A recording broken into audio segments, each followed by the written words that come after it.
The President.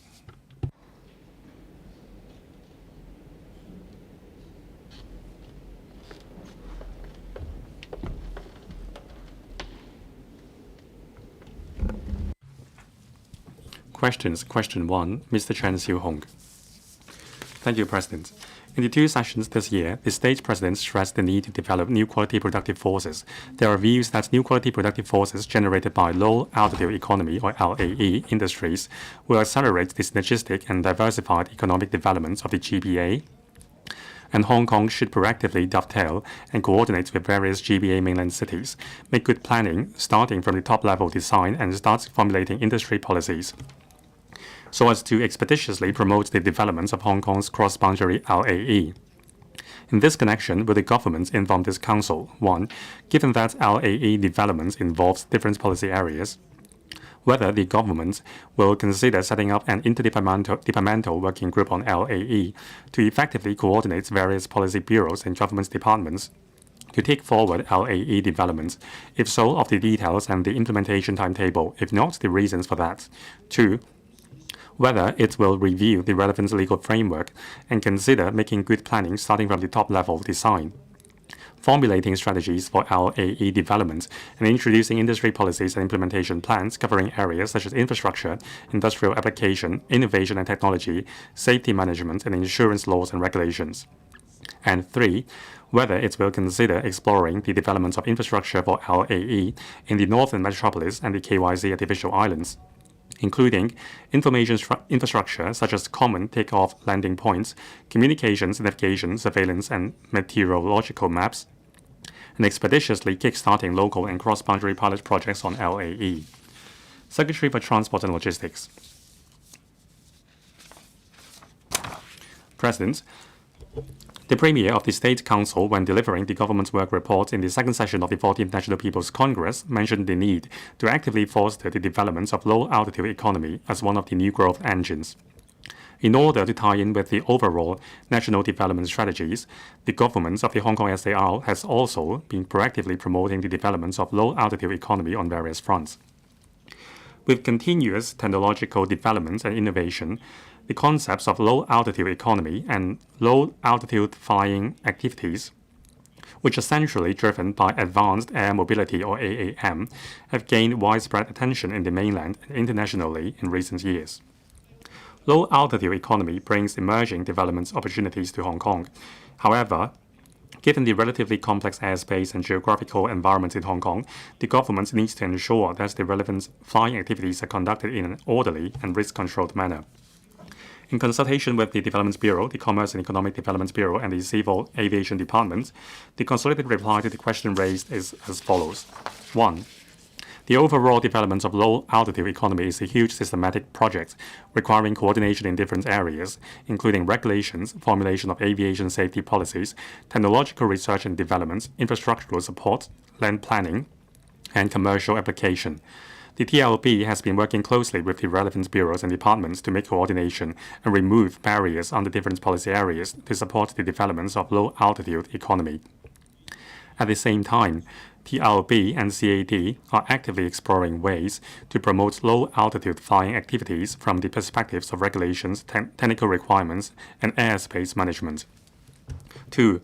Low-altitude airspace dedicated to low-altitude flying activities has always been available in Hong Kong airspace, and low-altitude flying activities, including helicopter flights and small unmanned aircraft or SUA operations, have been taking place in Hong Kong airspace for many years.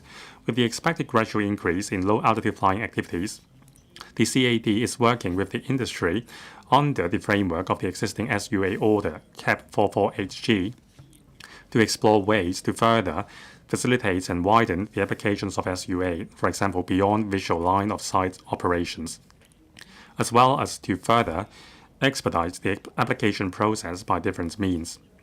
Apart from SUA, different types of AAM are also emerging, including larger, that is weighing more than 25 kilograms, manned and unmanned aircraft. At present, the International Civil Aviation Organization, or IACO, has yet to formulate international standards and recommended practices for AAM. In the long run, in order to ensure that a legal framework is in place for the operation and applications of AAM, the government will review the existing civil aviation and other relevant legislation and regulatory regimes based on different considerations, including aviation safety, airspace management, privacy, insurance requirements, customs, immigration, and quarantine procedures for cross-boundary flying activities, so as to support the latest developments of the economy. 3. In terms of infrastructure, with the gradual increase in AAM activities, low-altitude airspace management will also require the gradual establishment of the corresponding software and hardware infrastructure, including global navigation satellite systems and related differential positioning facilities, radio mobile communication network systems, high-speed data transmission systems, cloud computing and big data platforms, smart low-altitude traffic management systems, and data exchange platforms, flight plan management systems, network security provisions, cross-boundary system connections, and so on. These systems and facilities will need to interface and exchange data with existing systems, such as air traffic management system, airport drone detection system, meteorological system, ESUA, etc.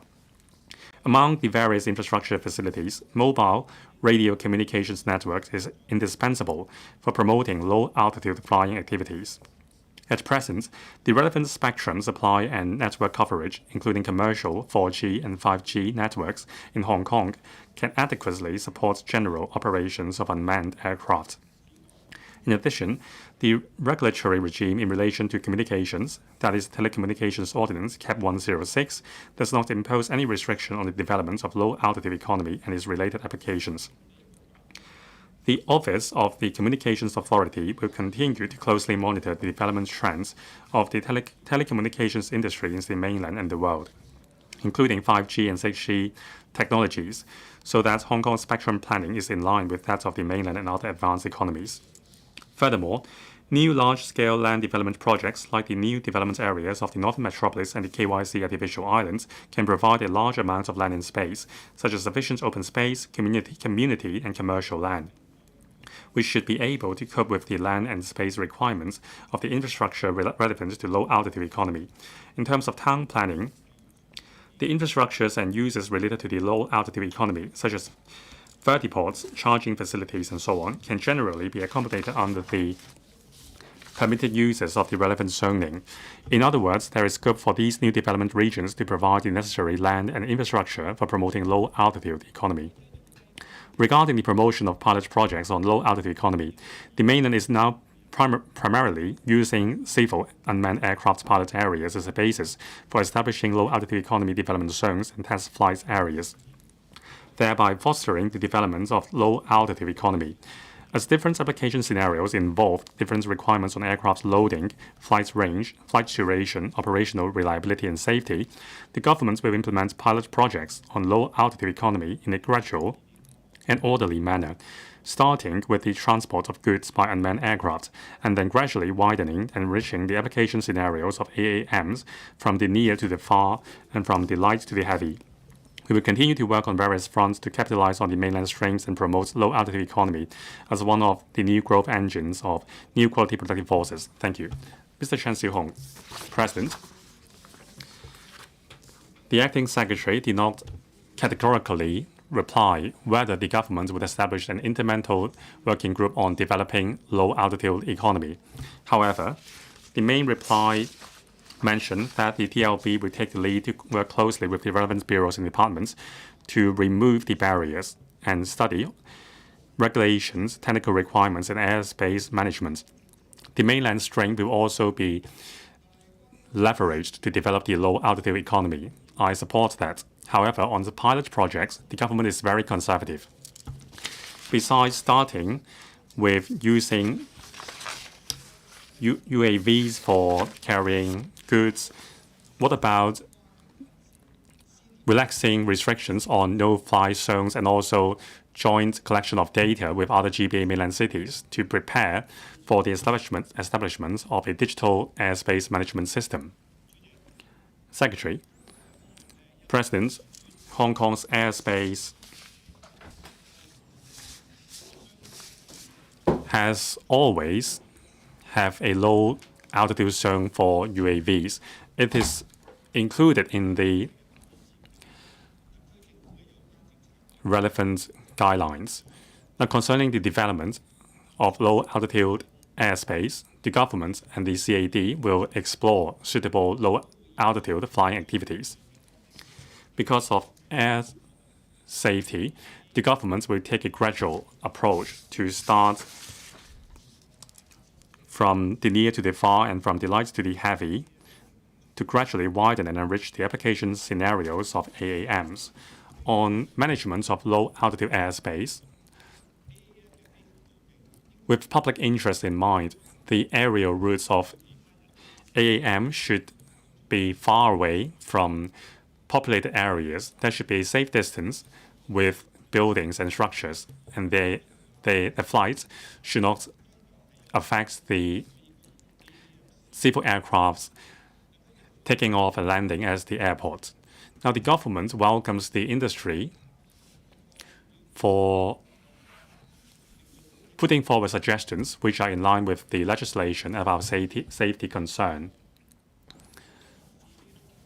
In terms of pilot projects, we must make consideration of our geographical characteristics and control the risk. Mr. Kenneth Lau. President, the Northern Metropolis Development Strategy is twin cities and 3 circles, one of which is the Yanzhou Tong and Myers Bay Ecotourism Circle. It includes Limahang and also Yantian and the peninsula in Shenzhen. It will be a zone boasting rich ecotourism resources. A lot of visitors will be attracted. Now, it is a low density area with few high rises. So the government can consider using the area as a pilot zone to develop air taxis services to enrich traveling experience. Secretary.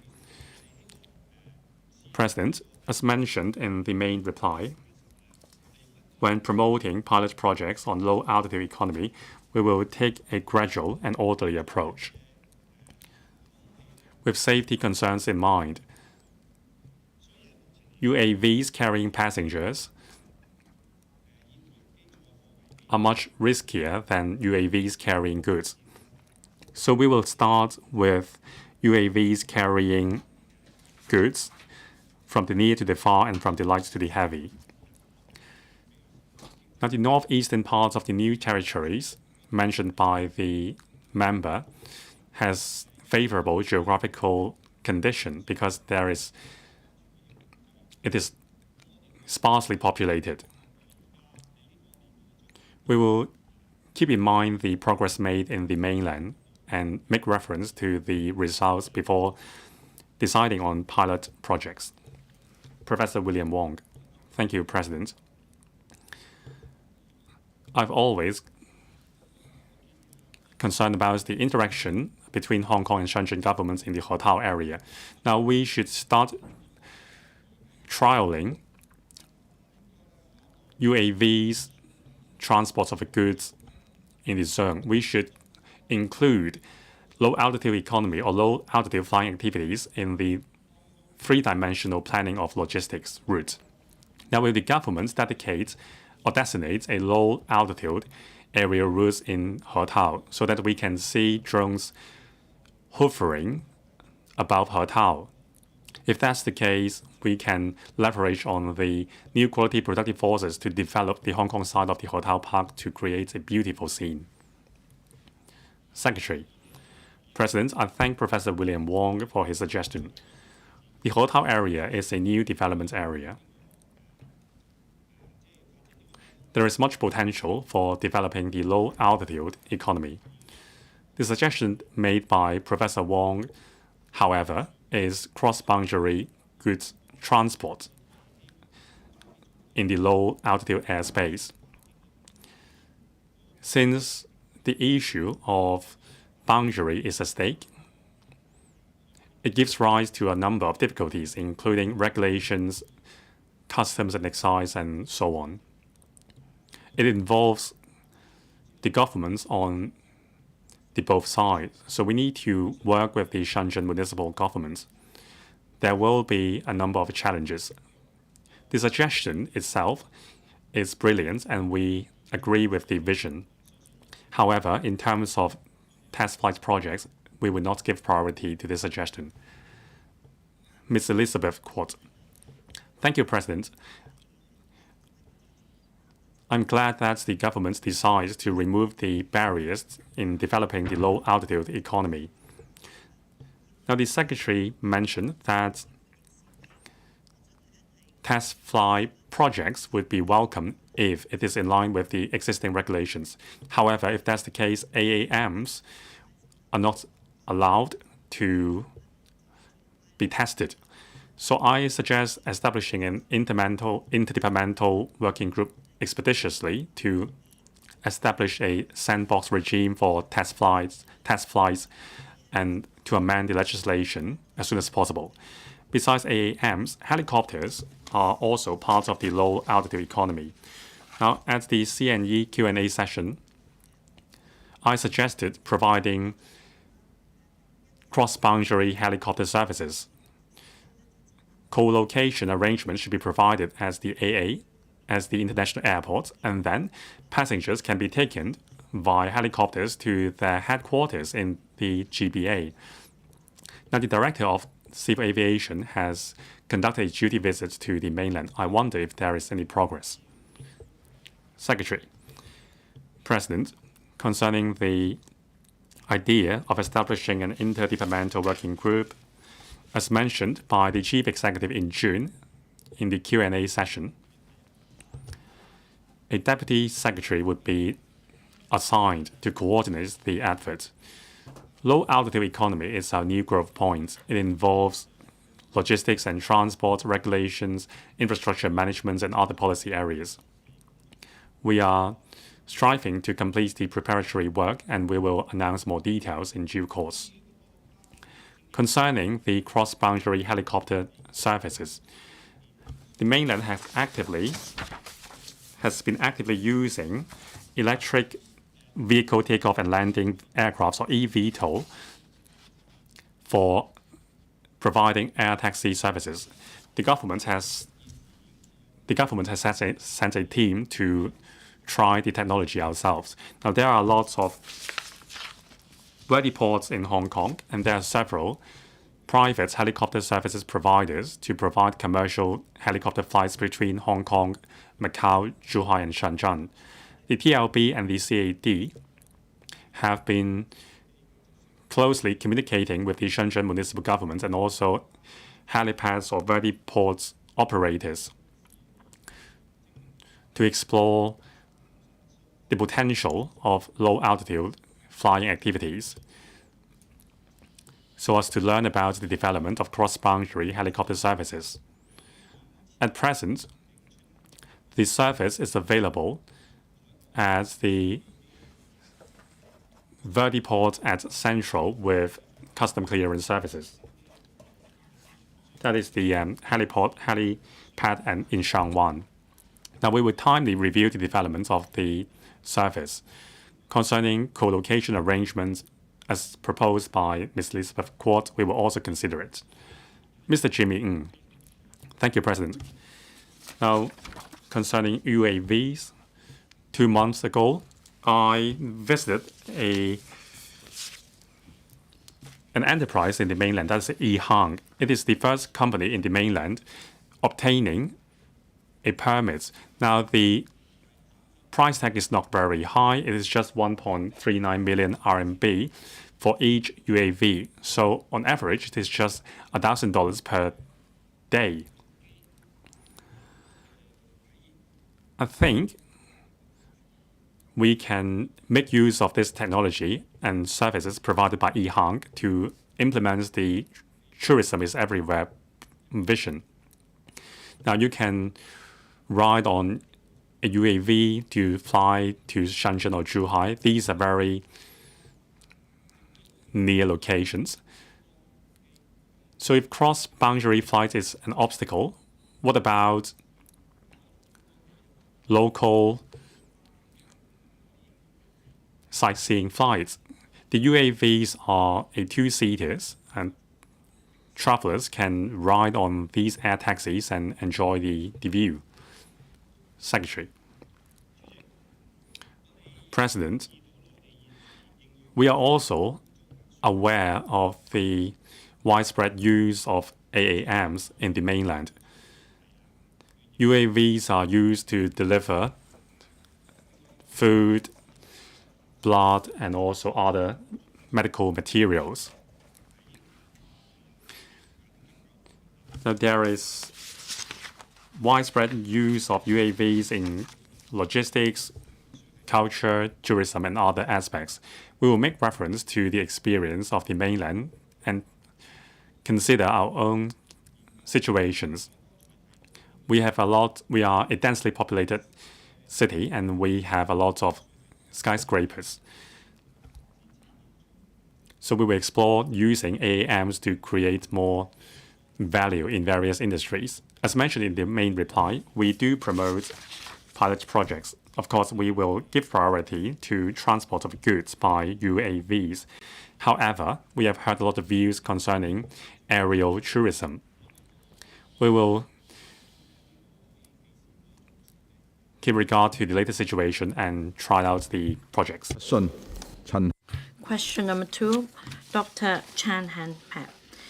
Thank you, President. It is learned that many streets and footbridges in private housing estates, known as private streets and footbridges, are open for public use, with minority owners bearing the related cleaning, repair, and maintenance costs over the years, and the relevant expenditure for some private streets and footbridges has gone up with the development in the vicinity and higher footfall. In this connection, will the government inform this council, 1, of the current number of private streets and footbridges in Hong Kong that are open for public use, whether the government received a request for resumption of such streets and footbridges in the past 5 years, and the outcome of the follow-up action. 2, whether it will consider, on public interest grounds, such as when the relevant private streets and footbridges are connected to public facilities, or there are new developments in their vicinity, resuming such private streets and footbridges, if not the reasons for that, and whether there are new measures to assist the owners concerned in coping with increasing maintenance responsibility and financial pressure, so as to ensure that such facilities are safe and in pristine condition. And 3, as the government will carry out the extension of footbridge network in Tsuen Wan project in the vicinity of the private footbridge connecting to Discovery Park, and as Noah's Ark Hong Kong, Ma Wan Fire Station, and Ma Wan Park Phase 2 have to be accessed via Pak Wan Road, whether the government will accede to the requests of the residents concerned by bringing the footbridge and street in question under the government's management and maintenance, if so, of the specific timetable, if not, the reasons for that. Secretary for Development. President, in order to promote early completion of integrated or public facilities through integrated design and utilization, using private owners' resources to meet community needs. Where suitable, the government will demand the lot owners of private commercial and residential development projects to open the facilities for public use through lease modifications, such as footbridges and roads. Upon completion of these facilities, on the basis of the lease conditions, the lot owners may need to surrender the facilities to the relevant government departments or to continue to manage and maintain such facilities. I understand that Dr. Chan Han Pan is concerned about the latter. Now, when the government requests that the owner continues to manage or maintain the relevant facilities, the government considers one or more factors. First, the principal uses of the relevant footbridge or road are the owners, tenants, or visitors of the private development projects. 2, integrated design and management of the footbridge and road, together with a private development project, will help promote greater design consistency and greater efficiency in management. Government resource allocation may not be able to support the implementation timetable of the private project, and there is a need to make use of the owner's resources for effective management of the facility. Or, fourthly, when the landowner applied with the town planning board for change of land use or planning approval for the private development projects, the landowner has proactively proposes to open up these public facilities which can bring benefit or bring planning merits. In relation to the various parts of the question, after consulting the Transport and Logistics Bureau and the Lands Department, our reply is as follows. 1. According to the Lands Department, based on the review of the leases, there are 230 footbridges built and managed by lot owners for public use, and there are also around 240 streets open for public use built by private owners on government land and managed by the private owners. As for streets for public use on private land, this is not part of the lease conditions, and the government does not keep the relevant figures. In the past 5 years, the Lands Department has received 8 requests for resumption of the footbridges and streets. The government is processing 2 of these cases. For other cases, they've been rejected after consulting the Transport Department and the Highways Department. Part 2. Subject to provisions in the land leases, owners are required to fulfill the lease obligations to manage and maintain the relevant footbridges and roads. The lot owners, including individual owners buying the relevant units upon completion of the whole project, in theory, are aware of the relevant obligations in the in the lease conditions and the deeds of mutual covenants at the time of purchase of properties.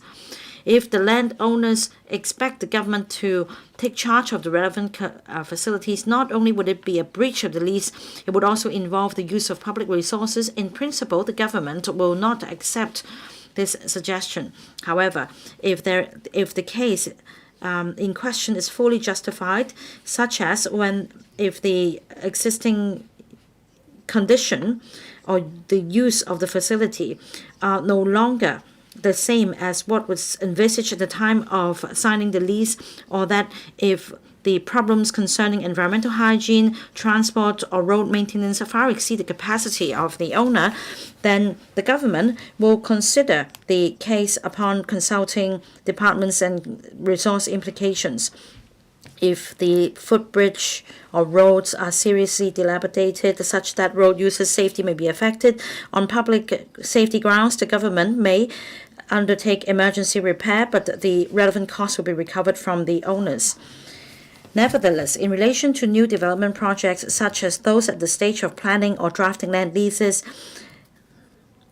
when circumstances permit, even if there are grounds for the owners to take up the responsibility of management of the roads and footbridges, the government will adopt the current practice, that is, to request the owners of the commercial, including the retail portion of the facility, to shoulder the obligations of managing or maintaining the facilities to avoid the responsibility being taken up by minority owners of residential portion. As for the footbridge at Taichung Road next to Discovery Bay in Chunwan, the landowner in 1991 made an application to the town planning board for the construction of this footbridge to link the relevant development project. Now, the proposal was made by the landowner. We believe that at the moment it is unreasonable for the owner's obligations to be absolved. The use and condition of the present footbridge are still consistent with what was stated at the time when the lease was signed. The government does not have any plan to take over the footbridge. As for Park Island Road and a portion of Park Yan Road, the Transport Department and the Highways Department has reviewed the views of the residents. At the moment, the relevant section is still mainly used by residents of Park Island, including taxis or walking. The relevant use and condition are still in line with the conditions proposed in the lease at the time of signing. The government at this stage has no plan to take back the relevant section. But in line with the long-term development and planning of Ma Wan, the government will continue to monitor the situation and consider at the appropriate juncture whether to take back the relevant section. I think the Secretary has made a valid point. At the time of signing the lease, the use and condition of the road or footbridge would be stipulated, and that the government will consider whether the existing use and condition are in line with what was proposed in the lease. Now, I think this argument holds water, and I would like the government to consider this. This is because for Phase 2 of Ma Wan Park, there are lots of facilities attracting lots of footfall, and this is not actually used by residents of Park Island. As for the footbridge in Tsuen Wan Discovery Park, this footbridge links the residential property to a very long footbridge that connects to the Tsuen Wan MTR station. So once the new footbridge is completed, the use or condition of this existing private footbridge would be totally different from what is stated in the land lease. Now, my question for the Secretary is this. The government at this stage is not considering taking back the footbridge of Discovery Park because the owners have proactively made this suggestion. But in the future, will you consider taking back the footbridge if circumstances change, meeting what you've said, or would you just say no because the request comes from landowners? Secretary. Now, I think the situation is different. As mentioned in the main reply, in relation to this footbridge next to the Discovery Park, the applicant proactively made this suggestion when applying to the Town Planning Board for approval, and that brought planning merits and helped the approval process. So the situation is different from what happens in Ma Wan now. Because in considering the application, a lot of weighting is given to whether the project proponent made this suggestion on their own. Indeed, we consider that a new footbridge will bring heavier footfall to the existing footbridge managed by the private owner at the moment. But at the same time, heavier footfall means the shopping mall on which the residential property sits will be able to receive more visitors. So there are merits as well. As for the situation in Ma Wan, we note that in the future, the Phase 2 of Ma Wan Park will attract more visitors. If you go to Ma Wan by bus, the bus will ply through a section of the road that is currently managed by the private landowner. And that is why we say we will closely monitor the situation. Ms. Jovi Chen, in 2015, on the 4th of February, Ms. Dari Lee asked a similar question. In fact, she asked about private footbridges open for public use. And the answer at the time was that the government has no plan to provide public resources to help private owners fulfill their obligations in managing and maintaining the facilities. Now, we need to pull the public purse strings, and it is unreasonable to deploy public resources to help private owners. However, from another perspective, there are some management problems in private property, and that if the government doesn't take back the relevant facility, it will cause other public issues, such as this footbridge next to Clegg Garden Estate. It comes without a cover because of poor maintenance by private owners, and this poses a risk to the public. Now, what about building an escalate, a lift? Will the government consider building a lift and the increase in footfall as a result? Yes, first of all, in 2015, the government replied to a similar question. So I acknowledge what you said first and foremost.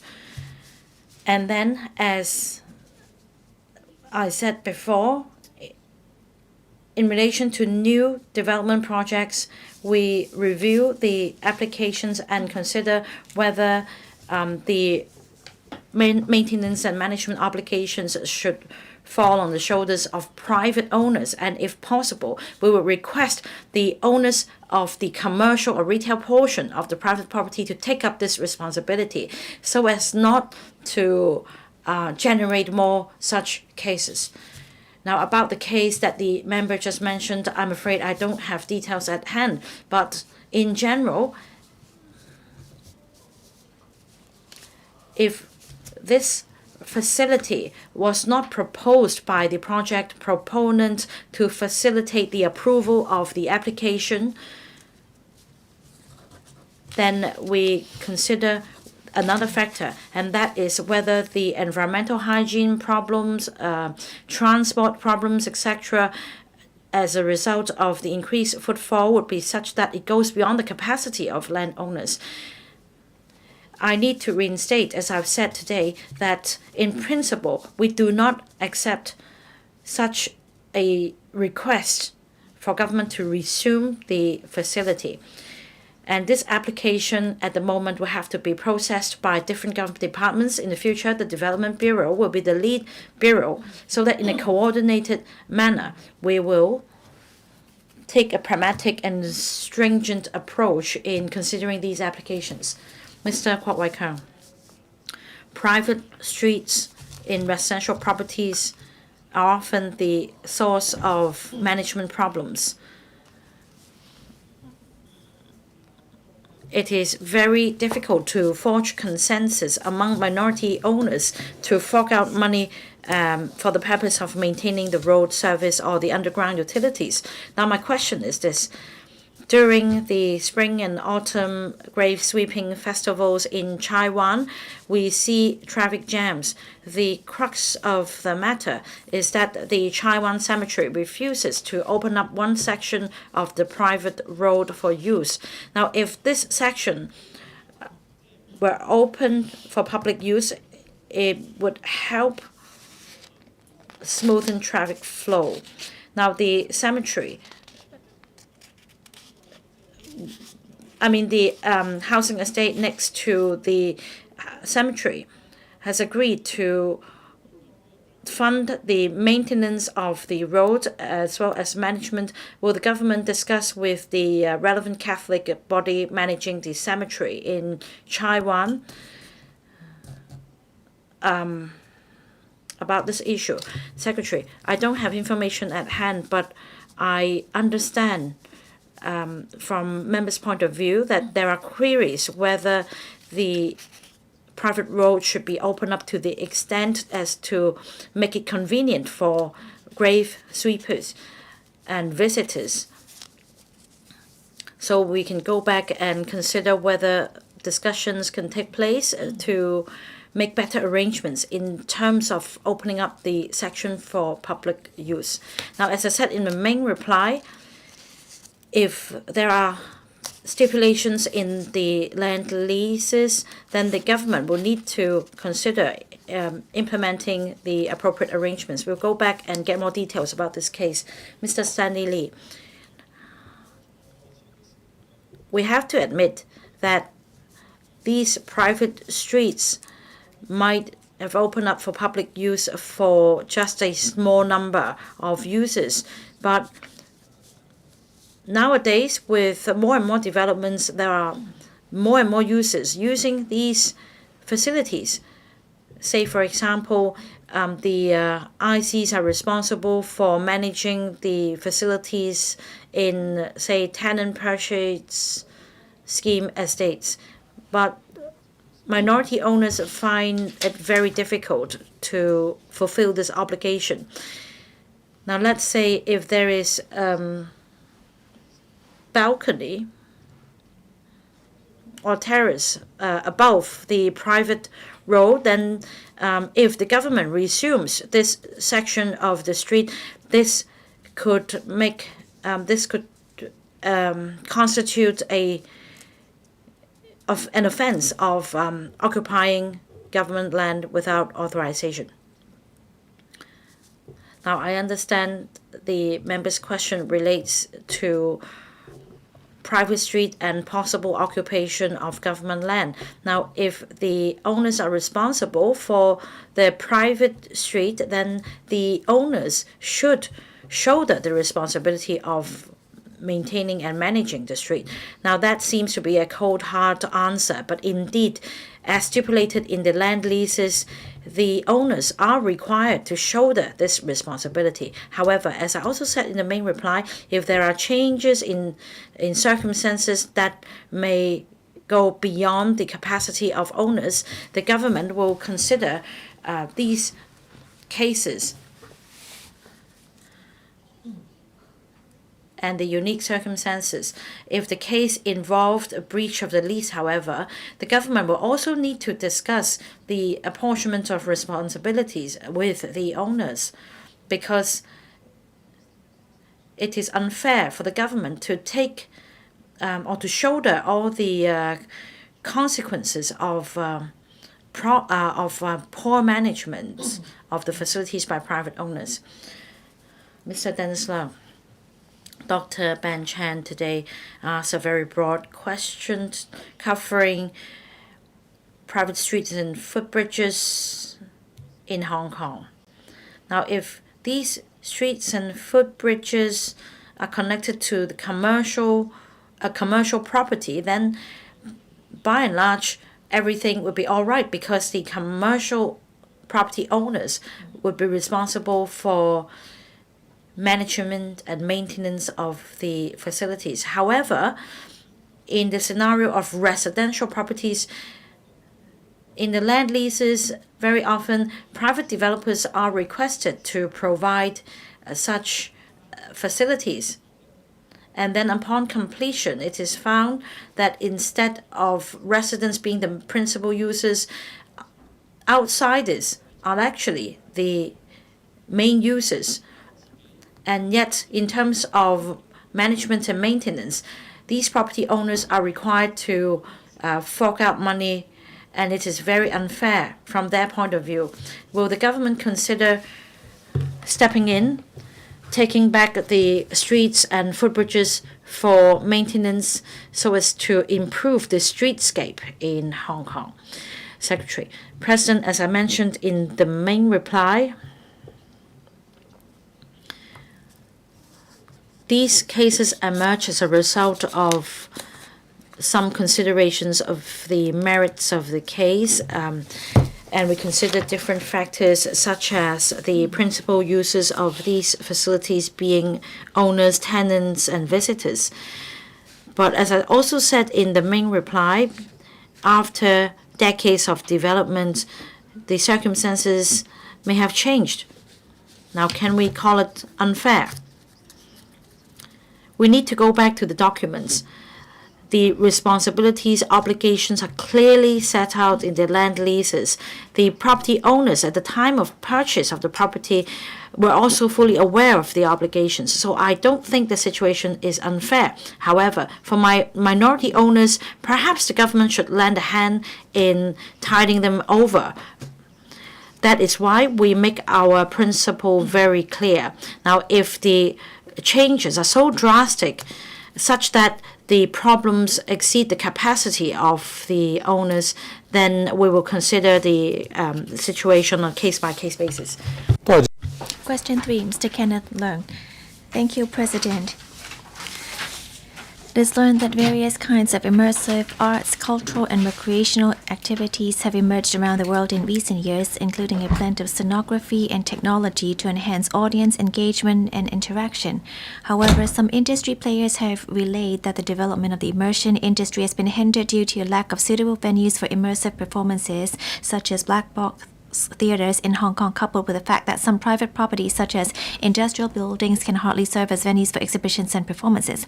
In this connection, will the government inform this council, one, of the total number of applications received by the authorities for redevelopment and wholesale conversion of industrial buildings since the revitalization scheme for industrial buildings was reactivated in 2018, and the area of the additional venues used for arts and cultural and sports and recreational purposes as a result of the scheme?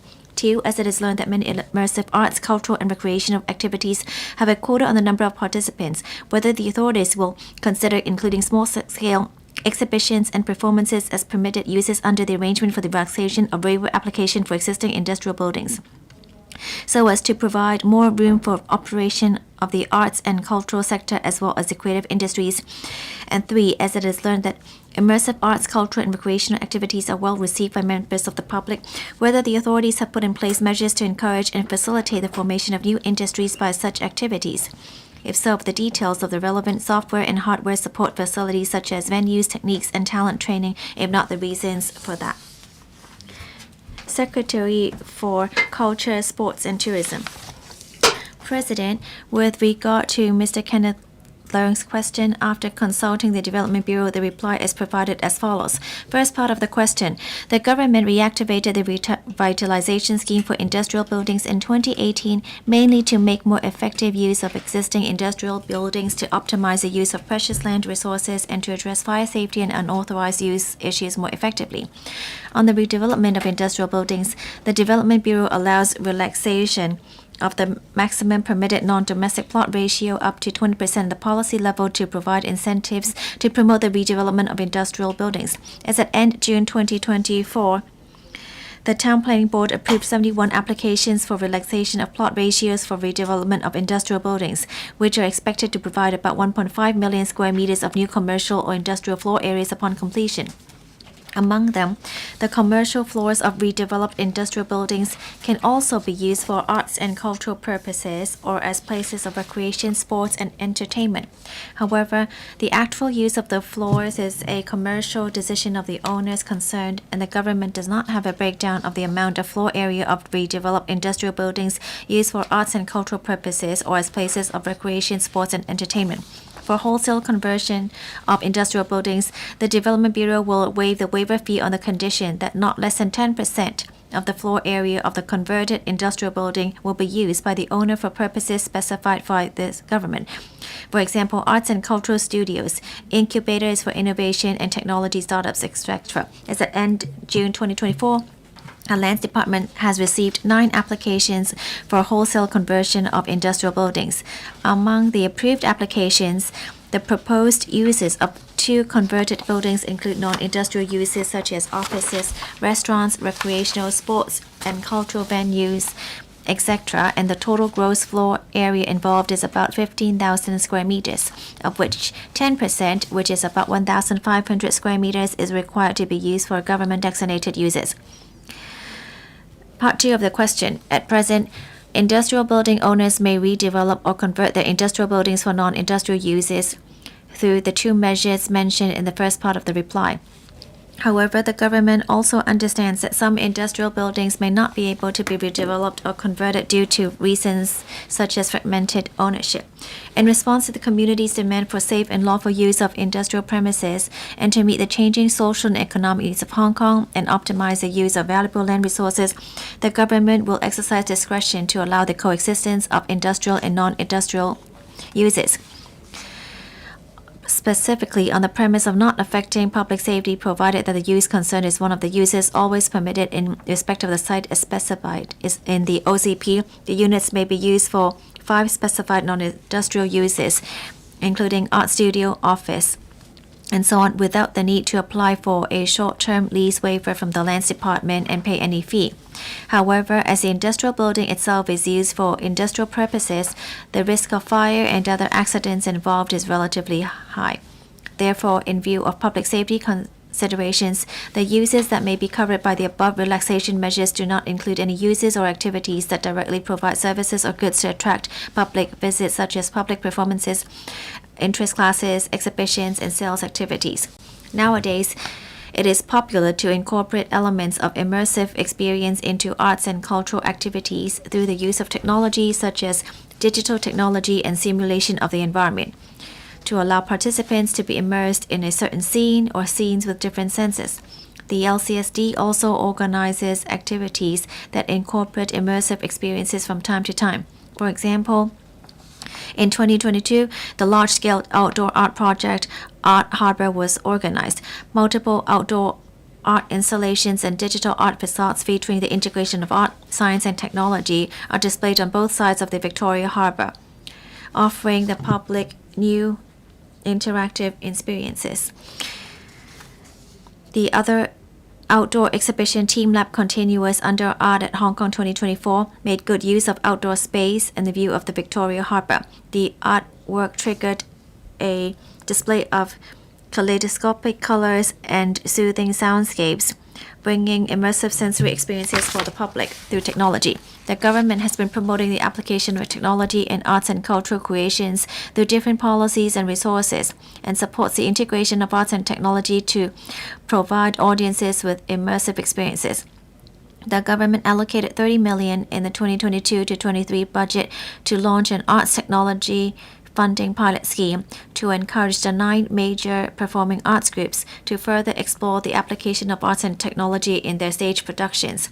In addition, the Arts Capacity Development Funding Scheme has introduced the arts technology category since 2021-22 to encourage the application of technology in art projects.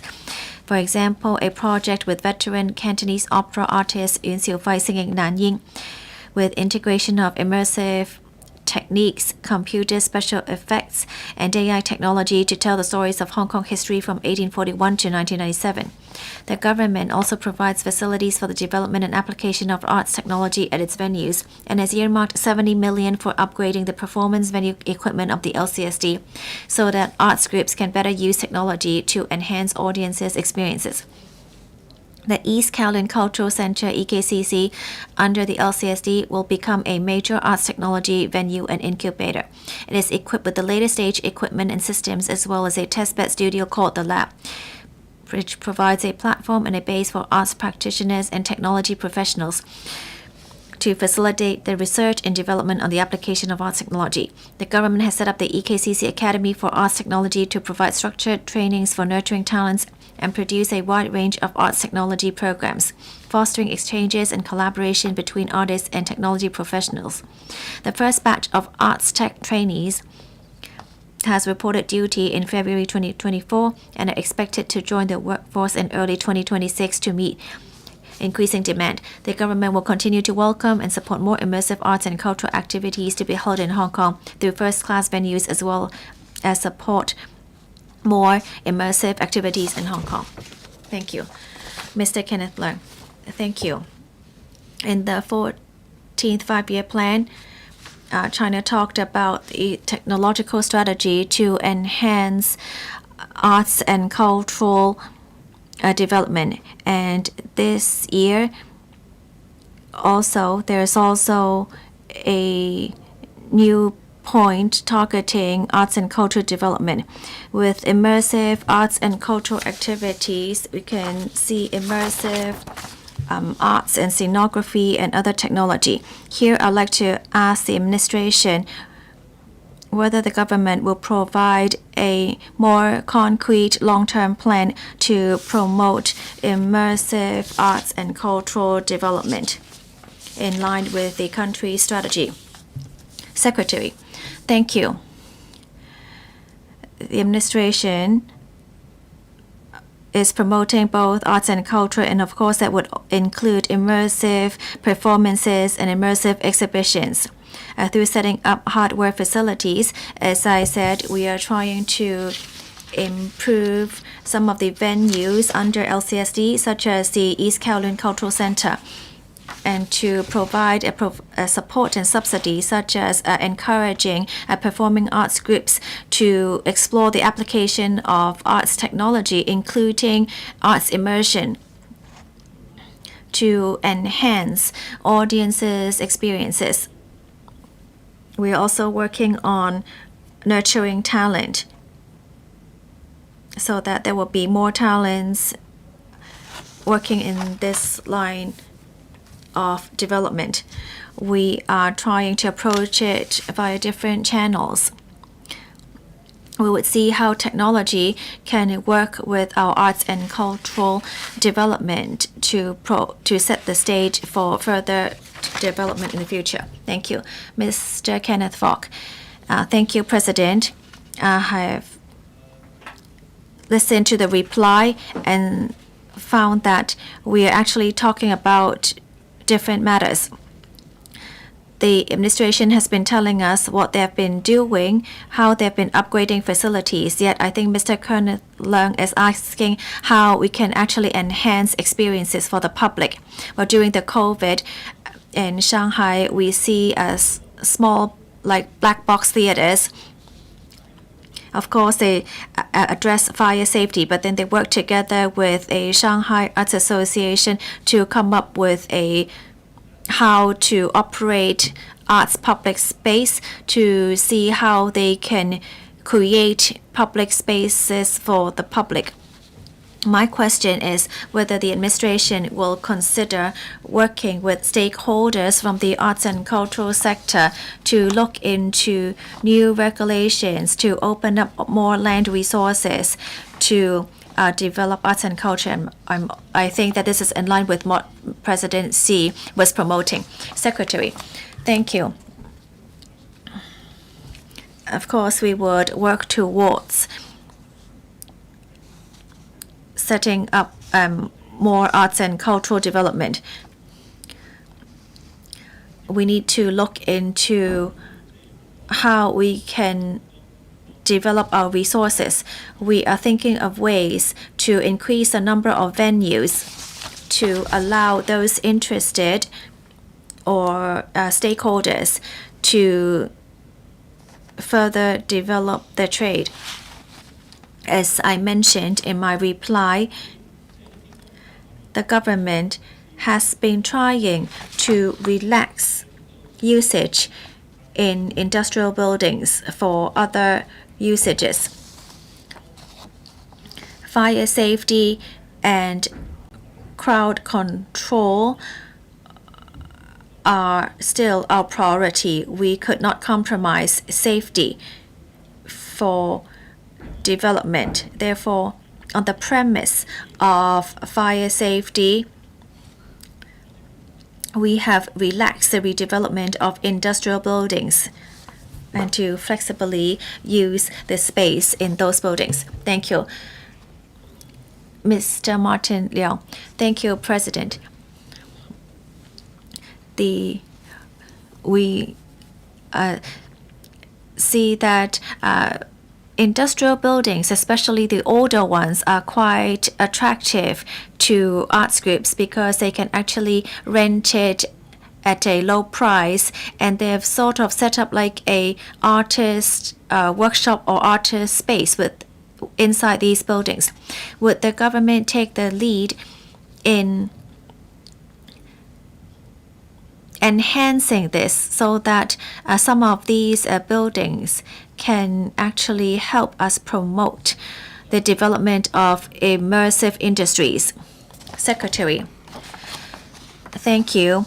We understand that we could use industrial buildings for immersive industries, but then we still need to understand that safety comes first. Industrial buildings can be used for activities, but then some of the buildings are not converted in a wholesale manner. They are just they're under fragmented ownership, and therefore they're not able to be redeveloped into immersive facilities.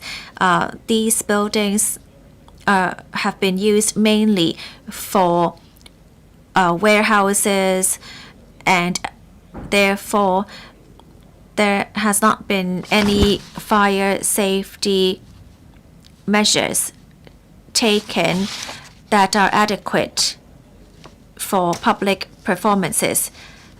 Therefore, we allow use for art workshops, but we do not allow public performances, as that would give rise to safety concerns. Mr. Chiu Ka-fei. A performing arts group, once they can identify performance venues, can help with the development and can also promote our economy. I understand the Undersecretary saying that safety is a concern in old industrial buildings. I understand. However, we should also think of ways in trying to come up with more measures. For example, we can actually allow performers to showcase themselves on designated areas in the streets. In Sayong Choi Street, we see from this example that too many performers gather together, and that's why it caused a nuisance. But then we could actually segregate the performers into different areas so that they will all have a chance to showcase themselves. Secretary, well, what Mr. Xiu has suggested is something we want to do as well. We want to provide flexibility for performers, yet not cause a nuisance or give rise to uncontrollable crowds. But it's not easy to identify such a place. We have tried allowing these street performances outside a city hall because there is a large public space and would not affect traffic. We would try to explore areas in Tsim Sha Tsui to see whether there is a possibility for street performance. If we can find a suitable venue, we are willing to open it up for street performers,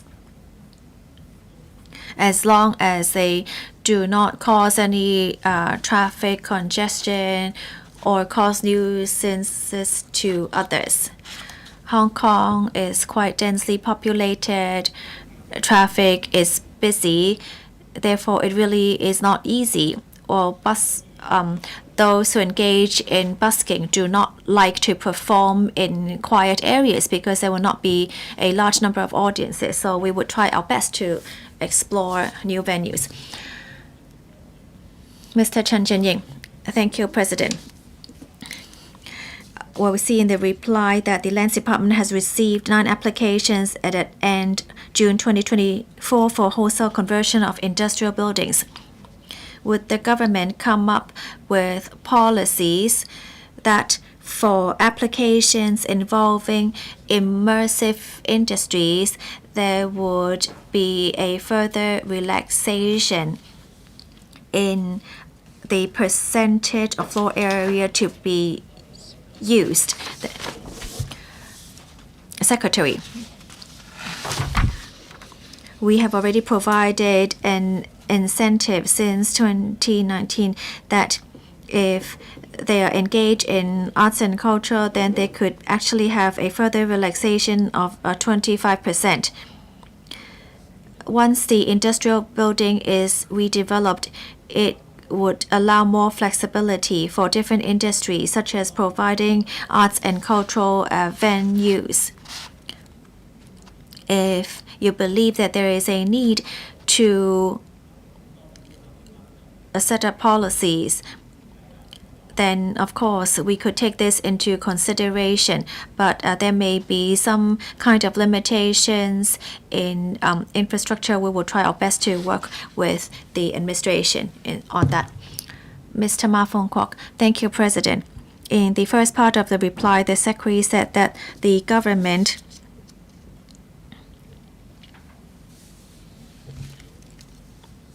does not have a breakdown of the amount of floor area being used for arts and cultural purposes. I remember that when I was the chair of the Hong Kong Arts of the ADC, then there were few hundreds of arts groups quite aggrieved for being kicked out of industrial buildings. Well, we have been revitalizing buildings And we are now in the newer version. It's not only 1.0 or 2.0. We need to look at the impact on the sectors. You can't just say that it is up to the decision made by the owners concerned. I'm very familiar with this sector. What happened to all those practitioners of arts and culture who left the industrial buildings? Where have they gone to? How many are still working in these old industrial buildings, or how many have left the buildings? I think you really should provide with this a number. Otherwise, you wouldn't see a KPI in the redevelopment of industrial buildings. Who would like to take this question? Thank you, President. In our main reply, well, since we have reactivated the revitalization scheme for industrial buildings in 2018, we try to make effective use of existing industrial buildings to optimize the use of land resources and to address fire safety, and also to provide space for the arts and cultural sector. Many of these redeveloped industrial buildings will see a larger flexibility in the usage. But how it is used is up to the owner. We do not have any figures on how many is being used in immersive industries or in arts and cultural development. But I believe that this can really help us to promote with the development of arts and culture. Thank you. Question 4, Ms. Doreen Kong. President, the government has all along relied on advisory and statutory bodies, ASBs, to advise on its policies and provide services.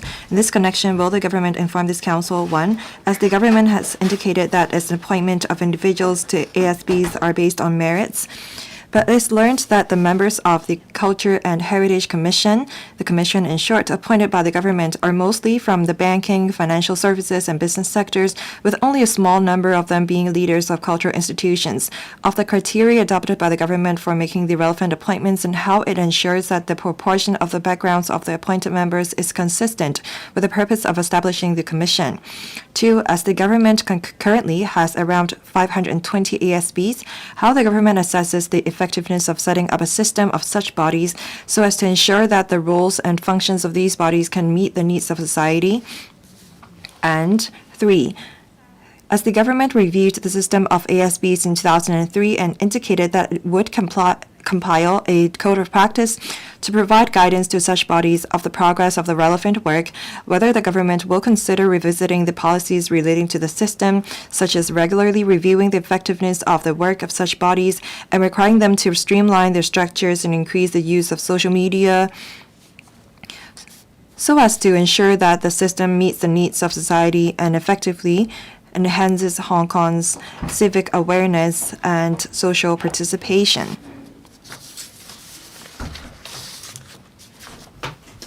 Secretary for Home and Youth Affairs. President, as a key component in public administration, advisory and statutory bodies, ASBs play an important role of helping the government in the consultation with stakeholders, formulation of policy objectives, and performance of functions. At present, there are about 520 ASBs in Hong Kong, including advisory boards and committees, appeal boards, public bodies, regulatory bodies, etc. Advisory bodies provide a broad platform for making recommendations on government policies based on their respective terms of reference and reflecting the views of various sectors of the community and relevant organizations. Statutory bodies, on the other hand, are public corporations or other organizations established in accordance with the ordinances. Apart from giving advice to the government, they are also responsible for the provision of public services and the discharge of statutory functions. My consolidated reply in consultation with the Culture, Sports and Tourism Bureau, CSTB, to various parts of the questions raised by Ms. Doreen Kong is as follows. First, the basic principle of appointments of individual by the government is non-official members to ASBs is merits, which is to ensure that the appointed members are most suitable candidates who meet the specific requirements of the ASB and will actively participate in the work. By making an appointment, the relevant bureaus or departments will take into account the candidate's ability, expertise, experience, integrity, and commitment to public service.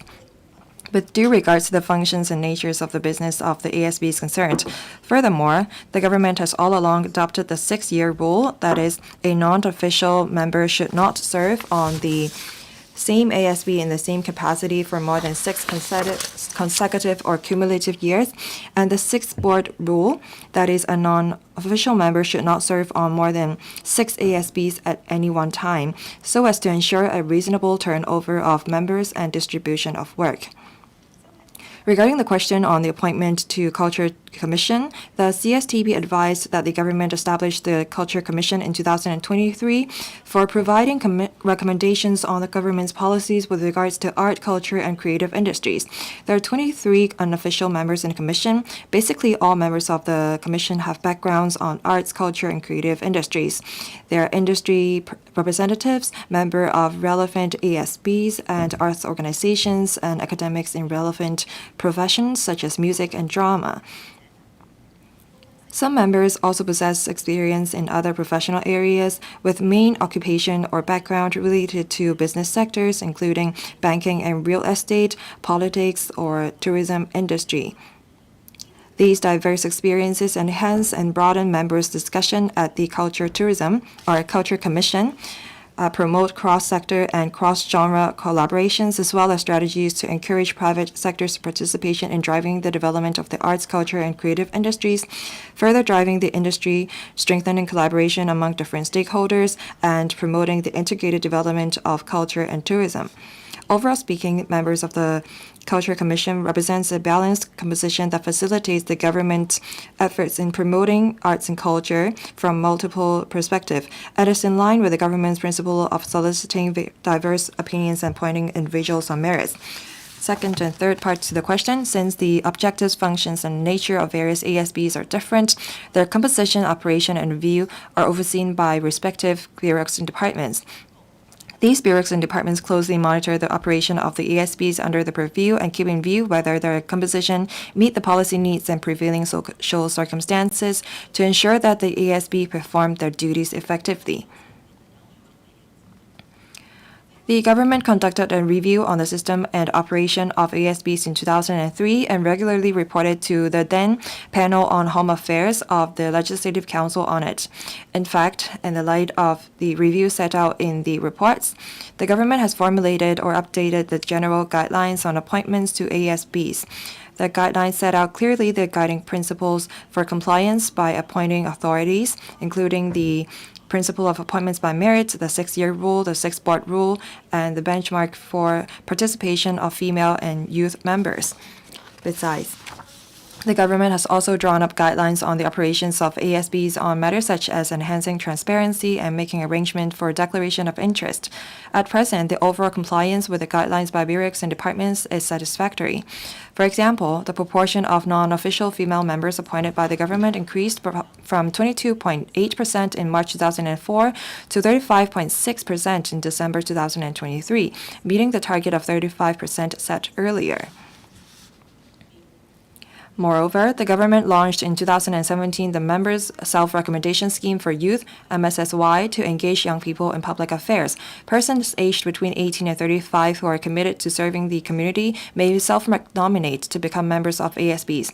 The chief executive announced in 2022 policy address to expand MSSY and aim to triple the number of participating advisory committees from around 60 in mid-2022 to no less than 180 within the current term of the government, to engage more young people in public affairs and enhance their interaction and trust with the government.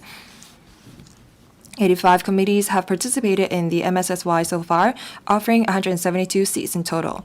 Recruitment of the next phase of MSSY will start in mid-2024. In addition to the MSSY, the government has also invited applicants attending the interviews to authorize the inclusions of their personal particulars in the Central Personality Index database so that bureaus and departments may retrieve the information for reference during selection of candidates for appointment as members of other ASBs under the purviews. So far, more than 570 posts are held by young people appointed to ASB directly or indirectly through the MSSY. In addition, the government has been encouraging ASBs to enhance their transparency and make use of the internet in disseminating information wherever feasible. We have made public the above principles of appointment to ASBs by uploading them onto the Home and Youth Affairs Bureau's webpage. Members of the public can have access to the information about the ASB through the hyperlinks on our webpage. We will continue to monitor the implementation of the relevant policy and mechanism to allow ASBs to fulfill their functions in helping the government consult stakeholders, formulate policy objectives, and perform its functions. Thank you, President. Ms. Doreen Kong.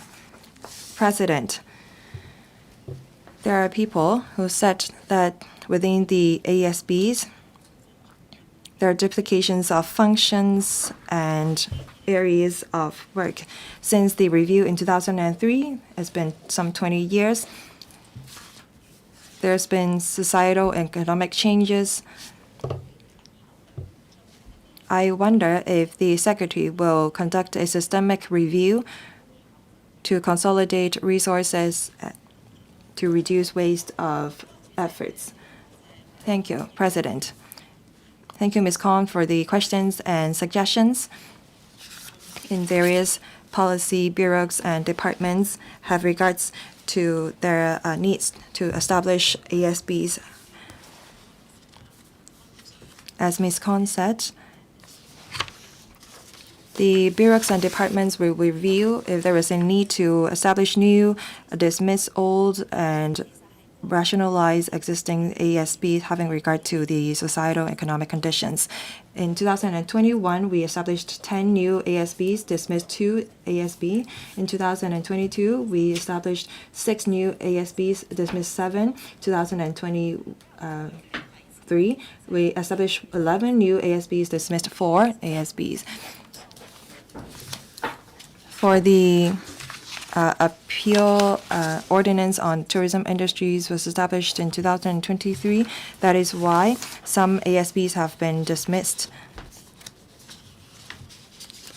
So the member can be rest assured that we actually share the same line of thinking. We have regards to the industry circumstances and societal conditions. We review the conditions or functions of the ASB and see if we have to dismiss any ASBs and establish any new ones. Next, Mr. Lam San Kang.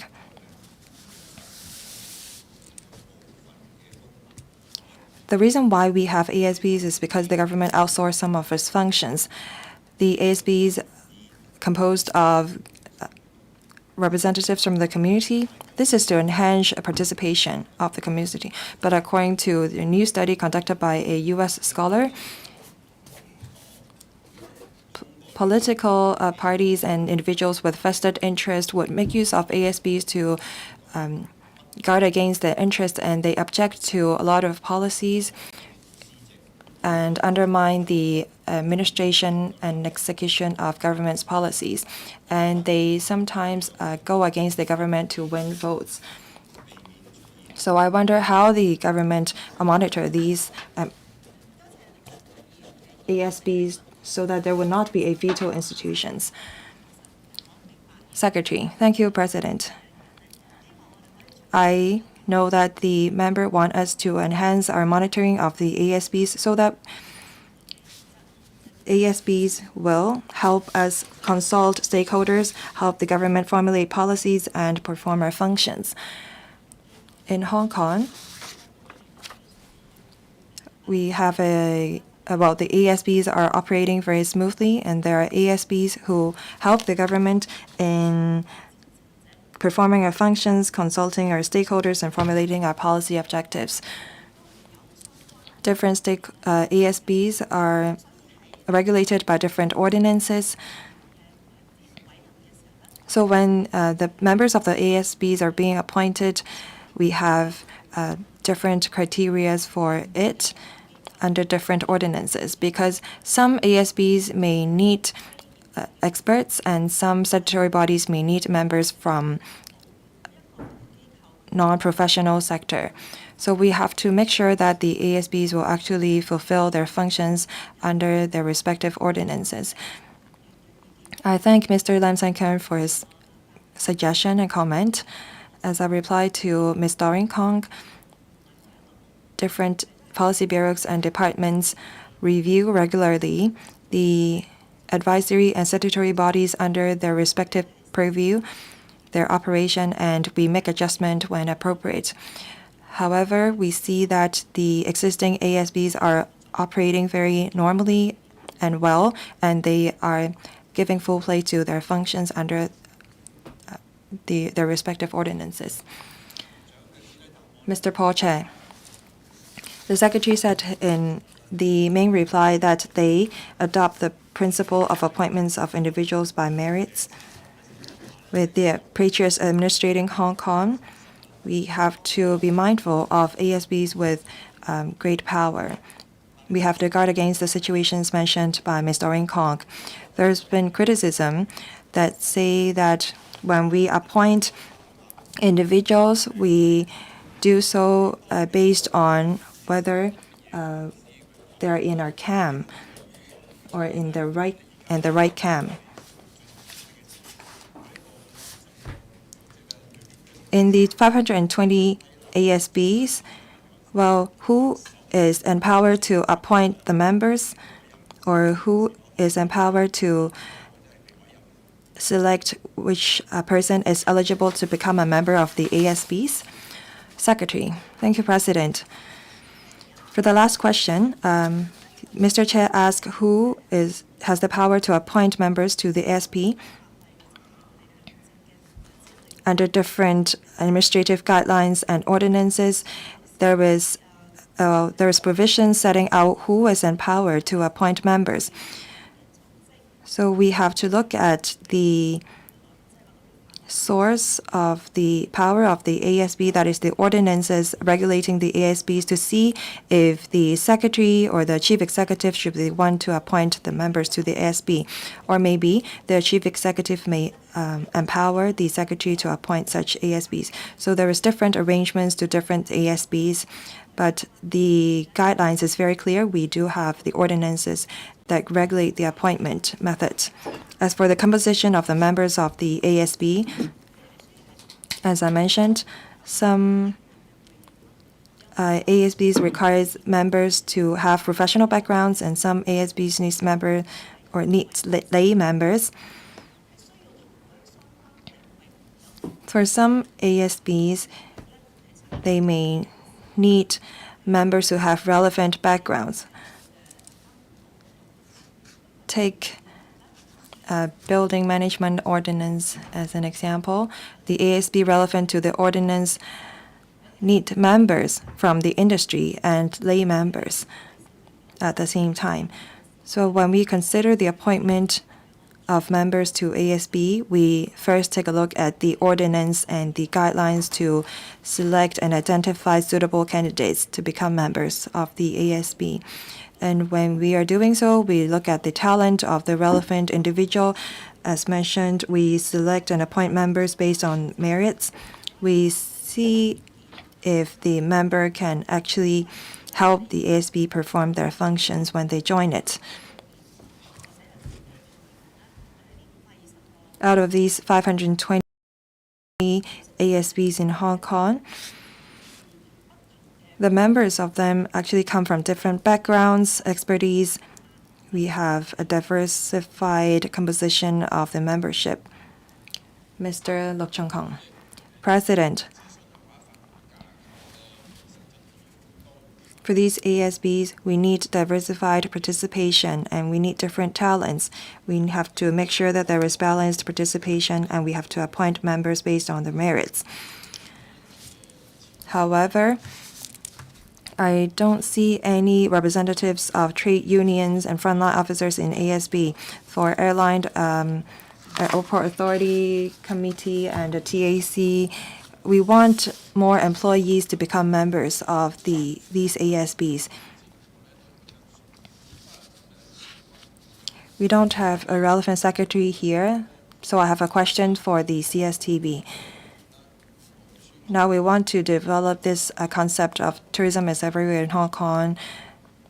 For tourism, board. We have this tourism strategy board. There is no frontline officers as members to these ASBs because we think that frontline staff is the most familiar with the needs of the industry and the customers. So I wonder if the administration will consider appointing frontline staff of the industry to the ASBs. Thank you. Secretary for Culture, Sports and Tourism. Thank you, President.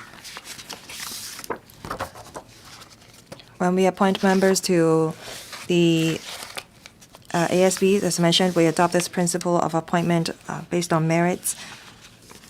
We look at the functions and the purposes of ASB when we make such appointment. We will not rule out appointing frontline staff members of the tourism industries to the ASBs. But I have to say that ASBs is not the only channel for us to receive comments and suggestions from the sector. We actually reach out to frontline staff personally, and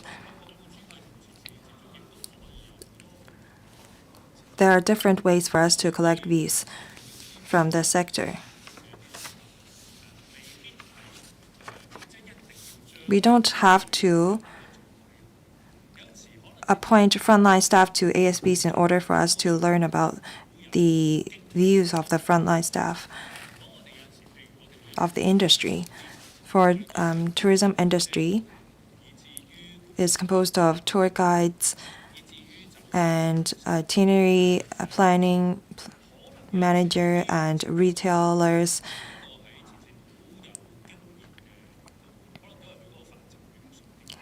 For frontline staff working at a hotel, they may only be familiar with the hotel industry.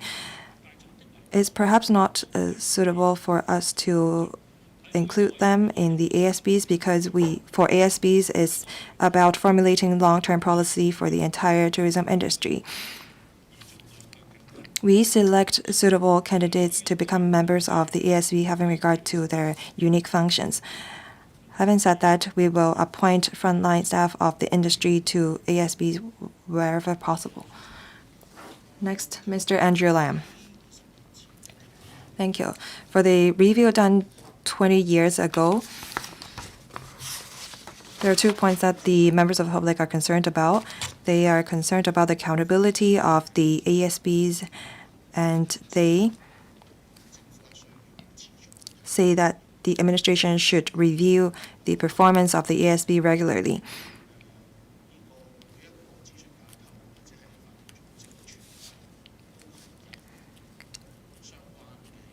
The relevant policy bureaus and departments decide whether they should establish new and dismiss old ASBs according to the reply given by the Secretary. Let me give you an example. Mr. Andrew Lam, please ask your questions. This is not a debate.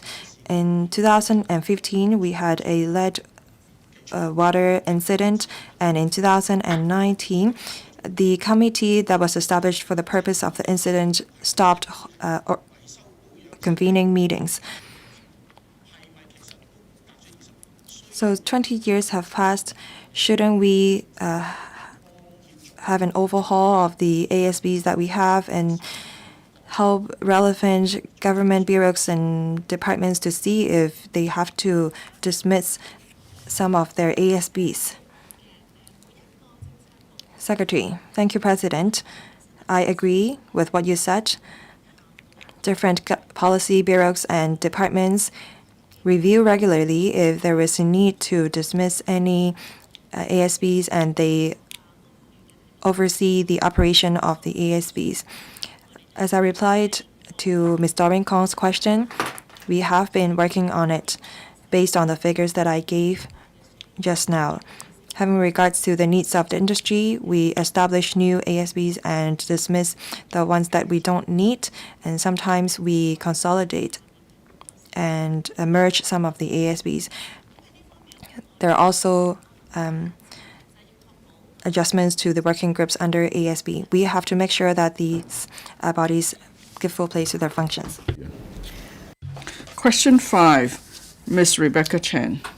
Thank you, President. Some healthcare personnel have related to me that there is no rail station in the vicinity of the Hong Kong Children's Hospital, HKCH, and this, coupled with inadequate provision of public transport services and road trending issues, has caused inconvenience to patients and their families, as well as healthcare personnel. Moreover, with the construction of the new acute hospital in Kai Tak, which is NAH, which is adjacent to HKCH and due to complete in 2026, there will be a further increase in pressure on traffic within the area.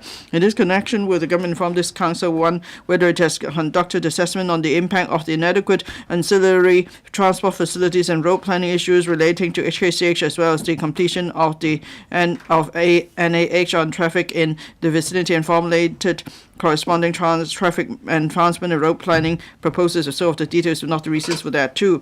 Of the construction progress of the Central Kowloon Route and Trunk Road T2, and whether projects can respectively be completed in 25 and 26 as scheduled, and apart from the operation of the 2 franchise bus routes, whether there's any plan to alleviate the traffic measure issues. 3. As the Civil Engineering and Development Department, CDD, indicated in May this year that regarding the proposal to extend the smart and green mass transport system in Kai Tak to the Kai Tak Hospital, CEDD would need to conduct further studies to explore the technical feasibility of the proposal, whether the government will complete the studies before the commissioning of NAH, if so, the details, if not the reasons for that. Secretary for Transport and Logistics. President, having consulted the Health Bureau, Highways Department, Civil Engineering and Development Department, and Transport Department, TD, my reply to the question raised by Ms. Rebecca Chen is as follows.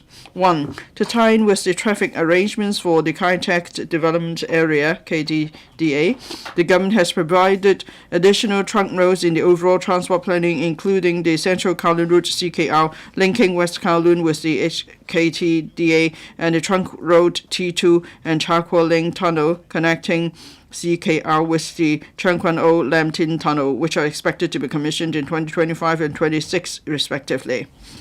The government has also constructed new roads and widened existing roads in KTDA, enabling vehicles to have direct access to the Hong Kong Children's Hospital, HKCH, and the new acute hospital, NAH, through Shengfu Road or Cheung Yip Street. The road network in KTDA, which has been largely completed, is adequate for meeting the traffic needs arising from the existing and future developments in the area. Currently, the overall traffic is generally smooth in KTDA. The government will continue to monitor the traffic condition in the area and consider making improvements when necessary. Moreover, the government and the Hospital Authority, HA, have conducted a number of traffic impact assessments for KTDA and NAH. The assessment results show that there will be an increase in traffic flow on roads leading to the hospital during the construction and operation of the hospitals. Nevertheless, the total traffic flow after the increase will not exceed the capacity of the traffic network in the area, even during peak hours. As for public transport services, following the established practice for other new developments and infrastructure projects, TD has been maintaining close liaison with the relevant departments of HKCH and NAH with a view to planning in advance the provision of appropriate public transport services to meet passengers' needs, having regard to the progress and anticipated completion dates of the 2 projects.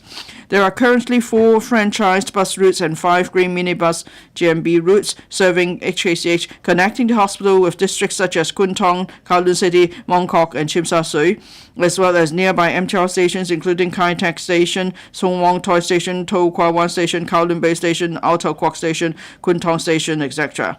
TD has also planned to introduce an additional bus route that will pass through the areas of To Kwa Wan and Hong Ham, and extend a bus route that runs through Yau Chim Mong, Shem Shui Po, and Cheung Sha Wan this year to serve the area of HKCH.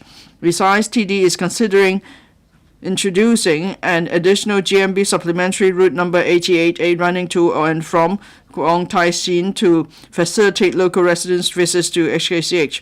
Upon commissioning of NAH, TD and operators will make arrangements for the above franchised bus and GMB routes to call at the hospital, providing convenience to visitors. Meanwhile, the HKCH has arranged to provide the staff with free employees service operated by non-franchised buses running to and from the MTR Kowloon Bay Station, Outer Kok Station, and Kai Tak Station. Apart from the above public transport services, rehab bus operators also provide services for mobility-impaired persons commuting between MTR stations and HKCH. TD will continue to closely monitor the progress of NAH project and the development of the area with a view to adjusting or enhancing the local public transport services when necessary to meet passengers' demand. HA will also continue to maintain communication with other relevant departments in a bid to further improve the road traffic network and transport system in the vicinity of NAH. 2. The government is pressing ahead with the CKR project as well as the Trunk Road T2 and Char Kwa Ling Tunnel project. The target commissioning date of the two projects in 2025 and 2026 remain unchanged. The overall progress of the two projects is satisfactory. On CKR, the structural works for most of the tunnels, slip roads, and tunnel buildings have been completed, while the associated electrical and mechanical works are in full swing. It is on target to be commissioned in 2025.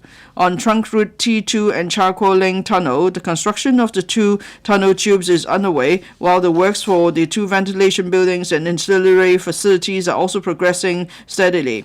Based on the current progress, the project will be able to cope with the anticipated completion of NAH in 2026 and its traffic needs. Upon completion of the works, the journey time from Yau Ma Tei interchange to Kai Tak interchange during peak hours can be significantly reduced from about 30 minutes to 5 minutes. 3. One of the stations of the smart and green mass transit system in Kai Tak is proposed to be located in the residential area of the former runway, which is about 500 meters in walking distance from HKCH and AH.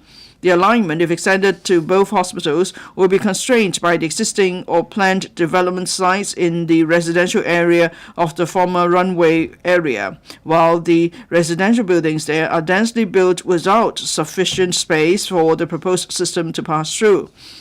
The proposal will also have considerable impact on the project's implementation, operational efficiency, and overall cost effectiveness, and its feasibility has yet to be established.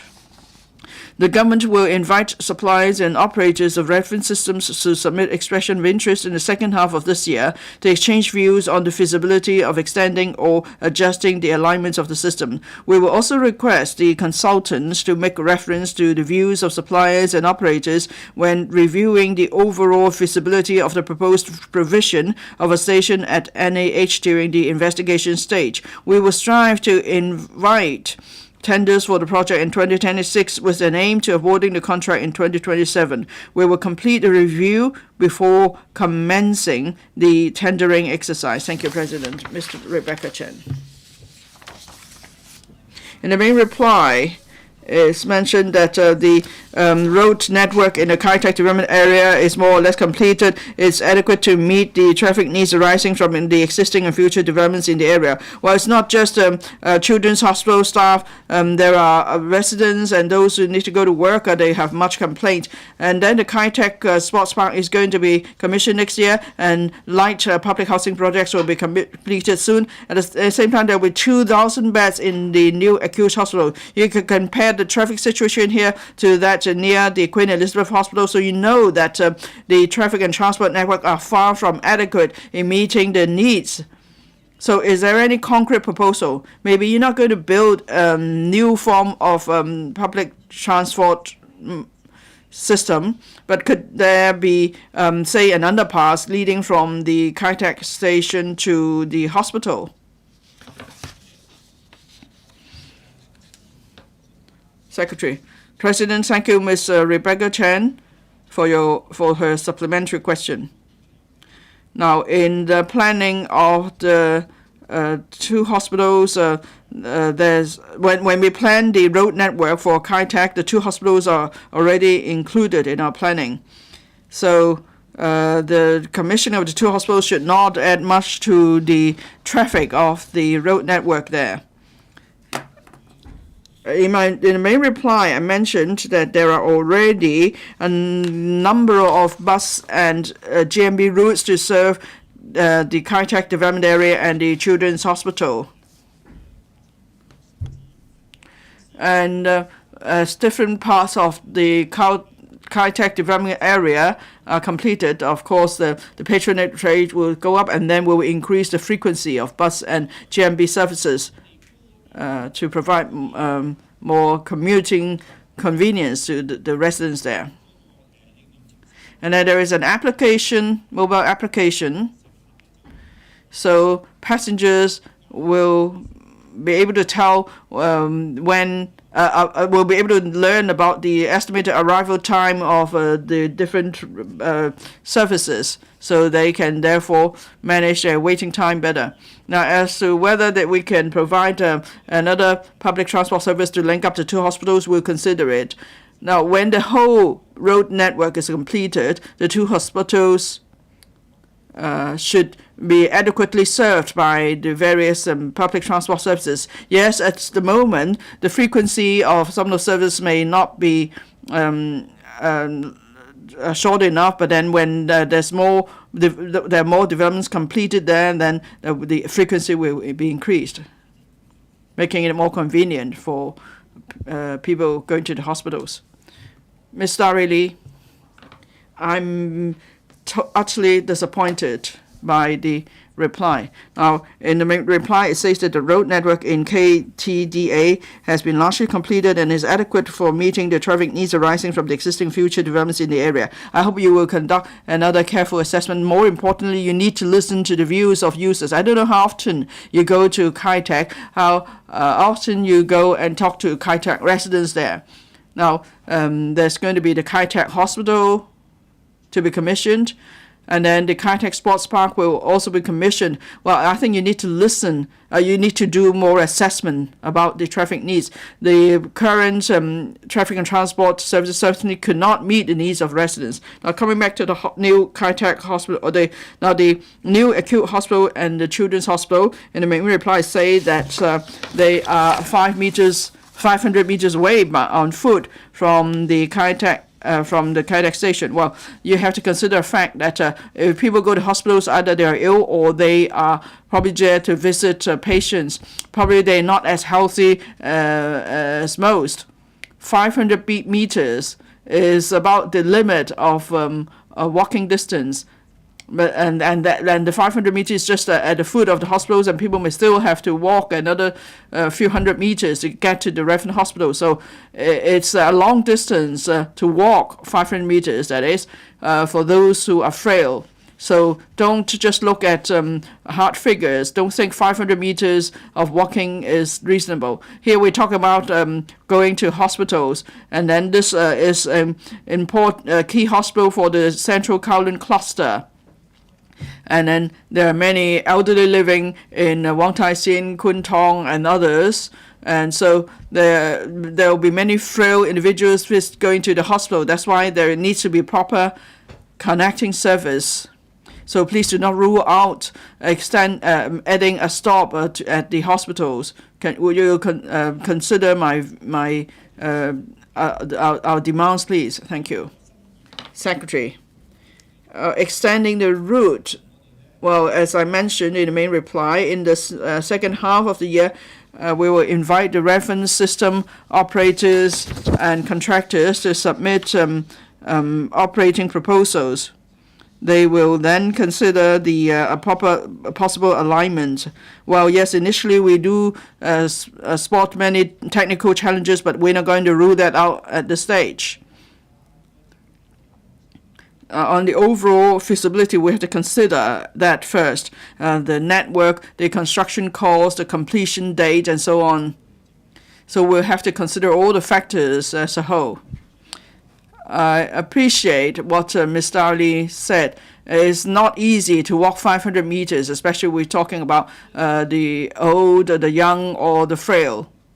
So apart from walking from the station, we need feeder service. For example, GMB routes linking up the hospitals and nearby MTR stations. That's why I said there are different types of public transport services to link up with the nearby MTR stations. Now, so either visitors or patients as they become familiar with the relevant routes, they should be able to make use of a certain public transport service to get them to the two hospitals. And yes, the walking distance of 500 meters may not be too short, but if we could improve the environmental facilities there, the walking facilities, then that may be of help to pedestrians too. Mr. Vincent Zhang. Now, in the past year, the biggest concern I've heard about from Kai Tak residents is that after the commissioning of the Kai Tak Sports Park and the new acute hospital, would there be enough public service capacity to meet the needs? Mr. Chen, could you please clip your microphone to your lapel? Now, I know that the central Kowloon route will be commissioned in 2025 because apart from public transport services, there's need for traffic network. Now, the All China Games will be held in 2025. So, can you undertake that the central Kowloon route will be commissioned before the games?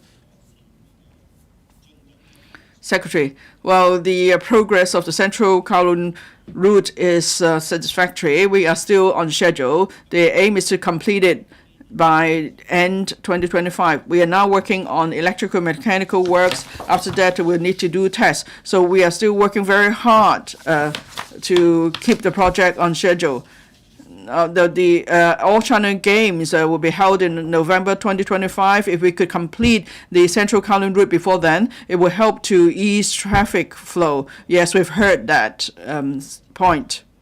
But then at the same time, there are certain constraints when it comes to works progress. And then, of course, there's been some factors that may impact the progress of works, and we're now trying to catch up with the progress. So we are trying to speed the works up as far as possible. Can we move even faster? Well, that will be a challenge, but then we will try our best. If we could complete the route as soon as possible, we'll certainly do so. Mr. Kitson Yang.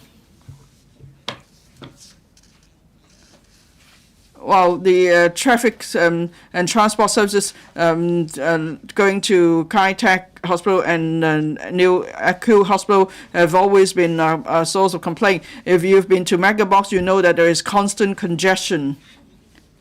The Children's Hospital has been commissioned for 2 years. Next year, the Kai Tak Hospital will be commissioned. The Kai Tak Hospital is to serve this central Kowloon cluster covering a population of 1.1 million. And there are just 4 bus routes and 5 GMB routes. Do you think that's enough? You say in future there will be a new bus route going from Kokowan to Hong Kong, and there will be another route that will be extended to cover Yao Ching Wong, Sham Shui Po, and then you're going to add the GMB supplementary route number 88A. Actually, they are not going to address any issues. And people have to rely on mass transit system if they need to go to this hospital, cluster hospital. So will you consider some form of travelators that will link up the new Kai Tak station and the 2 hospitals, and so the elderly could move on the travelators instead of having to walk the distance? And would you consider a new franchise bus route between Sanpo Kong and Kai Tak? Thank you. Secretary, thank you for your suggestions.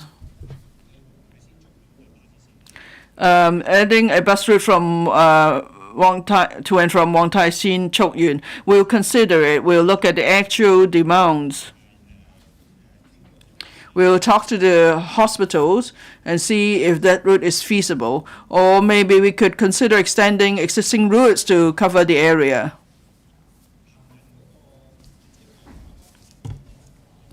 About improving the pedestrian network. Now, to facilitate pedestrian walking from Kowloon Bay to the Children's Hospital and the new acute hospital, 2 footbridges are being built, providing barrier-free connection with the 2 hospitals. Can we add the travelator system? Well, that means that will be more technically challenging, but we will consider the suggestion. especially if the walking distance is going to be long. The Development Bureau explained that they're going to build a multi-modal round the island connection system that will include footbridges and travelators. So we'll link up the Kowloon Bay action area and Kwun Tong action area. For Mecca Box and the waterfront there, where there's now serious traffic congestion, I believe with this pedestrian system and the travelator system, that would be of some help. Thank you. Ms. Nixie Lam.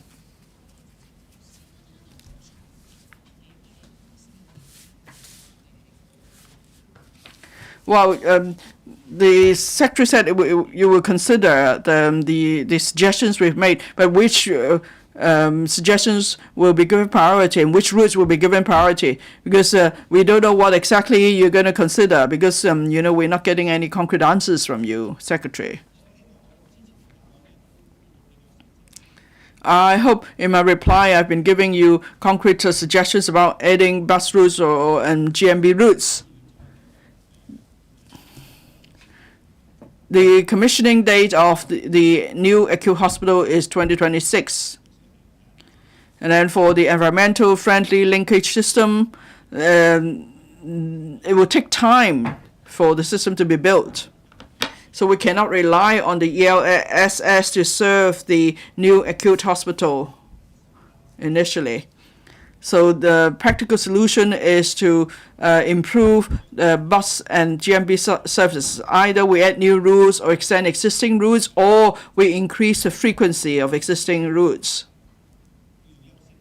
So these are the priority solutions because they are the most practical. Thank you. Last question seeking an oral reply. Ms. Judy Chen. The government has proposed in the Northern Metropolis Development Strategy to facilitate development of multi-story industrial buildings, MSBs, and modern logistics centers. In addition, as pointed out in its paper submitted to the panel on development of this council on 25th of April last year, in the long run, the government aims at accommodating brownfield operations affected by its clearance operations and facilitating the upgrading and restructuring of their business by developing multi-story buildings for modern industries.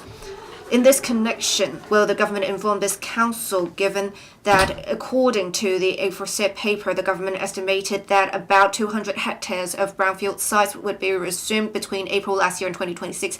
Of the area of brownfield sites that have been resumed by the government so far, as well as the gap between such area and the estimated area of brownfield sites to be resumed, 2 of the progress and timetable of relocating the logistics operations on brownfield sites to MSBs, and 3, as it is learned that at present some logistics operators are on brownfield sites are unwilling to move to MSBs, whether the authorities have gained an understanding of the reasons and how the authorities plan to encourage them to relocate their operations to MSBs. Secretary for Development. President, in response to the needs of society, the government has endeavored to expedite the implementation of various development projects to increase land supply in recent years, including the resumption and development of brownfield sites. We understand that existing brownfield operations have been supporting the development of construction, logistics, transportation, recycling industries, etc., and making contributions to Hong Kong's economy and job market. That said, many brownfield operations operate in a low-density manner, which is not the most land-efficient operation model compared to that of other economic activities. We consider that brownfield operations should be consolidated through various development projects in the Northern Metropolis to enhance land efficiency and offer them with an opportunity for upgrading and transforming their businesses. To minimize the impact that resumption of brownfield sites brings to these economic activities, the government would resume brownfield sites for development in a controlled manner, provide brownfield operators with ex gratia allowances, and provide assistance to those who wish to relocate their businesses. My reply to the various parts of the question is as follows. 1. Over the past few years, the government has resumed and cleared about 30 hectares of brownfield sites, most of which were situated within Kutong North, Van Ling North, KTNFN, and Hong Shui Q Hachun HSKHT. for the purpose of implementing first phase development of these two new development areas NDAs. The land resumption works were generally on schedule. In order to take forward the remaining phase of development of various NDAs, the government will resume about 200 hectares of brownfield sites from now till the end of 2026, among which some 100 hectares are within the KTNF and remaining phase development and HSK-HT second phase development. To this end, the Lands Department posted relevant resumption notices and acquisition notices in January and May this year, respectively. That is the 100 hectares. As for the remaining 100 hectares of brownfield sites, they are mainly situated within Santin Technopole and Yunlong South Development Area YLSDA. The government will take forward the land resumption works concerned in due course. 2. It is the government's objective in the long run to develop multi-story buildings for modern industries, MSBs, for promoting industrial development on the one hand and consolidating brownfield operations in a land-efficient manner and assisting them in upgrading their operations on the other.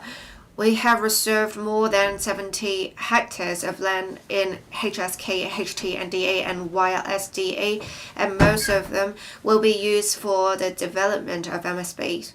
The government received positive feedback from the industry earlier in relation to the number of expressions of interest submitted for MSB development on the two sites in Yunlong and Hongshui-Q, and hence the government has included these two sites in the land sale program. I'm sure members may be aware that the government has announced last Wednesday, that is the 26th of June, that the tender period of the Yunlong site will be extended to the end of December this year. This is in response to the views expressed by the industry that they needed more time to prepare the relevant tender proposals and hope that the government would put up the Hongshui-Q site for tender as soon as possible so that the industry and investors could consider the strategic development of the two sites concurrently. The government announced at the end of May last month, or the month before, the release of the community isolation facilities on the Hongshui-Q site and is now expediting the preparatory work for putting this site up for tender in September at the earliest. Details will be announced in due course. For brownfield operators affected by the government's land development, in general, they would receive monetary compensation. For those who wish to relocate their businesses, the floor space provided by MSBs would be one of the options for consideration. But this is not the only option, nor is it an option that is available in the short term. Pending completion of MSBs, the Development Bureau would continue taking forward various support measures to brownfield operators. The measures include providing advice of planning and lands matters through the dedicated multidisciplinary team and coordinate different departments to facilitate them in seeking necessary approvals and identifying more suitable government land for letting specifically to affected brownfield operators by way of short-term tenancy. In addition, we will reserve more land for MSB development and industrial zones in development projects such as Longku 10 reclamation and new towns in the new territories north. 3. We understand that the rental level of MSBs is one of the concerns of brownfield operators, as the existing rent of the brownfield sites is relatively low. As such, we will request the successful bidder of the MSB site to hand over some floor space of the MSBs to the government so as to allow brownfield operators who wish to move into MSBs to gradually adapt to the rental level of MSBs. For instance, we have required the successful bidder of the Yunlong site to hand over 30% of the gross floor area to the government under the specific land sale conditions for renting out to brownfield operators at a rental level comparable to that of brownfield sites. in related industries for an initial period of 5 to 10 years to provide a transitional period for the industries to adapt to MSB operation mode and to upgrade and transform their operations. We also understand that some brownfield operations may not be suitable for operating in MSBs. Hence, we will reserve land for open storage use at suitable locations in the planning of the Northern Metropolis. For instance, land has been reserved in HSK, HT, and DA for the storage of large construction machinery. Thank you, President. Ms. Judy Chen. I would like to thank the Secretary for giving a reply. For the relocation of brownfield operations to MSBs, it would relate to the overall progress of resumption in the northern part of Hong Kong. I want to focus specifically on part 1 of the reply. The reply was similar to that given in April last year. It has said that 30-odd hectares of land has been reclaimed, and in 2026 we have to resume another 200 hectares. But then it has been 4 years and we are still quite slow. It seems that the government does not feel the urgency. How can you instill confidence in the public that the Northern Metropolis, the progress of land resumption, will proceed as scheduled? Do you have a concrete timetable or the details about costs that you can share with the public?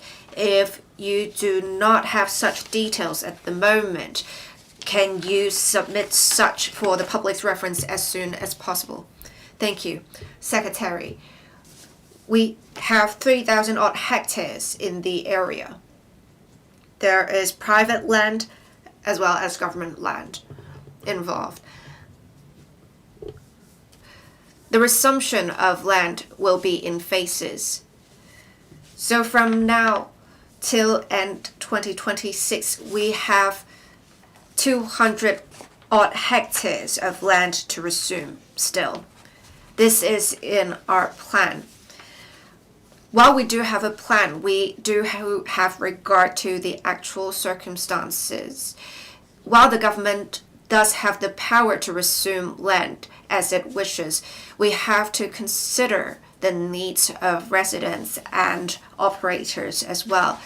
So in the last year, I will admit that we have already resumed 200 odd hectares and we have another 200 odd hectares to resume.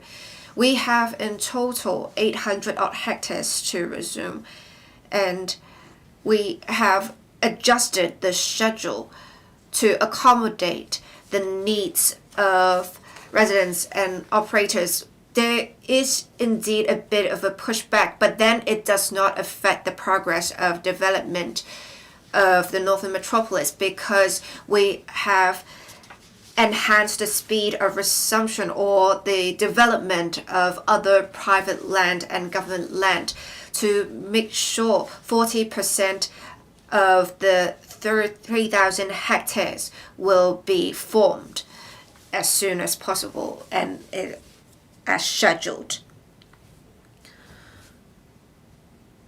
We need to make sure there is a breathing space for brownfield operators affected because it will take them time to relocate to MSBs, and it will take time for the MSBs to be completed in the first place.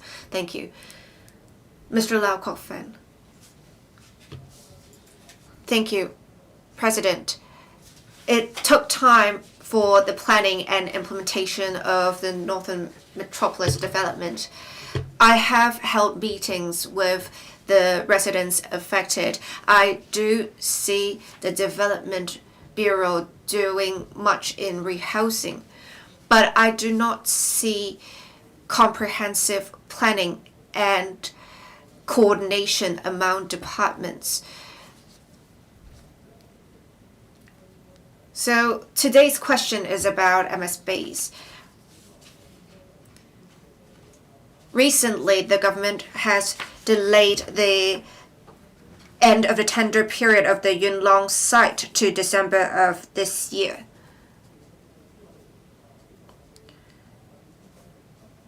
We need significant amount of funds for development, and some logistics industries may not want to move to MSBs.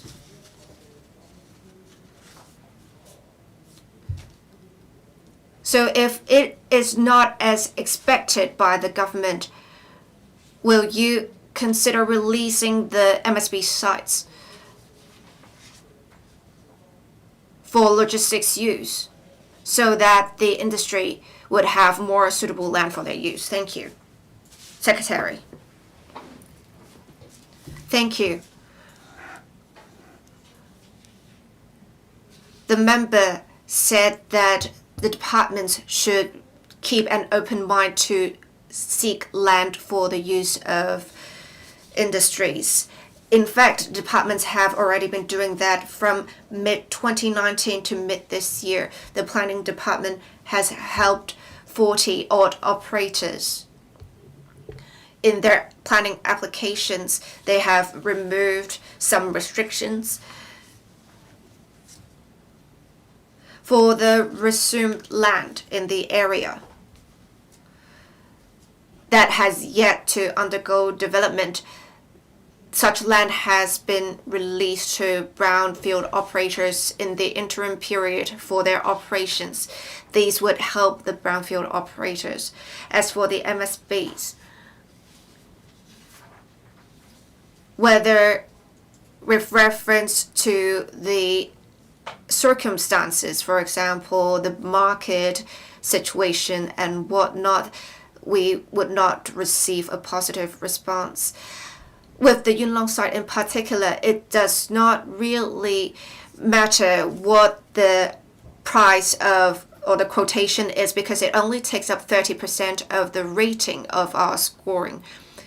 We would assign a heavier weighting for the design, because the Northern Metropolis is not just about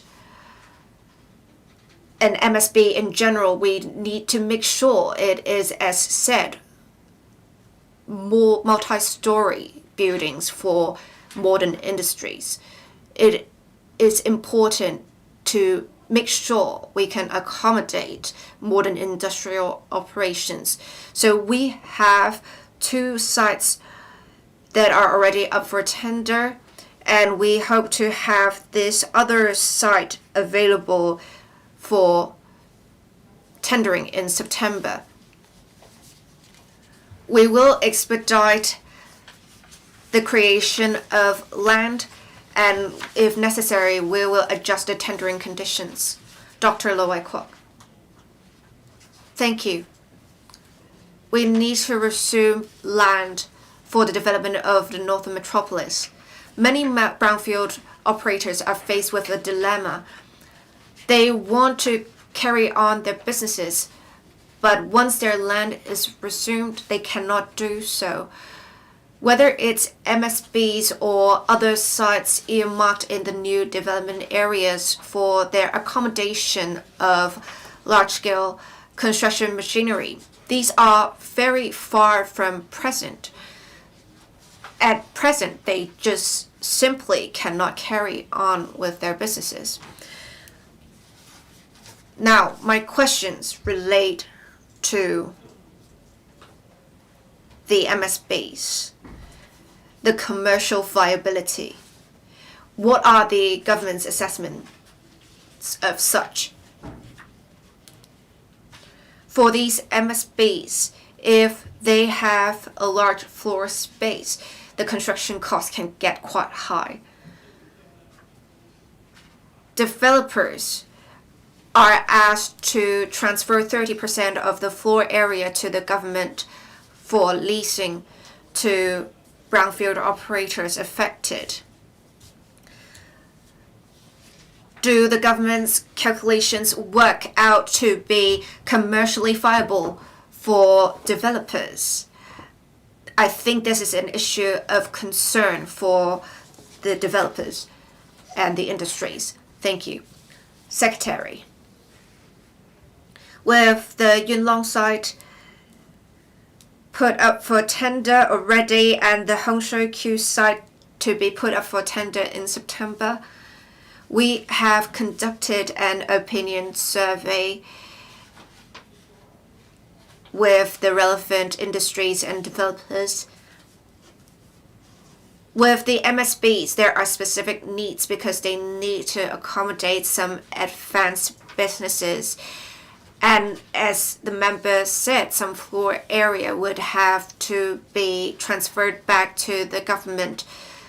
So we have conducted a survey to make sure the government would not have to subsidize the developers to develop the projects, and that the developers can profit from this, and they can perhaps pay some land premium to the government. As long as this is the case, this is acceptable. And as I said earlier, we have assigned a relatively low score for the quotation provided by developers. 30% is pretty much the lowest in history. So as long as the government does not have to subsidize the projects, we would consider it feasible. And we have seen 10 companies, not just developers. There are some logistics companies and auto repair companies that have submitted expressions of interest and considered the project to be profitable. Thank you. Mr. Frankie Yik. Thank you. In part 3 of the reply, it is said that 30% of the gross floor area of the MSBs will be handed over to the government to be rented out to brownfield operators. I want to say this. In general, the warehouses would have to be 12 meters high, and the utilization rate is quite high. But for MSBs, at most it will be 7 meters high, and they would have a relatively narrow ingress or egress. The air floor space would have to be at least 1.85-fold available in buildings.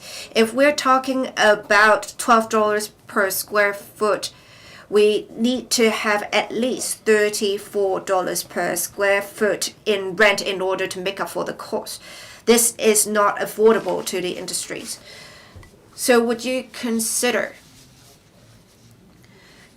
making the calculations for rentals not on the floor area but the available space? Thank you. Secretary, we are saying that for an initial period of 5 to 10 years, we would charge brownfield operators at a rental level comparable to that of brownfield sites. This is exactly why, because we want to make sure the rents are affordable to brownfield operators. For individual cases, for the period of 5 to 10 years, it may be changed, the period, depending on the circumstances, depending on the operations and the operator's needs. These will be somewhat tailored.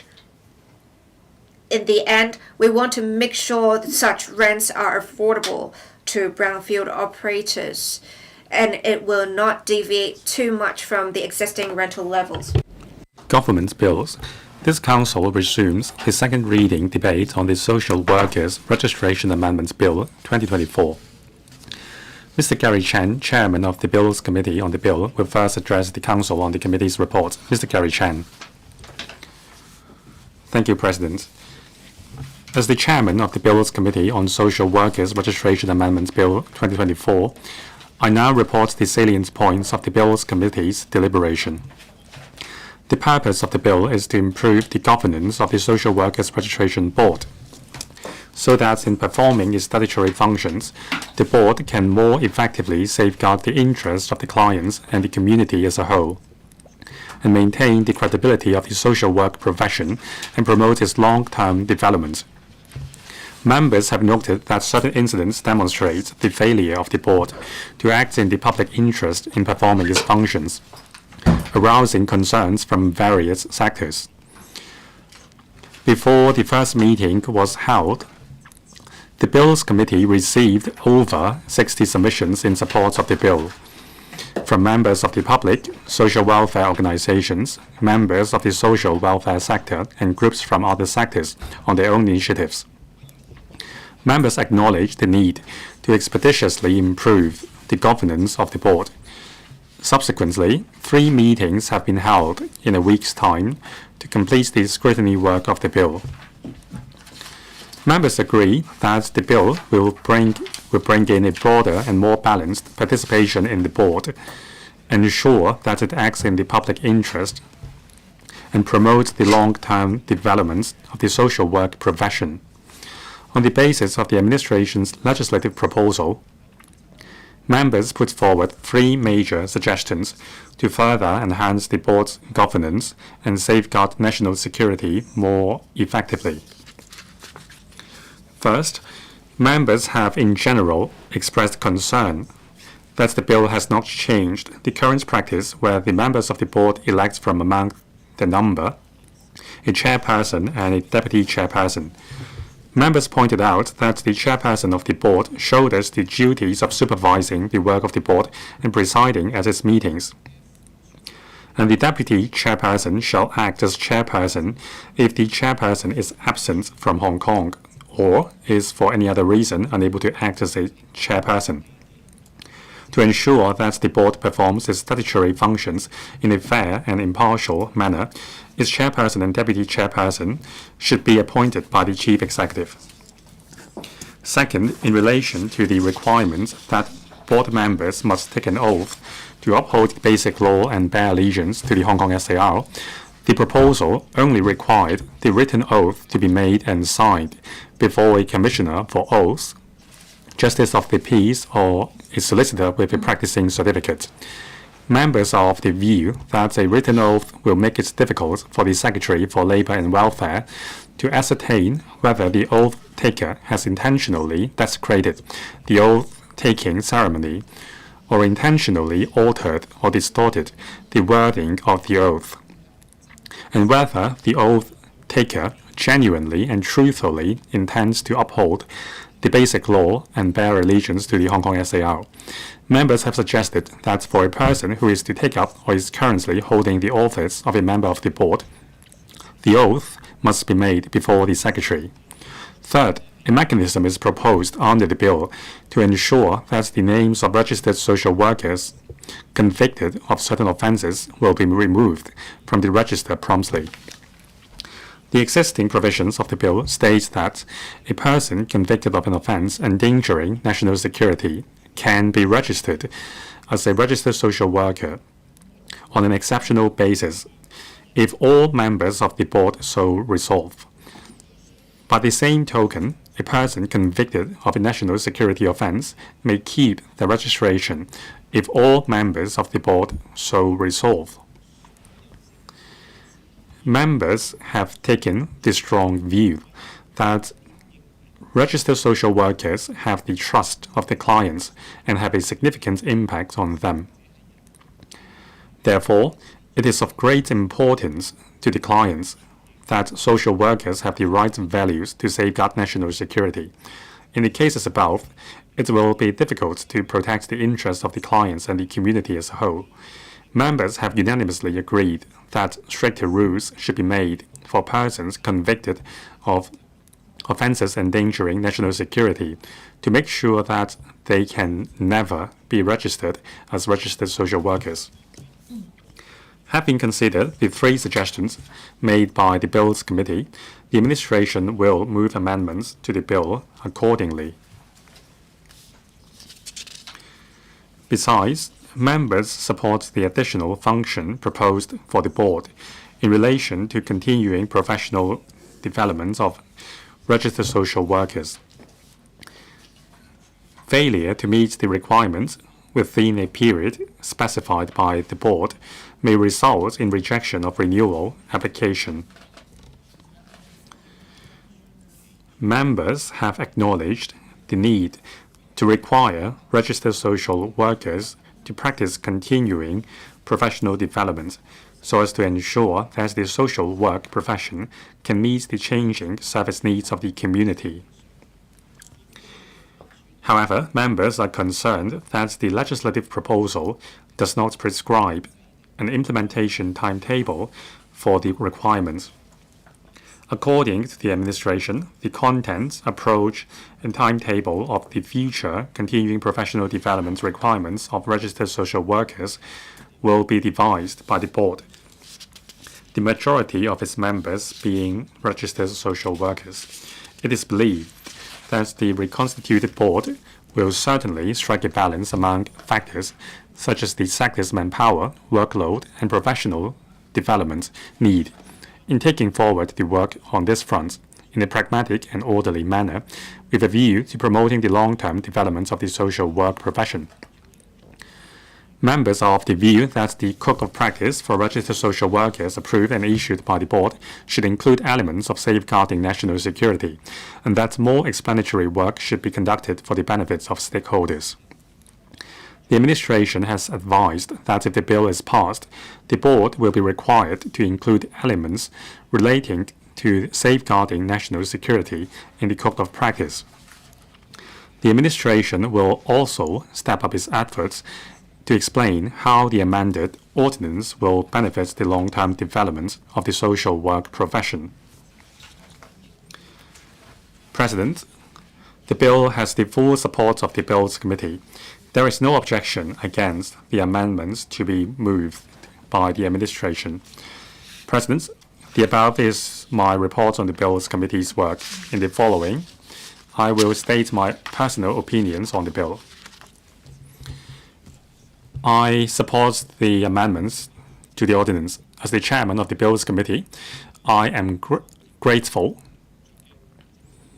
to the administration, the Electoral Secretariat, the Deputy Chairperson, and the members.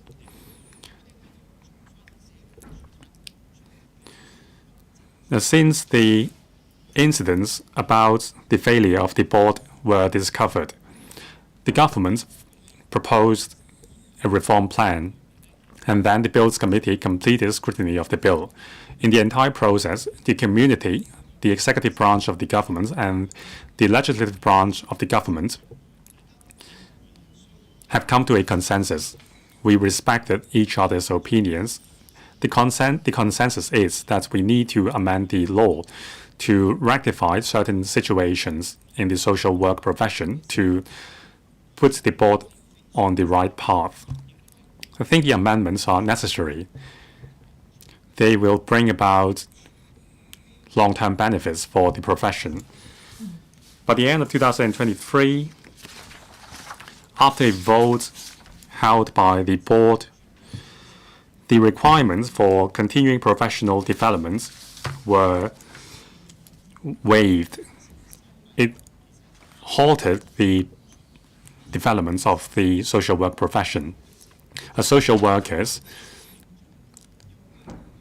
the professionals must continue to enhance the knowledge to keep up with time. The amendments also adjusted the constitution of the board. It is for ensuring that different voices are heard in the board. This is beneficial for the board's decision-making process in terms of the decisions made by the board and training decisions. Different voices will be considered for the interests of the community as a whole. Now, there is also the new oath-taking requirements for board members to ensure that they will uphold the basic law and bear allegiance to the HKSAR. Now, this, as a statutory body, this is the red line we have to draw. We have to ensure that all members of the board are loyal to the Hong Kong SAR and the public. And also, the escape clause involving offences endangering national security will be removed. National security offenses are not just any other offenses. This has an impact on the security of the country and Hong Kong. Now, by removing the escape clause, we can prevent persons convicted of national security offenses from being registered as social workers again. President, I think the amendments demonstrate the determination of the government to uphold integrity in Hong Kong. Now, with this opportunity, we hope that the profession can embark on a new path and return to a professional approach. Now, with the professional attitude, the profession can gain the trust and confidence of the public again. Based on the above reasons, I support the Amendments Bill 2024. Thank you. Professor Priscilla Leung. Thank you, President. I speak in support of the Social Workers Registration Amendment Bill 2024. As a social worker in Hong Kong, this profession is actually quite respected. I remember when I was in secondary school, I watched this movie North Star, and I also had the dream of becoming a social worker. Social workers play a very important role in Hong Kong. They can support those underprivileged and can help them support their needs. In recent years, however, especially from 2014 to 2019 and the years after that, I've seen some social workers who kept a very high profile, showing they are social workers, yet their social behavior leaves me very disappointed. At schools, we practice a one school, one social worker principle. I know that schools really need social workers. Young people really need the support of social workers. However, we found a lot of black sheep amongst the social workers, and I did not support the idea of one school, one social worker. Those who seek help are those who are most vulnerable, and they would share their inner thoughts with social workers.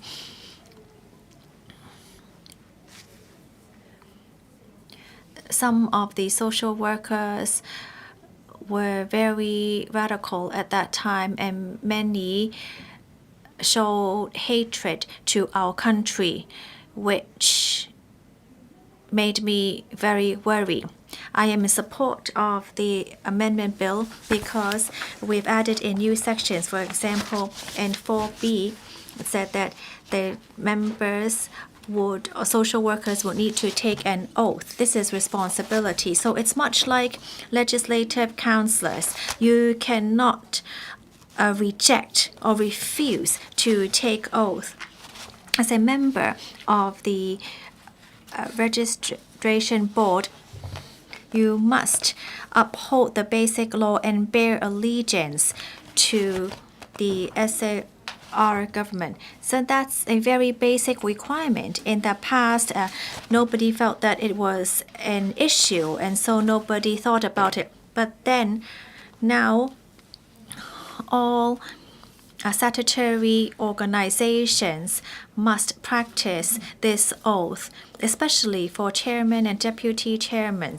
Anyone who is appointed to such a position must do that, and we must ensure that we would not be criticized by members of the public for not doing that. The board is responsible for regulating all the social workers. I have many social worker friends, and I really respect this profession.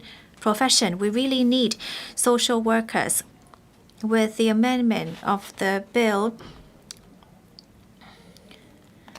we will be able to improve ourselves. I think that the government should allow flexibility for social workers, but they should not allow such people to practice hatred to our country and to show subversion to our country. I told my social worker friends that as long as we are working as the Northern Star, whether it be resources or other formats, we are willing to provide full support. I hope that we can all be united to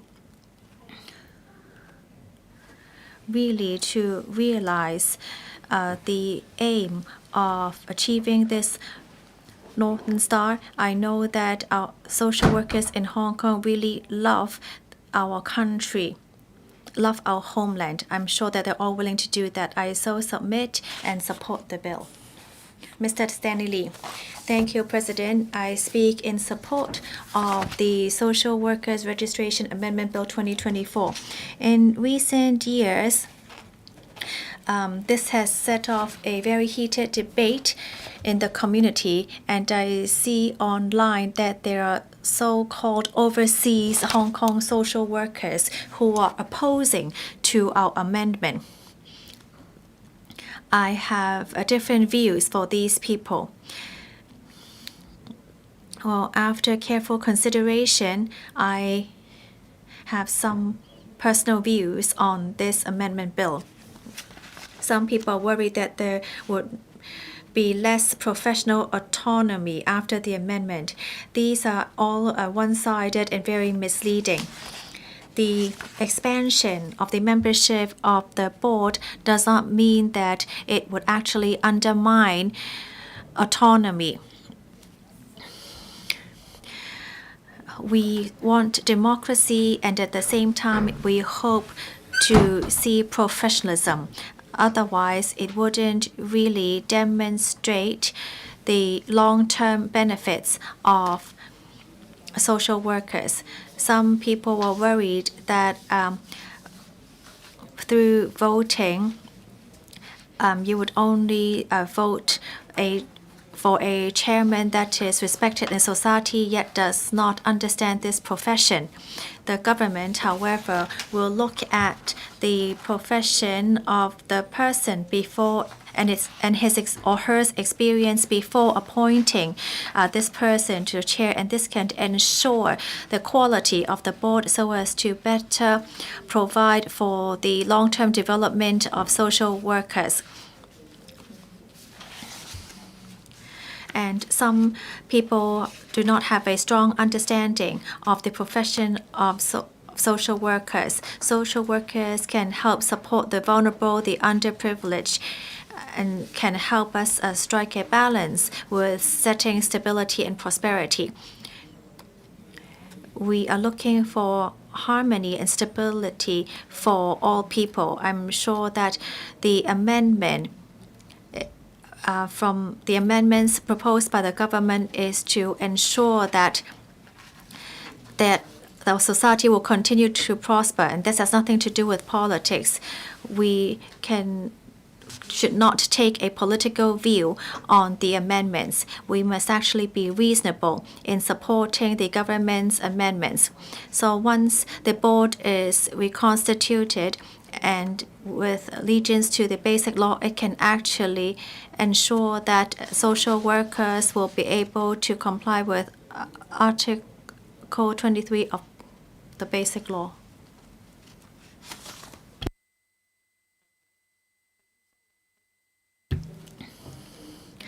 And for those who are convicted of serious offenses to continue with membership, I believe that this should be done as soon as possible to ensure that we'll be able to ensure quality provided to the clients. We want to ensure we uphold the professionalism of the sector. For social workers who have been convicted of offenses, they would of course not be trustworthy to the public, even though the existing mechanism was able to suspend certain workers, we should actually change with the times and remove those social workers in an expeditious manner. We do not to worry too much because the amendments are fair and not targeting any particular group of social workers. As for concern on continuous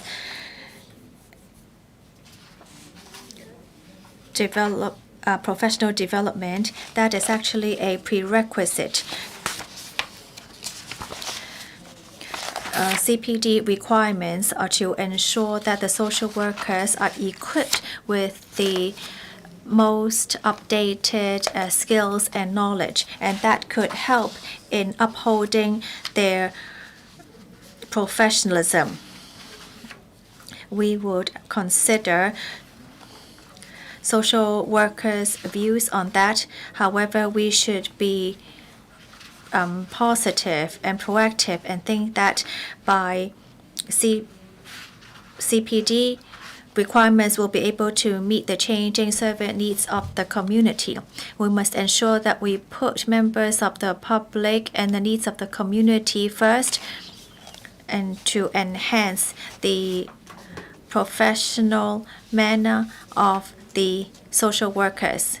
President, requiring social workers to take oath is because social workers are responsible to the public, and taking oath would be in the interest of the public.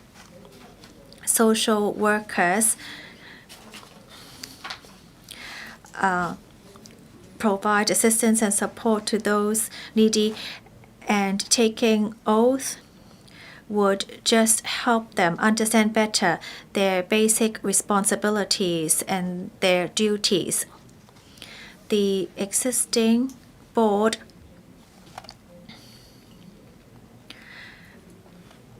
we have already seen a few social workers who have committed offenses remaining on the board, and that actually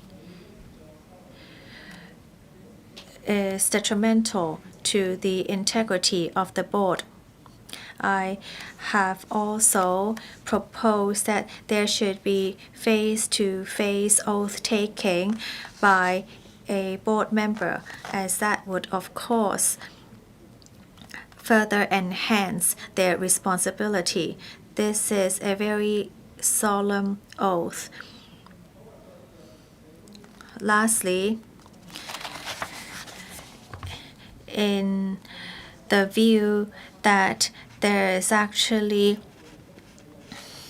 that the amendment will actually undermine the professionalism and professional autonomy, that is all misleading as well, because now there would be better protection for the social workers, and they will be able to safeguard the needs of the people. Social workers, under the protection of a strong mechanism, will be able to fight for better rights. Some people think that they might accidentally step on the red line. That is because of the inadequacies of the existing bill. The amendment this time will be able to plug any previous loopholes. In the past, without such amendments, we have seen social workers violating their profession. I'm sure that we are able to amend these this time to enhance the professionalism of social workers, and social workers would be better protected. This is a necessary and reasonable amendment in the interest of members of the public. Well, once we have set up a bills committee to study the bill, we have received many submissions with both pros and cons, with the majority of those supporting the bill. So I hope that you would all possess an open mind in reading this amendment bill.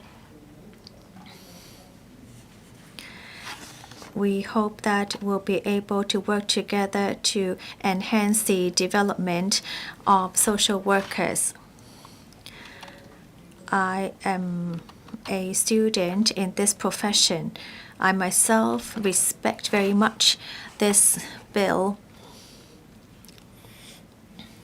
Only by these amendments can we really see a better future for social workers registration board. I so submit supporting the amendment bill. Thank you. Dr. Chairman Kong, Deputy President, today we are resuming second reading debate of the Social Workers Registration Amendment Bill 2024. It is for enhancing the governance of the Social Workers Registration Board to ensure that the board acts in public interest and to ensure that the social work profession can develop in an orderly manner.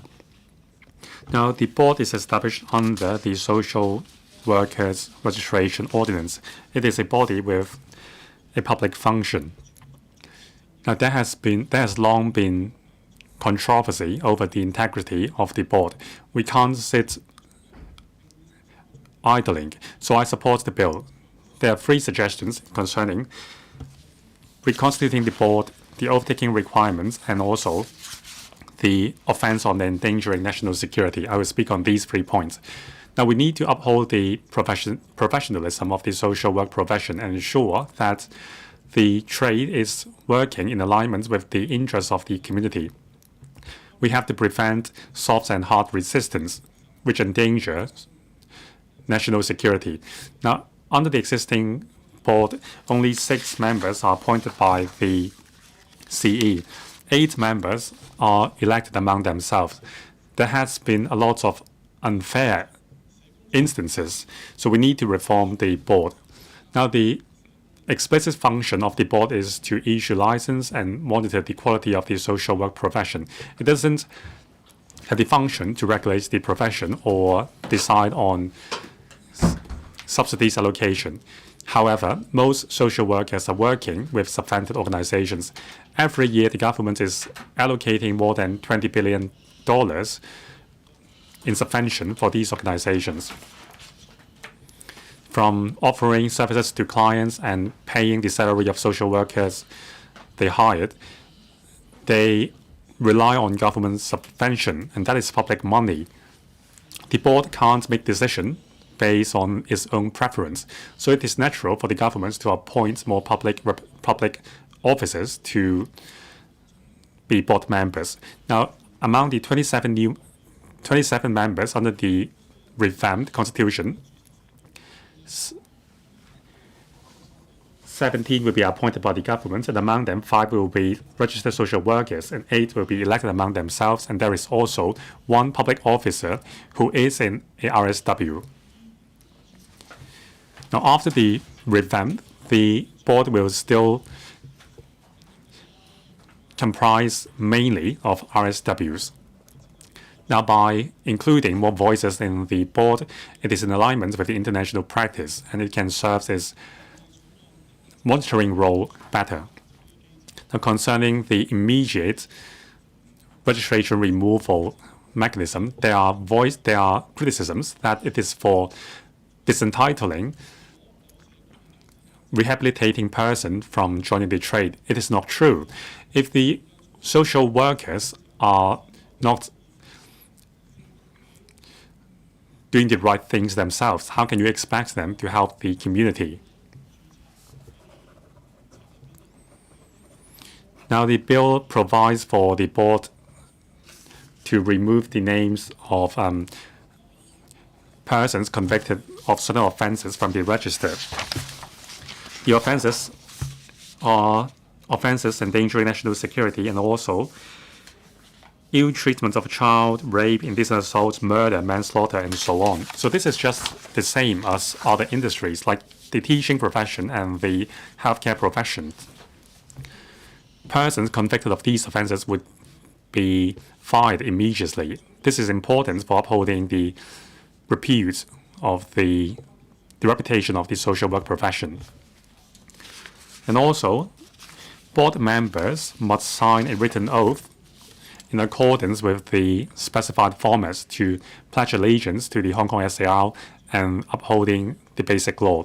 The form must be returned to the secretary within a specified time. Otherwise, they cannot take office or continue to hold office of board members. Now, in 2021, the entire civil service has pledged allegiance to the Hong Kong SAR and uphold the basic law. And then there were lots of calls for similar oath-taking arrangements to be implemented for other subvented organizations to ensure that the behavior of the members of these professions or bodies are regulated. I believe various bureaus and departments, for example, the Education Bureau, should conduct a review on whether the stakeholders in their profession should follow this arrangement. I also submit and support the third reading of the Social Workers Registration Amendment Bill 2024. Ms. Eunice Yong, Deputy President, I speak in support of the Social Workers Registration Amendment Bill 2024 and the amendments. This is a piece of milestone legislation. It is important for further enhancing the social workers registration system in Hong Kong, enhancing clients' welfare, and improving the quality of the trade. The social work profession is a very noble profession, and it is also very challenging. Social workers have been working diligently to provide adequate services to the underprivileged in society, from childcare to adolescence counseling and family support. The social work profession can be seen everywhere. Now we applaud the social work profession, which has been upholding the highest standard in serving society. However, as mentioned by the administration, several incidents have occurred within the board. We understand that there are challenges within the board, and we thank the government for providing us with the information that we need to scrutinize the bill. Now we appreciate the establishment of a regulatory regime to ensure that the quality of the trade can be upheld and public interest is served. This is the spirit of the bill. The government has shown determination in amending the law. The constitution of the board has been reformed. I support the changes. Now, under the existing board, there were 15 members, 8 were elected among each other. Now 7 of them have resigned. Only 1 continue to hold office. Now, if the government hadn't proposed legislative amendments, one can imagine how dire the situation will be. So I agree that the chairperson and the deputy chairperson should be appointed by the government. This can enhance the authority of the board, and also capable persons who are familiar with the trade and who are reputable can be appointed to lead the board's work. This is also the practice in other statutory bodies. It will enhance the efficiency and the authority of the board. On the oath-taking requirements for board members, the oath must be made before the Secretary for Labour and Welfare or a person he authorizes. Board members must uphold the basic law and bear allegiance to the HKSAR. This is only natural. And we thank the administration for accepting our suggestion on requiring in-person oath-making. Now, board members will be required to make the oath in person in front of the secretary. This shows the commitment of the board members. I believe with the new requirements, a reconstituted board will receive the support of society as a whole. Concerning offences endangering national security, under the existing legislation, there is the Schedule 2, and now the offences endangering national security have been added to Schedule 2. And I thank the administration for accepting our views on removing the escape clause. Now, for social workers who have been convicted of offence endangering national security law, they will be removed from the register permanently. If we allow social workers who have endangered national security to remain in the trade, it will undermine the services for their clients and also the confidence of society in the social work profession. Social workers have the duty to uphold national security and the country's development interest. This is a commitment shared by social workers. So we need to draw a clear line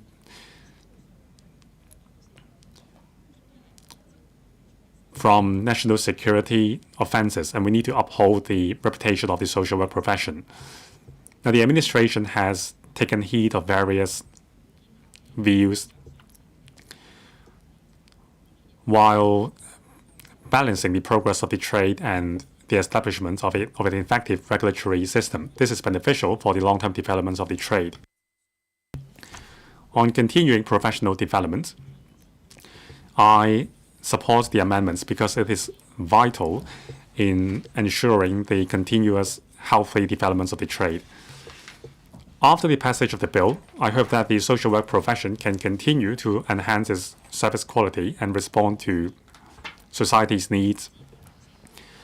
And using this opportunity, social workers should continue to improve themselves and build an inclusive society. Mr. Lam Chun Sing, thank you.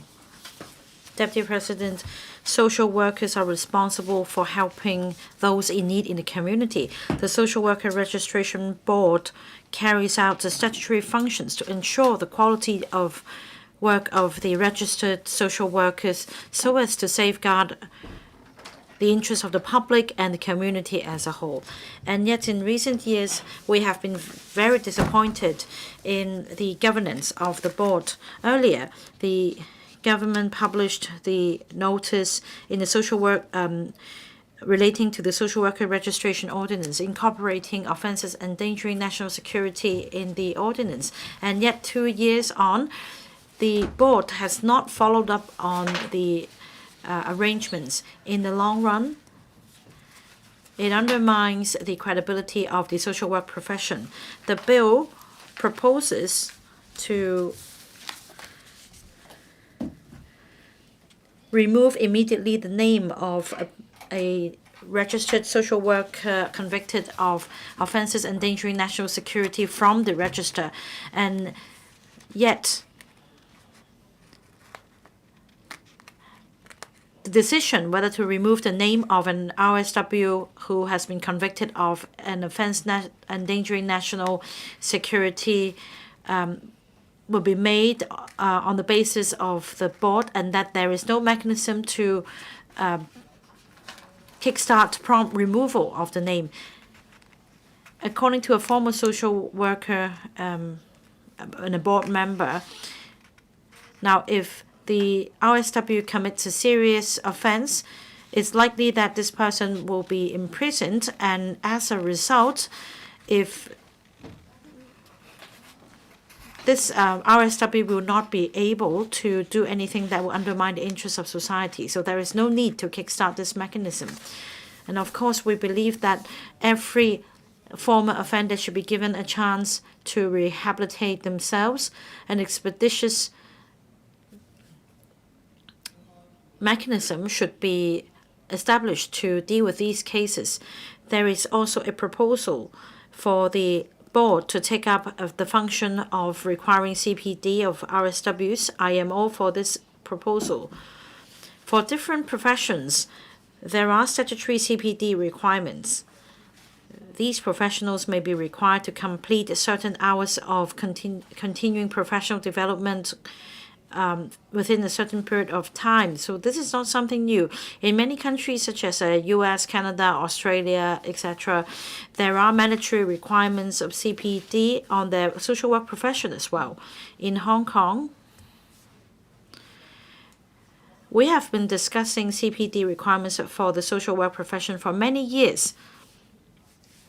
And yet, last year, the voluntary CPD for RSWs was suspended, and there is an impasse. Now, the reconstituted board will be responsible for drawing up a framework for CPD requirements for social workers. I look forward to this arrangement.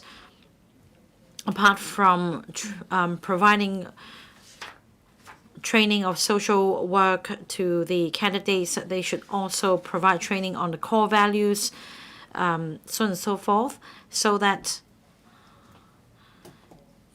and also past activities and training courses should also be should also serve as reference. Previous points accumulated could also be transferred, so that the profession can decide on the most suitable way to take forward CPD. Now, it's part of social workers' training to care for the community, especially the underprivileged. It's just natural for social workers to fulfill their duty in this regard. I understand that there are voices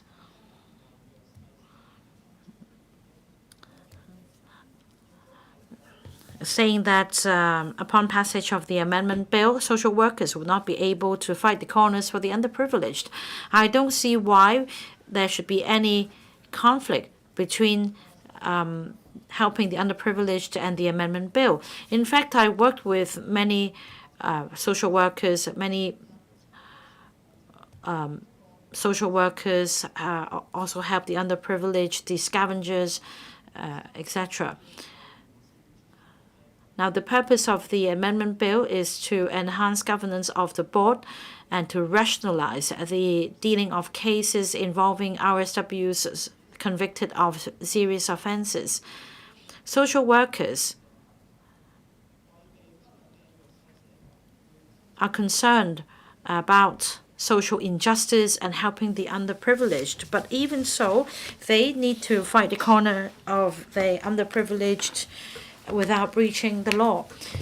For example, I often tell my labor union partners that they need to fight the corner of the labor sector, but at the same time, they need to properly fulfill their work duties.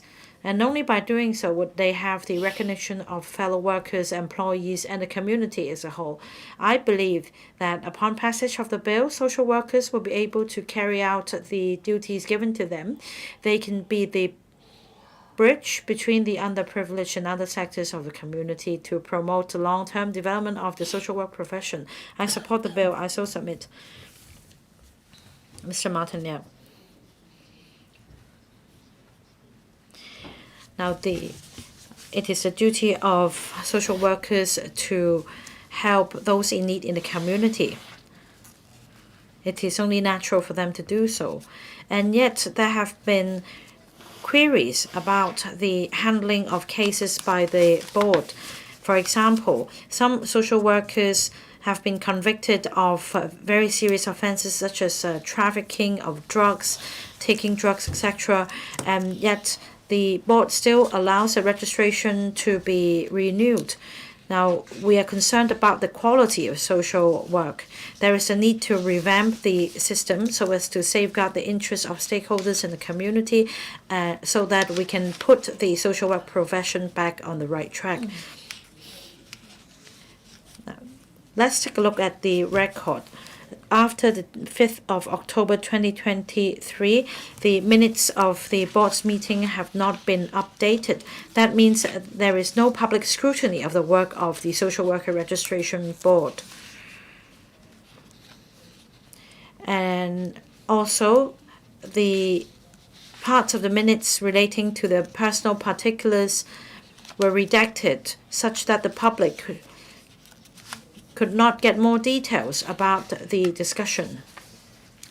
Likewise, for cases involving RSWs convicted of serious offenses, the personal particulars were also redacted. In fact, it's the Social Workers Registration Board's function to set standards for the registration and disciplinary matters of the RSWs, so it should play a gatekeeping role, and yet is now kept from the public. There is no way to find out more about the registration of social workers. So this is total disregard to public interest. Take another example. For the IPCC, there is a detailed set of records of all the deliberations and decisions. The same applies to the Medical Council of Hong Kong. Members of the public will have a very clear idea through these minutes and records about the performance of these frontline practitioners. On the contrary, the Social Worker Registration Board is very opaque, and it is not fulfilling its duties. I believe a revamp is necessary. Under the amendment bill, the membership of the board will be expanded to 27, and 17 of them will be appointed. 5 will be RSWs, 8 will be elected, and there will also be 1 representative of the Social Welfare Department as well as 1 public officer who is also a registered social worker. There may be concerns that this amendment bill put forward by the government is an interference to the profession.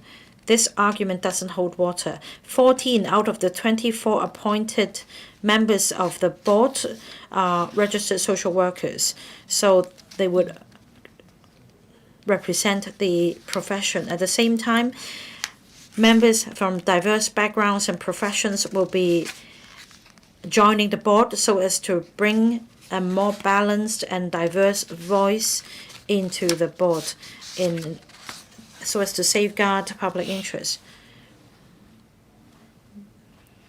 This revamp will not undermine the development of the social work profession. On the contrary, it will safeguard public interest and make the profession more credible.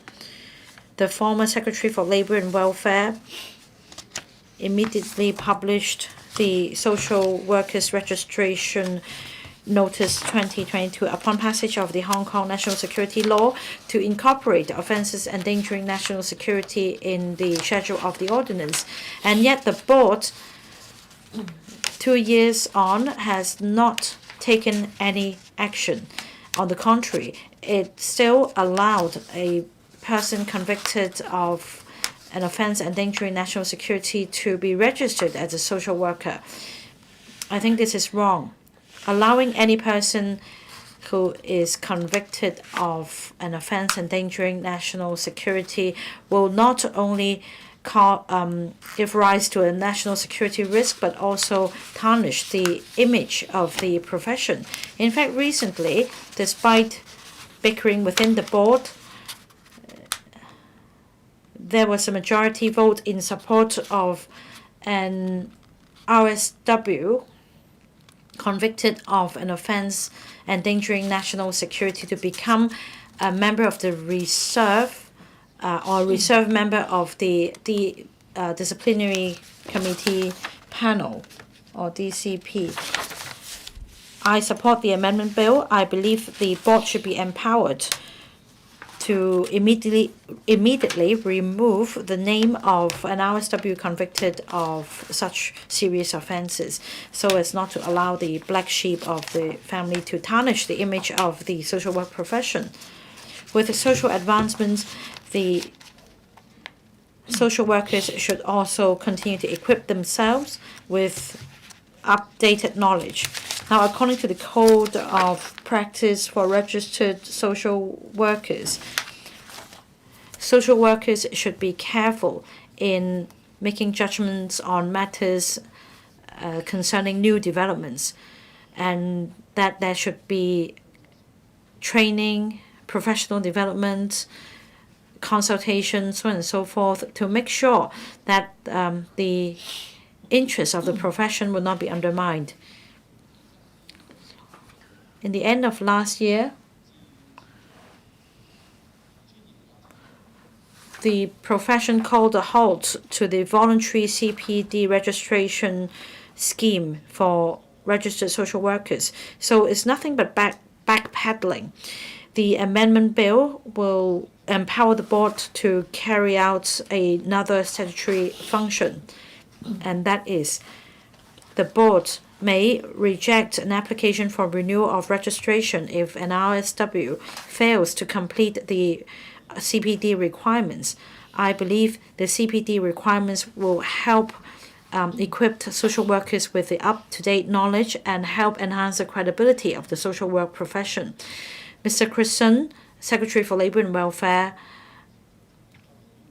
mentioned in the second reading of the bill that the board should be empowered to draw up a framework on CPD requirements.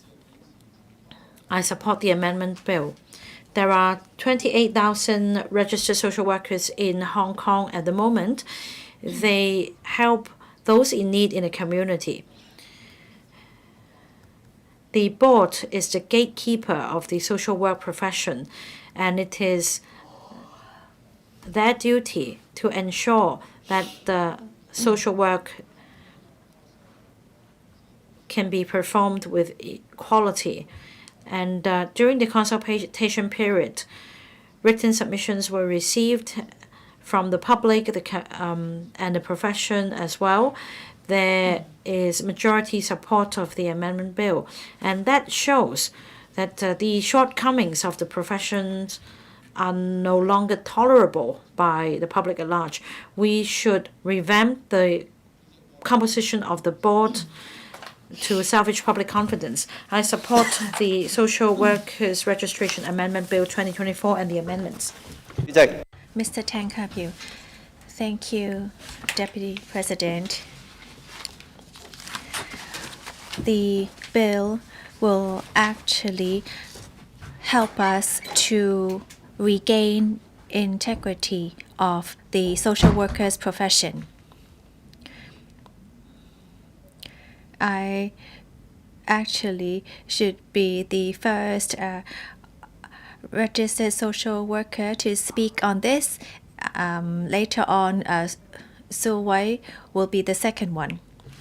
Well, this bill was passed in June 1997, and then later on, the Social Workers Registration Board was established. After many years of practice, well, it's been 27 years, the Social Workers Registration Board has brought 5 disappointments. First of all, it was actually kidnapped by those who endanger national security because they put aside professional views and they do not work towards the interests of the public. Second disappointment, there was no improvement of the board because they called a halt to CPD being a prerequisite for the renewal of registration. And so many people query about the professionalism of social workers. Well, this card can be renewed by $400 each year. This is the same with many other sectors, such as insurance. They need to take CPD courses to actually to renew their profession. Yet for social workers, you only need to pay $400 and you'll be able to get this RSW card. Yet there are many social welfare organizations asking the government at least hundreds of millions each year to ask for continuing professional education to support the social workers, yet we don't see any of it happening. Third disappointment, the Social Workers Registration Board does not work towards mutual recognition with GBA counterparts. It did not try to help integrate social workers into the GBA. This is a very important trend, and actually many professions and sectors can practice their profession in such a large region, yet social workers do not do that. So there was no such mutual recognition on GBA. And the fourth disappointment, the Social Workers Registration Board did not try to deepen the development of the board, and actually there is no in-depth knowledge of profession. It's just like this card, because you can all hold this card. Even for construction workers, there is a very small division of work, at least 20 to 30 categories. Even for doctors, in the social worker sector, we can see different sectors such as for youth, for elderly, for rehabilitation, for protection of children, mental health, social innovation, social enterprise. These are all very profession sectors, yet we do not actually divide these into different categories under the Social Workers Registration Board. So this is another blank page to the board. And the fifth disappointment, the board continues to stand at odds with the government. This is a very strange relationship. We do need public resources for the social workers. I'm sure that professional social workers provide or take or engage in duties that are set up by the government or supported by the government. Well, under such a relationship, professional social workers should adhere and comply with the needs of society, and these are the responsibilities of RSWs. Therefore, RSWs should actually practice mutual confidence with the administration, but very often the board is seen as actually on opposing sides of the government. So these are the 5 disappointments I have towards the Social Workers Registration Board. Therefore, I support the amendment of the bill. I believe that with the passage of the bill, we'll be able to foster professionalism.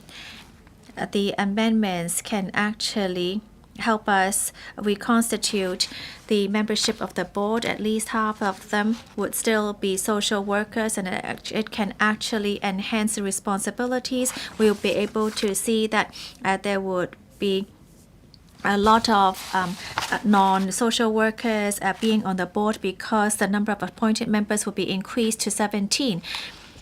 For the other amendments proposed by the government, I believe that those are the views of the public. It can actually instill more confidence in the public and show that the government respects the Bills Committee.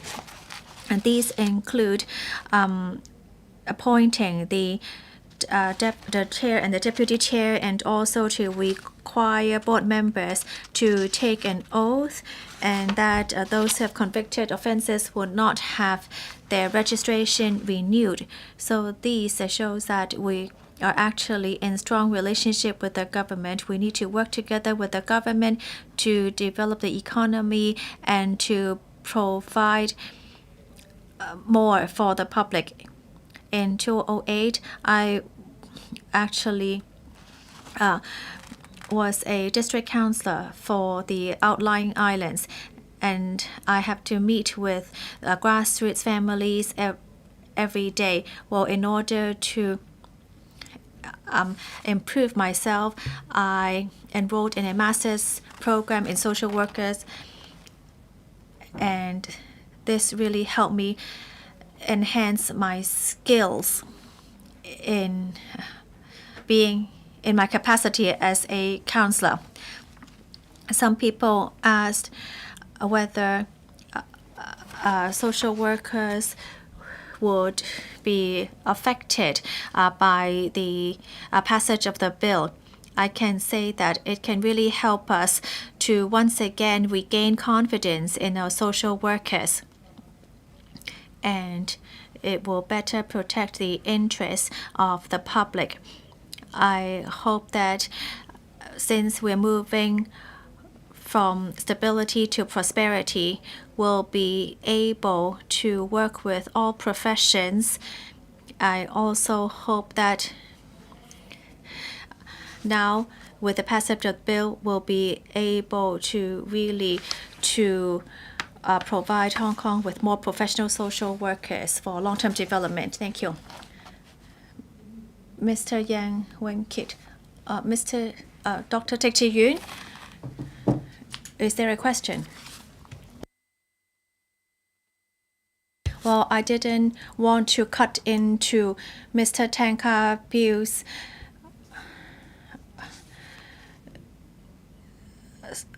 speech. I just want to say that he was disappointed in the registration board.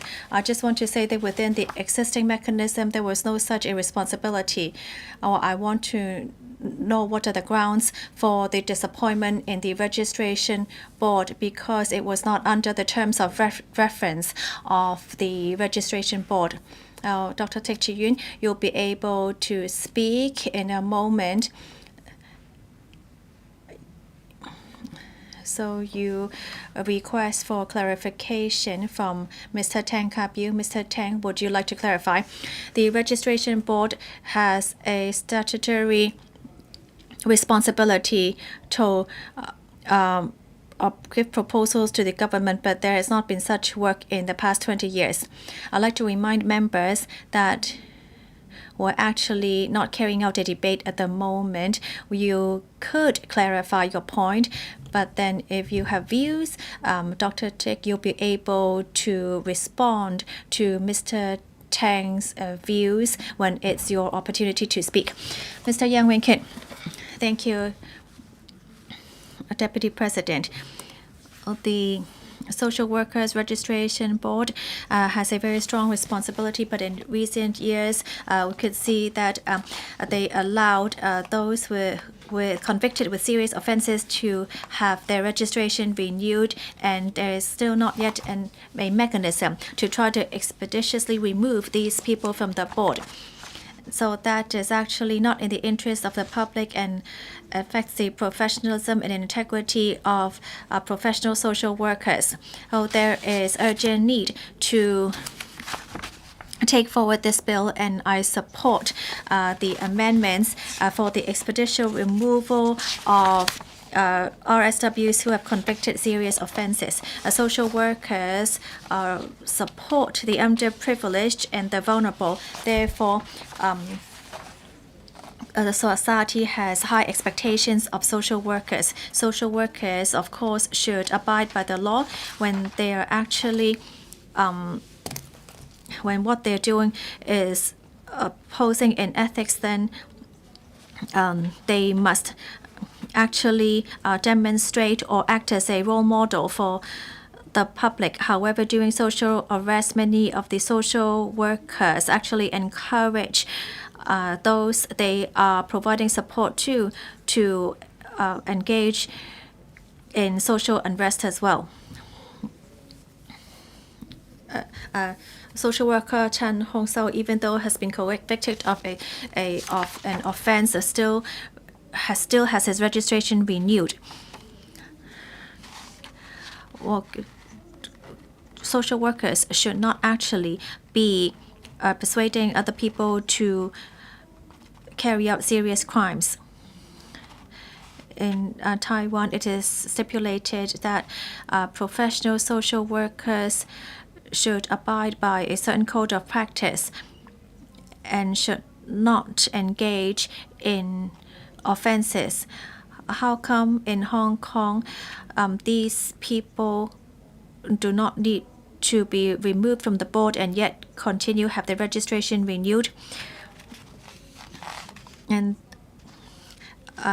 the board says that those who have committed offenses will be more understanding towards other people. But how do you ensure that these people would not continue to carry out other offenses? So who would bear such responsibility if that's the case? This is actually something not to be tolerated.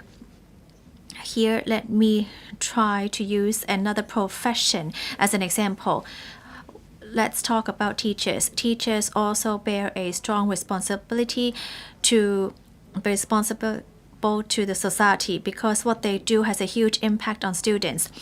People or the members of the public have high expectations of teachers. So for teachers who have committed offenses, the EDB will then disqualify their registration, and disqualified teachers would not be able to carry out any more teaching duties at schools or at tutorial schools or other centers. So why should social workers be excluded from such disqualifications? The amendments proposed are necessary. It can actually help us regain confidence in social workers and to uphold the integrity of the Social Workers Registration Board. We can actually see that the current members of the board has quite radical views. The passage of the bill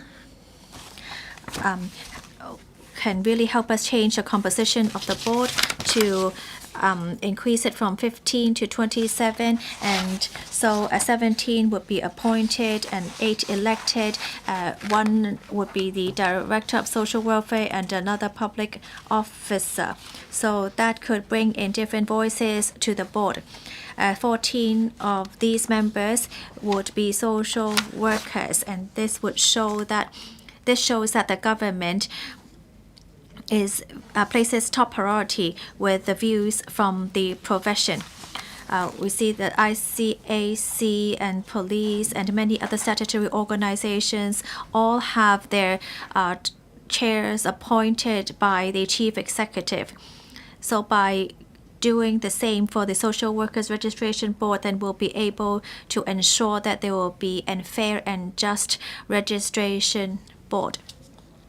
I'm happy to see that the government has proposed amendments to reconstitute the board to ensure that the board will be able to ensure that public interests be safeguarded. And recent years, the EDB, the Law Society, and all of them all require a CPD, as the Social Workers Registration Board has called a halt to CPD in recent years. But now with the amendments made, there would be a prerequisite for registered social workers, and they can actually ensure that there will be professionalism, and this is something to be supported. Another view I'd like to share is that social workers should fight for the interests of the vulnerable, and not to instill wrong views or attitudes to those people. I understand that grassroots families are sometimes emotionally affected by their lifestyles.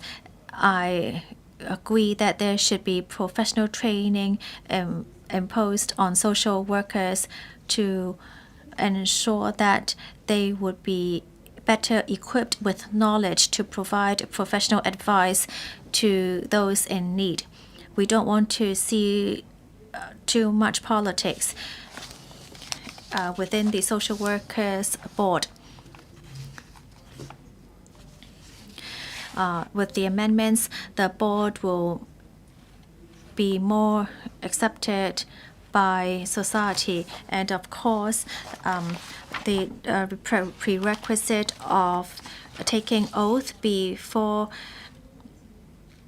being registered is a necessity. I don't think that this would lead to a huge exodus of social workers with the oath-taking requirement. Well, even if they leave, it's actually a good thing because we can better change the composition of the board and the registered social workers. We really want to welcome those who can really work in the interest of the public. I so submit supporting the Social Workers Registration Amendment Bill 2024 and all the amendments proposed. Thank you. Ms. Connie Lam. Thank you, Deputy President. I speak in support of the Social Workers Registration Amendment Bill 2024. Over the past 3 months, there were a lot of debates on the reforming of the Social Workers Registration Board. There were supportive views and there were objections. Upholding national security is our priority. There shouldn't be diverging views. We can't leave any gray area and we must enhance legislation. I myself is a registered social worker. I support the bill. The reform will enhance the image of the social work profession and also our reputation. The problem is the tip of the iceberg. The problems demonstrated by the board is deep-rooted. In 2002, offense for endangering national security was included in Schedule 2, or rather 2022. 2 years have passed. The board still hasn't established a mechanism to ensure the effective implementation of this. It is because some people deliberately delay the process. Now, when the reform is on the verge, 7 elected members resigned. They only have a few months to remaining in their office. I really disapprove of their actions. Still, I have listened to genuine views from the industry. There are views that the government and the Legislative Council have neglected the views of the trade, and the reform would undermine the professional autonomy of the trade. But is that true? There are 6 registered social workers within the Council. In Council meeting and also at panels and the Bills Committee, our views have been adequately conveyed. We have received submissions and deputations from the trade and even the clients. We have heard views that despite the expansion of the membership of the board, the majority of the members are still social workers. This will uphold professional autonomy of the board, and it will also ensure fair treatment and handling of disciplinary matters. The bill is beneficial for the trade. According to a survey, many social workers said that the bill would make it more difficult for them to voice up for human rights, social issues, social justice issues, and the clients, because it would make it easier for them to step on the red line. Well, I don't think that is true. The duties and responsibility of social workers will not be affected by the bill. The requirements include expansion of the membership, oath-taking requirements for the board and so on, and also the CPD requirement. Now, if a social worker is really professional, they would not hover above the red line, and the actions would not be interpreted as actions endangering national security. As I said, the social work profession is a highly professionalized trade. It works for the benefits of families, the underprivileged, and so on. The board is the gatekeeper of the trade. It will monitor the quality of service offered by the trade. While upholding social justice, social workers should not be contravening the law. On the contrary, with a clearer set of guidelines, social workers can fulfill their duties more easily. Concerning the gatekeeping role of the board, in the past, the board has the power to revoke application for a license or renewal application. However, these were all done behind closed doors. Even for persons convicted of serious offenses like assaulting a police officer and rioting, with the support of the majority of the board, they are still registered as social workers. Some people serving their sentence can apply for a renewal of their status online. This is unacceptable. So we need to assist the board in performing its gatekeeping role in vetting the applications. And this cannot be achieved simply by expanding the membership of the board. Even so, the board has no power to conduct a thorough background check for the applicants. Board members can only look up the information of the applicants online. So in the future, a central database should be set up to keep the information of all the registered social workers. We are emerging from stability to prosperity. We can't afford to lose stability at this juncture.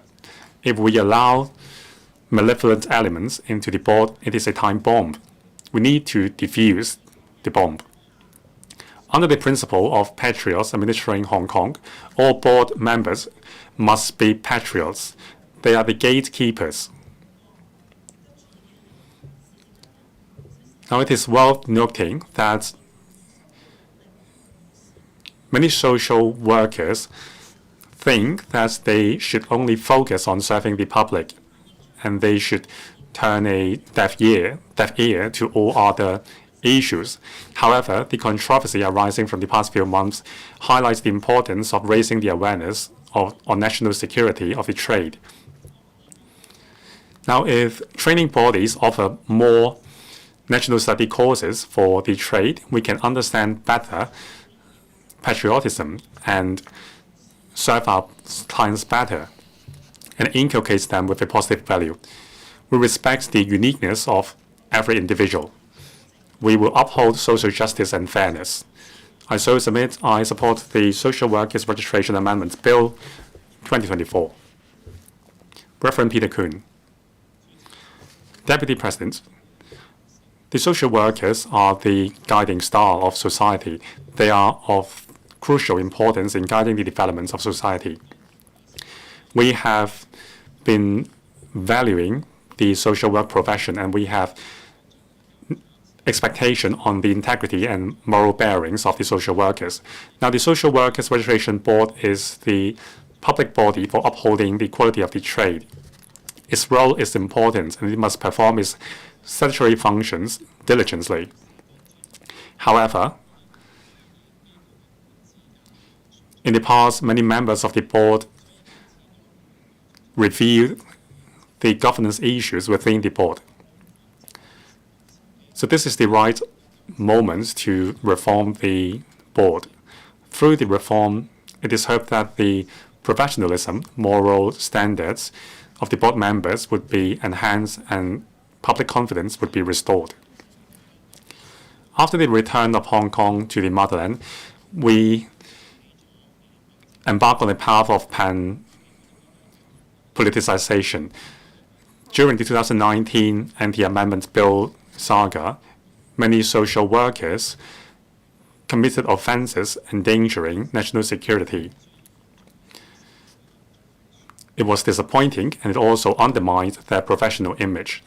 After the enactment of the national security law, in 2022, the government amended the legislation and added offenses endangering national security to Schedule 2 of the Social Workers Registration Ordinance. Persons convicted of offense endangering national security is disentitled from being and registered social workers. Now, the intent was to allow the trade to rectify itself from the chaos and return to the right path. But the actions or non-actions of the board was disappointing. Even the board members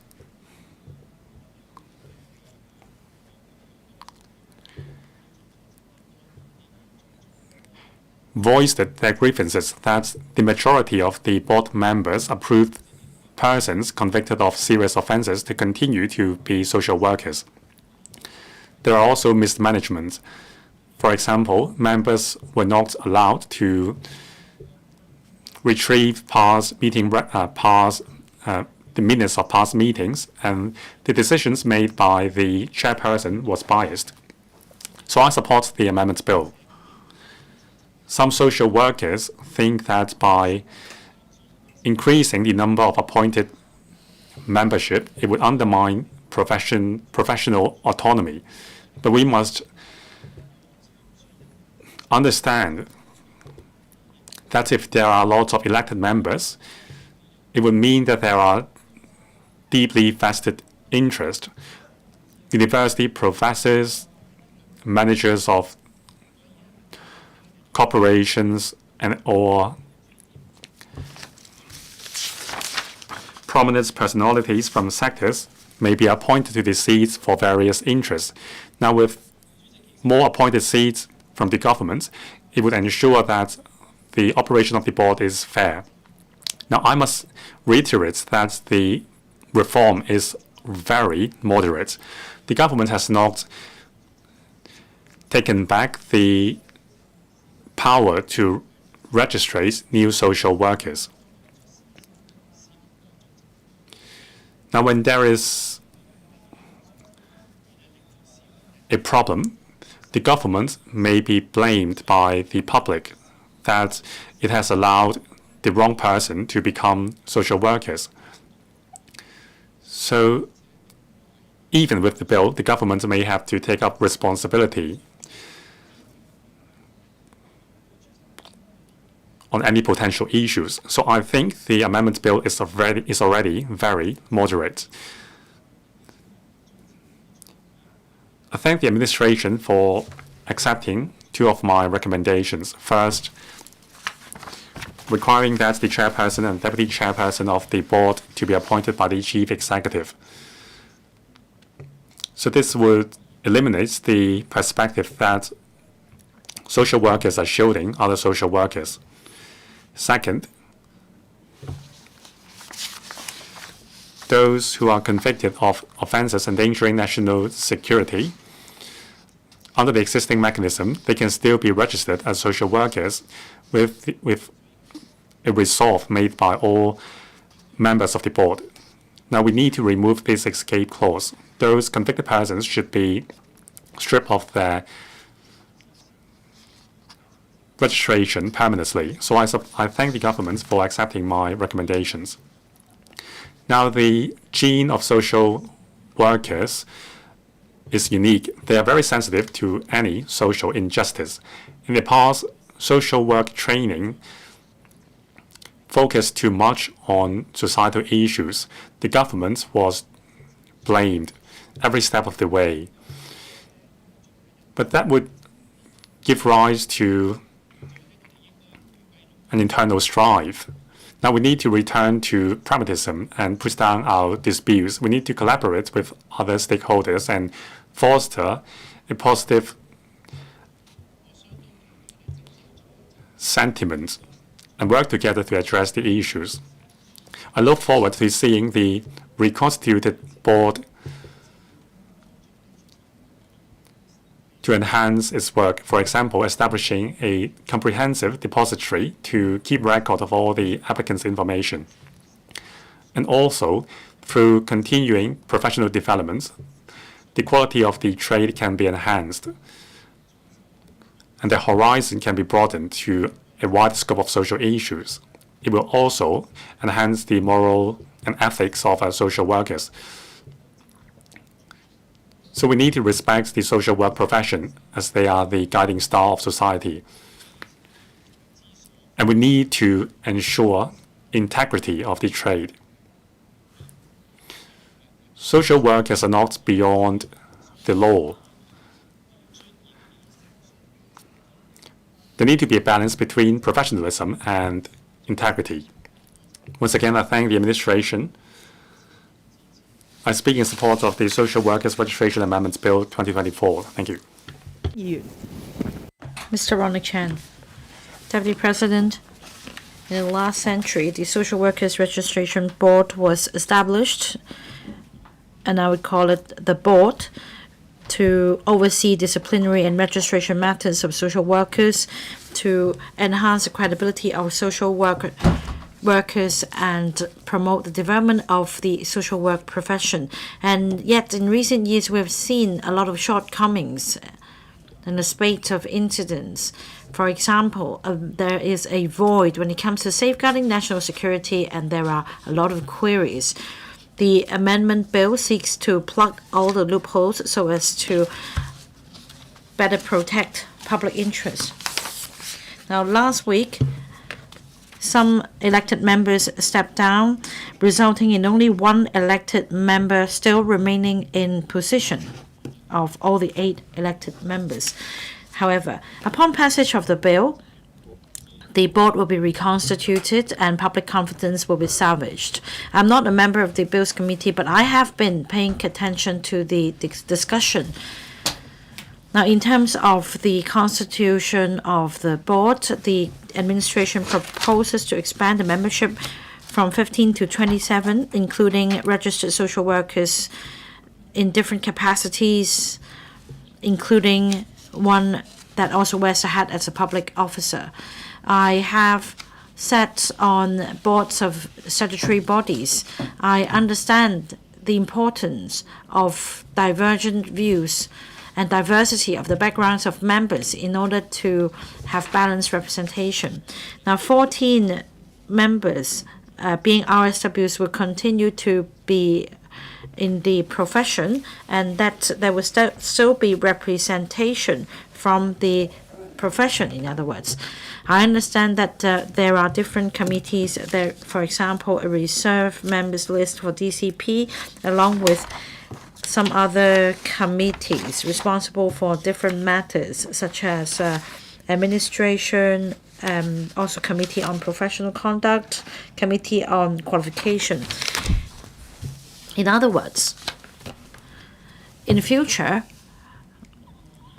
if there are altogether over 20 members of the board, there will be no difficulty in maintaining operation of the board. And I suggest that each committee should comprise a similar number of members, say a dozen, so as to ensure a balance is struck.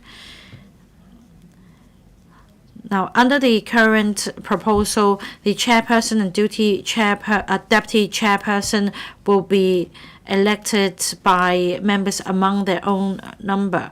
So there are, however, since the chairperson shoulders a very important responsibility, there have been suggestions that the 2 post holders should be appointed by the chief executive.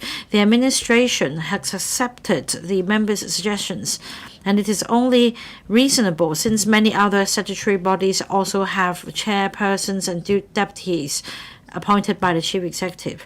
As for qualifications requirement, normally no person having a previous conviction record will be appointed to become a member of the board of any statutory body.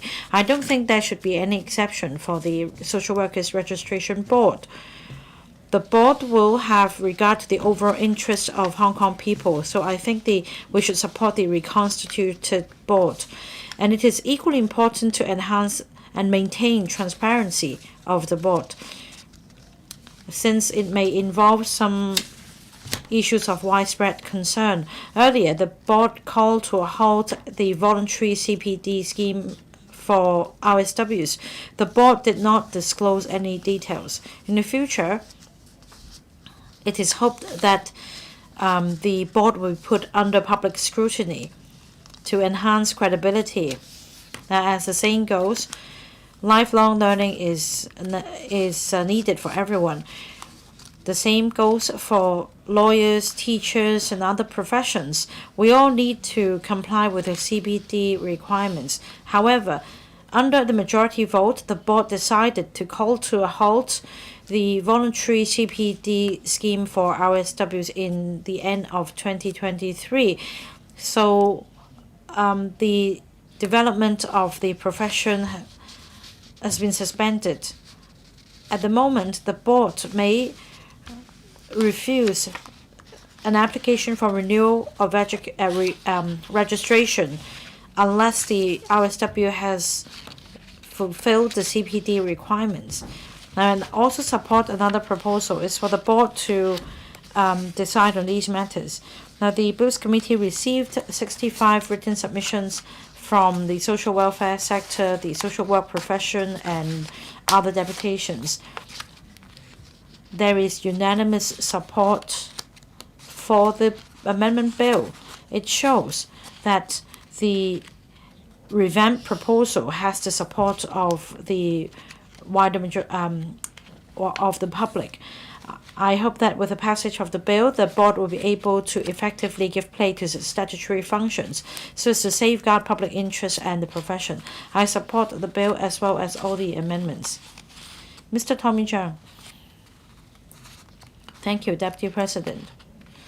The Liberal Party gives its unwavering support for the administration's Social Workers Registration Amendment Bill 2024. Our party will also be supporting the committee stage amendments to be moved in due course. The object of the bill is to address the various problems facing the board in recent years. We need to right the wrong. There are a number of issues. Recently, for example, the board approved a number of RSWs convicted of serious offenses such as possession and trafficking in dangerous drugs, theft, contempt of court, to be registered or continue to be registered as an RSW.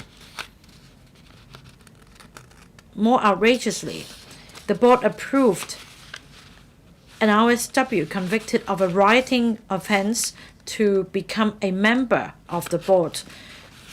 This is total disregard of the law.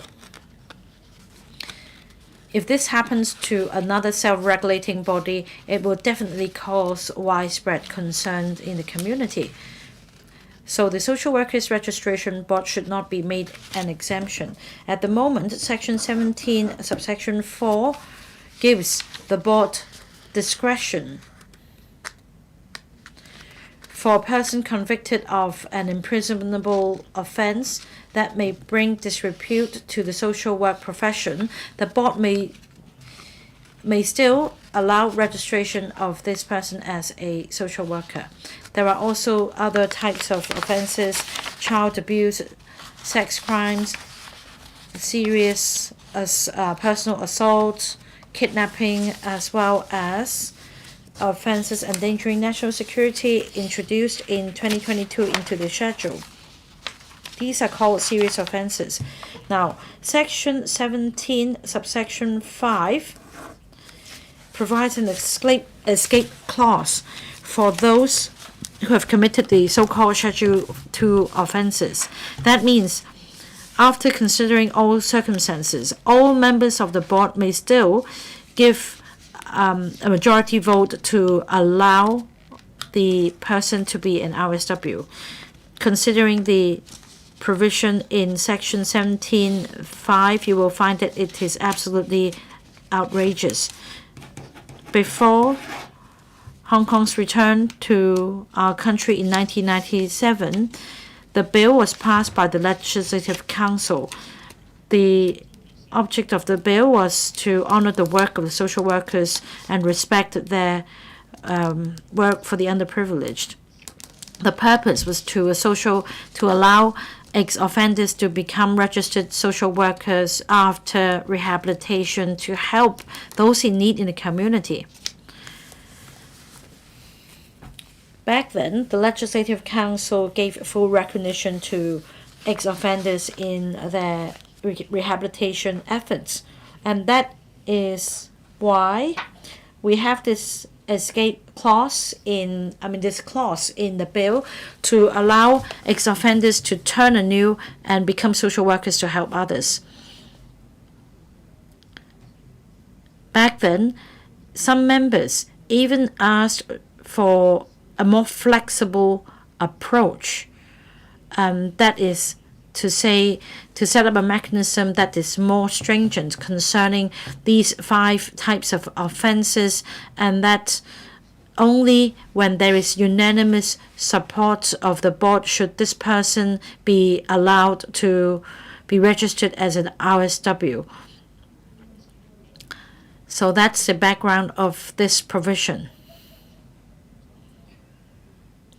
In recent years, the board gave the go-ahead for those convicted of serious offenses to be registered as an RSW, and this goes against the original intent of Section 17(4).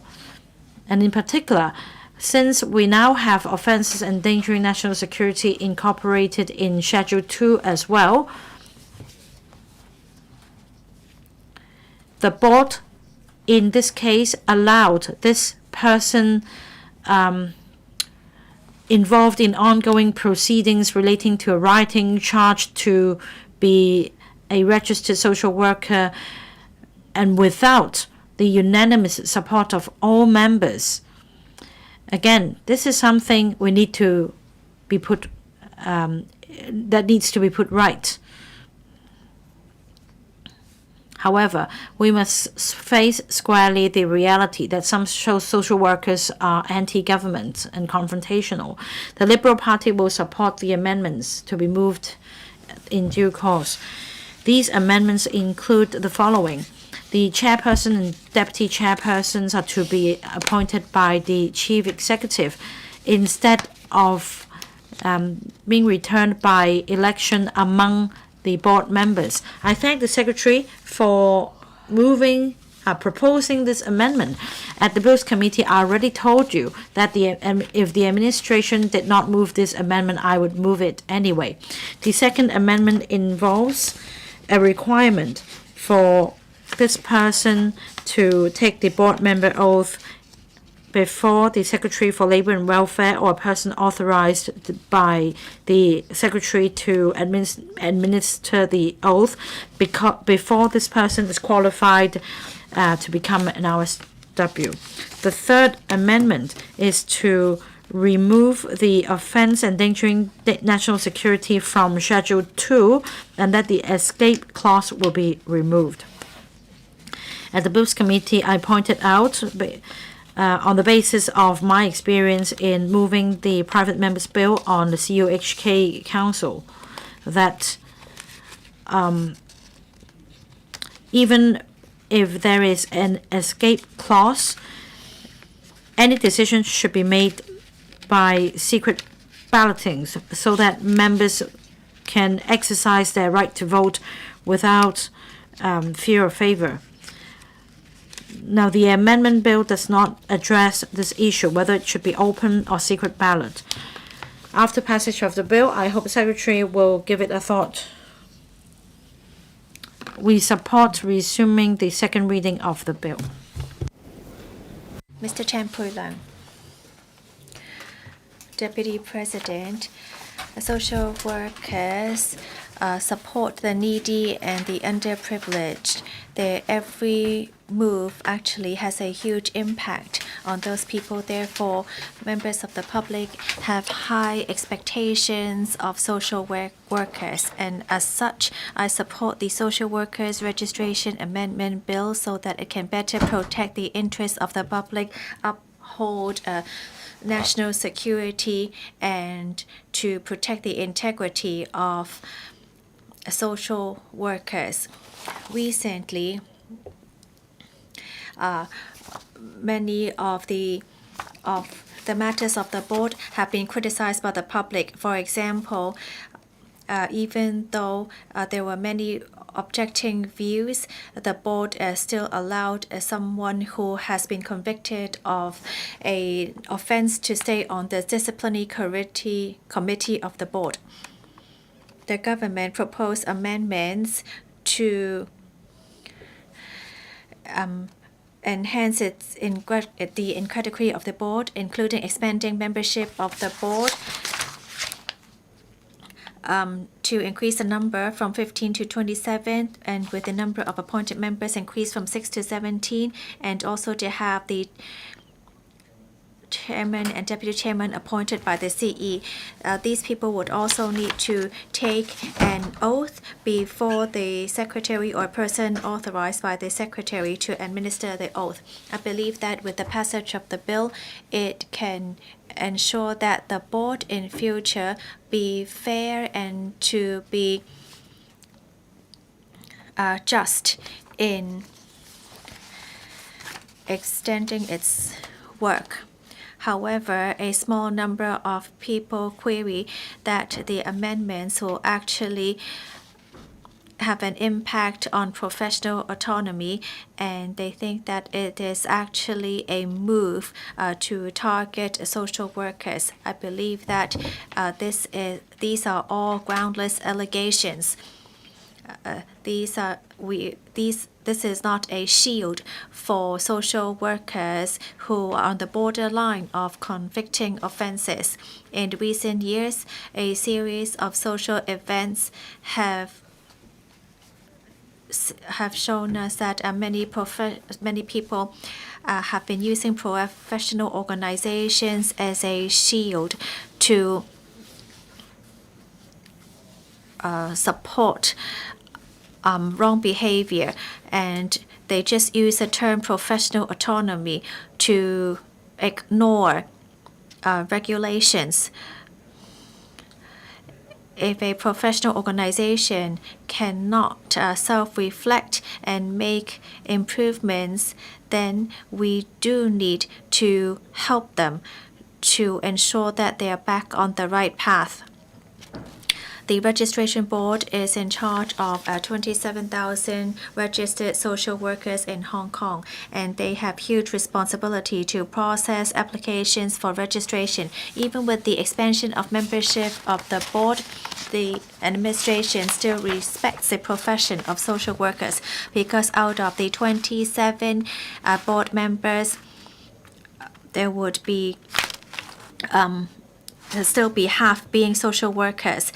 And to promote a more diverse board and more balanced participation, there would be members from different walks of life, and this can really be conducive to the just operation by the board. I would like to point out that any professional organization looking for long-term development must improve with times and to engage in continuing profession education.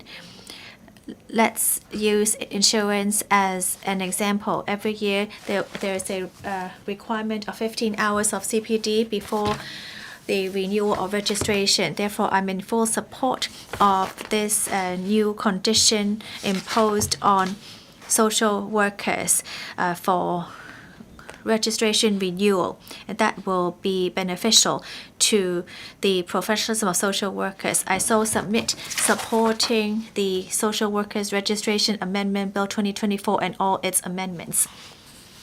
Mr. Tang Fei. Deputy President, I speak in support of the Social Workers Registration Amendment Bill 2024 due to the recent in light of the recent disruptions. The government now has proposed the amendment bill to reconstitute the Social Workers Registration Board, and we're now trying to complete it before the end of the year.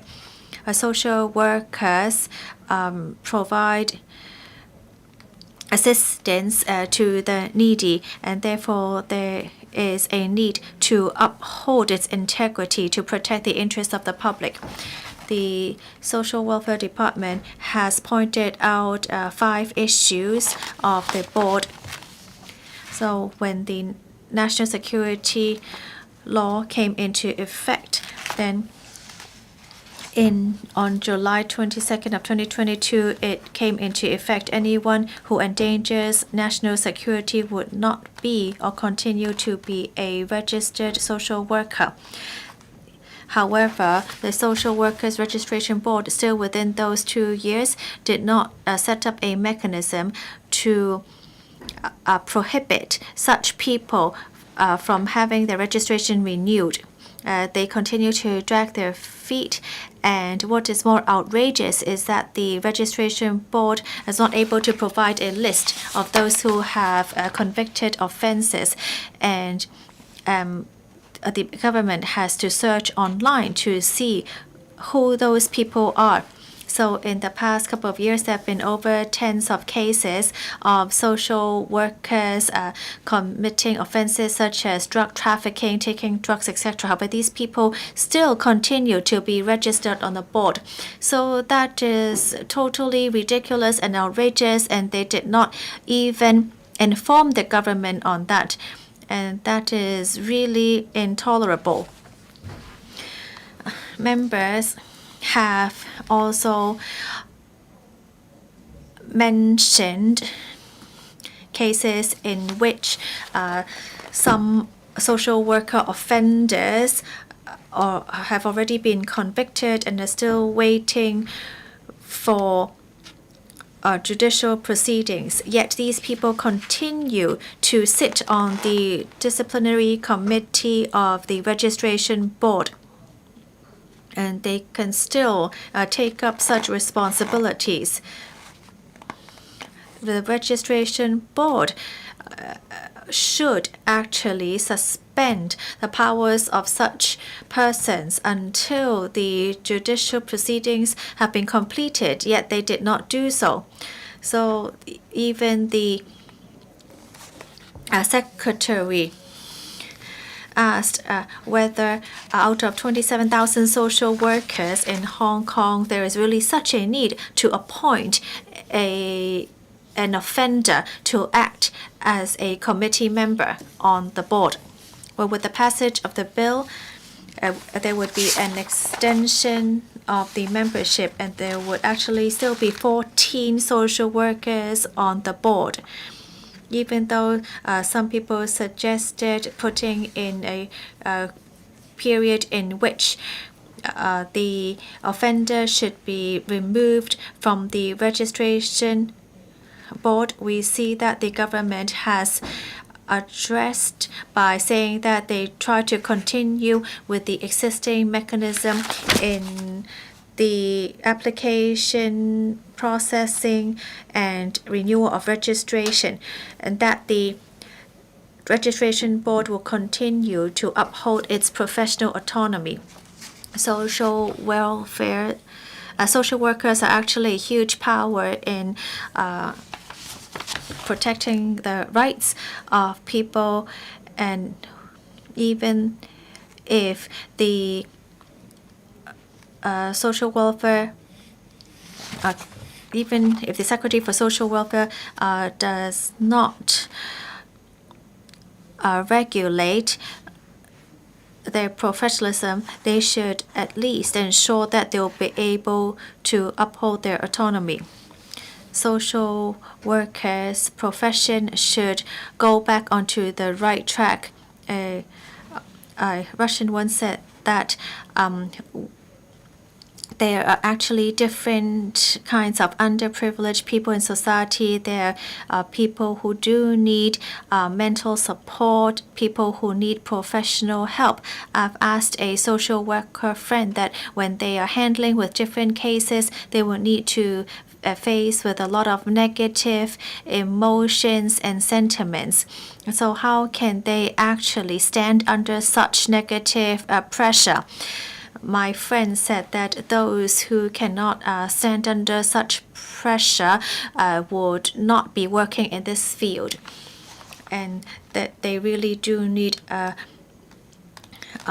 they really need to be able to bear this to enter this profession. We do need professional social workers in our society. Earlier, we wanted to identify those who have an inclination to commit suicide, and social workers actually play a very pivotal role in that.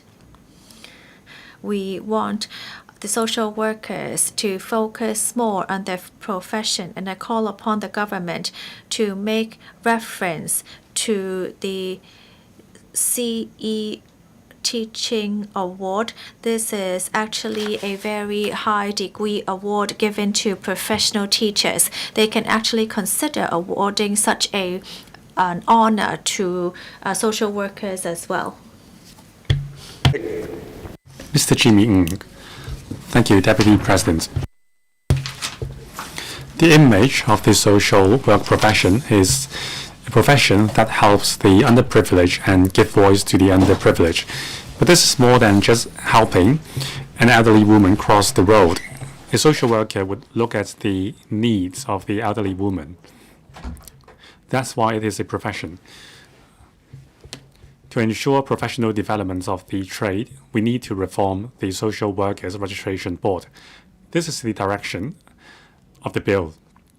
The purpose is to enhance and elevate the professionalism of the trade. Now, after the enactment of the National Security Law, the Social Workers Registration Ordinance must be updated as well. The bill proposes that for members of the board, whether they are appointed or elected among members, an oath must be taken. And social workers who have endangered national security must be permanently removed from the register. There are concerns that the change in composition of the board may undermine professional autonomy. However, after increasing the ratio of appointed members, the board still comprises mainly of registered social workers, so this does not undermine the professionalism of the board. Over the past 30 years, the board has made zero progress on enhancing the continuing professional development requirements. As the gatekeeper of the trade, the board must put public interest first. To ensure that the quality of the trade is enhanced, social workers must be required to continue to better themselves so as to meet the changing needs of the society. I support adding the new functions of requiring continuing professional development to the board. This is in line with the public's expectation for the social work profession.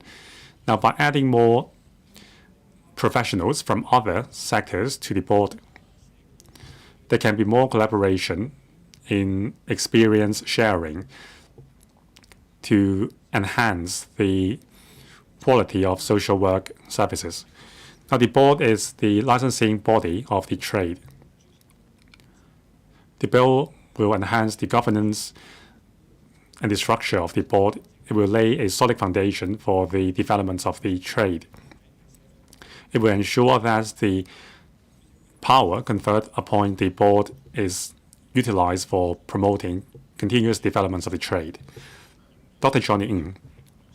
Deputy President, in the past, Hong Kong people used to call the social workers the guiding star. There was a drama in the 1980s featuring two huge stars called the North Star. Now, if you look at the night sky, you can find your way by finding the North Star, even when you are lost. The drama was very encouraging for young people, and it puts a lot of young people on the path of becoming social workers. However, in the past few years, many social workers deviated from the professionalism of the trade. It hurts the credibility of the trade, and now the social work profession is no longer the guiding star of society. We need to rectify the situation. Today's bill is to enhance the governance of the Social Workers Registration Board. It is important in upholding the reputation of the trade. It will ensure that the board will bear public interest in mind and enhance the reputation of the trade. Now, I think we must enhance the governance promptly and ensure that the board upholds national security. It exercises public power in serving the public interest. Now, 5 failures have been highlighted for the board, including that it fails to remove the name of a convicted RSW who has been convicted of endangering national security offense from the register, and also the CPD scheme was not implemented, and also a person under trial for an offense of riots was allowed to serve on the disciplinary committee panel. These are wrong. Now, also, if all members of the board so resolved, a person convicted of an offense can still be registered. Under the present mechanism, the board is not required to report to the government social workers who are convicted of serious offenses. Now, the bill provides for a mechanism to promptly remove the name of the convicted RSWs from the register. Social workers have a huge influence on their clients. They must inculcate their clients with positive values. So they must have an awareness of national security. And for those who have committed offense endangering national security, their license should be revoked permanently. Now, there are criticisms that the expansion of the board's membership would undermine professional autonomy. However, the board is a public body. It must be held accountable. The reconstituted board will be more representative and more credible. Also, among the 27 members, at least 14 would be registered social workers. It is fully in line with the principle of professional autonomy. Now, social workers are professionals at the forefront in interacting with adolescents. So besides their professional knowledge, they must be morally upright people. They are the ones to show care and support to the underprivileged people. Now, we cannot allow the trade's reputation to be undermined by a few black sheep. Thank you. Ms. Doreen Kong. Thank you, Deputy President. I speak in support of the Social Workers Registration Amendment Bill 2024. Social workers play a pivotal role in our society. They are the beacon guiding members of the public on important decisions, and it is a very important profession in our society. All along, our society has respected the contributions made by social workers, and they are there to help the most underprivileged. They help them emerge from darkness and turn anew. Nowadays, social problems are getting more complex, and as a result, we do expect more from social workers. They should fulfill the basic social and moral responsibilities.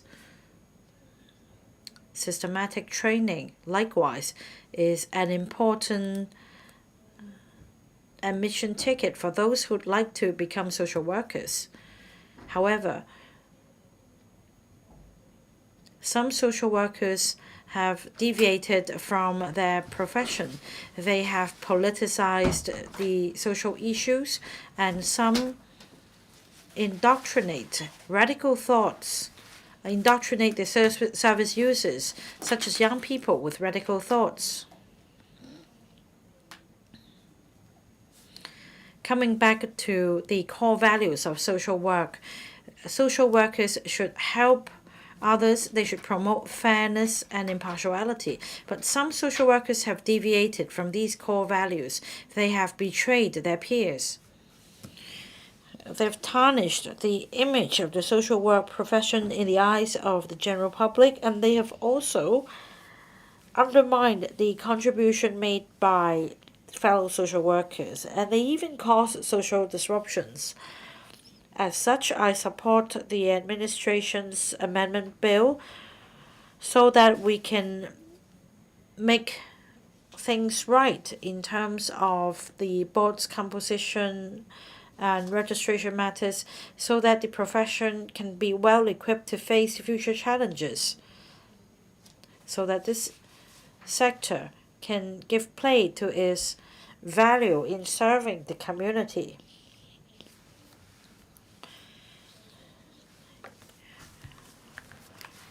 Now, in other places, social workers are subject to very tight scrutiny. Government officials and other public officers form part of the registration board in carrying out statutory functions, in vetting applications of social workers so that they can be guiding stars of the community. According to a very in-depth article looking into the role of social workers in the 21st century, the social work profession is under a lot of challenges. For example, they have blurred identity, the work environment is less than desirable, and they also find great challenges in attracting new blood. It is important that they tackle these challenges. Now, the South Australia in 2021 passed the Social Workers Registration Act. The Act sets out very clearly what is meant by a fit and proper person to be registered as a social worker. There are also 7 committees under their Social Workers Registration Board, with every member appointed by the Australian government. Many places are turning the social workers into a profession. Now, earlier, the New Zealand Parliament passed a piece of legislation so that there will be higher qualification requirements in the face for social workers by 2026. I believe these new laws and measures can help make the social work profession more capable. Now, the other important point is trust. It's not just about trust between professionals and their clients, but the public trust in social workers. Without trust, there is no respect, and without respect, everything will fall apart. We need concerted efforts together with guidance and regulation of the profession, so that over the years we can eventually build trust between the public and the profession. And I believe this amendment can help us make a new start. Mr. Tony Chair. Thank you, Deputy President. Now, under the Hong Kong National Security Law, it is provided that the Hong Kong SAR, as well as everyone in Hong Kong SAR, should do their utmost to safeguard national security.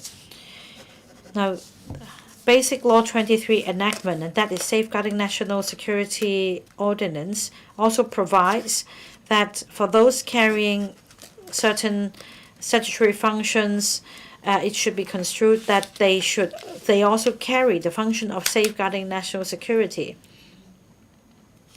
The Social Workers Registration Board is responsible for the registration of social workers in Hong Kong and promote the orderly development of the social work profession. These are important duties, and as such, the board is also responsible for safeguarding national security.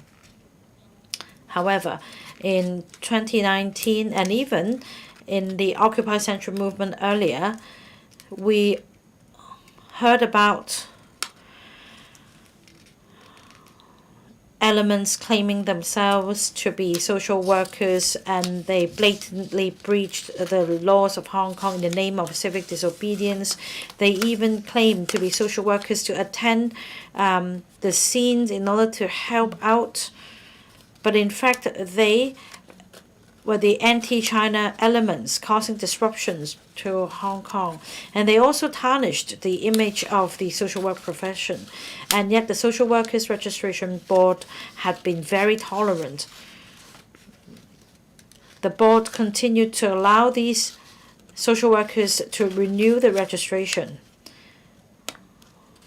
Some law-breaking social workers even become members of the board.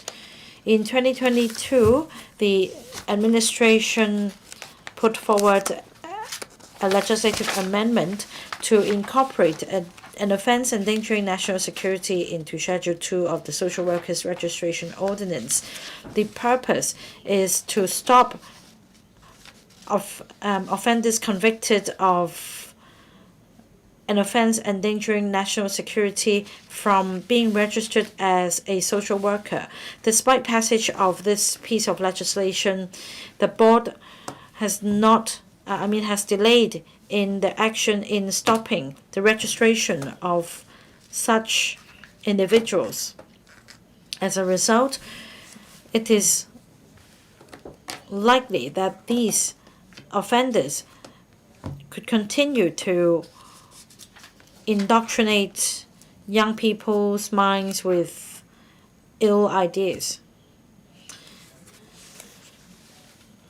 The board has continued to allow those convicted of serious offenses to renew their registration. The board even allowed a member convicted of an offense endangering national security to be a board member. The board has continued to condone and connive such law-breaking behavior. This sets the background for the amendment bill, and this is also why we support the amendment bill. We want to make things right. Deputy President, I am not really familiar with social welfare or the social work profession, but over the years I have had experience in joining the professional body to oversee the work of the profession. A decade ago, I was chair of the Surveys Registration Board. Now I represent my profession, surveyors, planners, and there are also other professions such as lawyers, etc. By comparison, not many people recognize social workers as a profession on a par with the other professionals I mentioned. Still, public money is involved. Social workers are supposed to help the underprivileged and promote the healthy and positive development of our young people. However,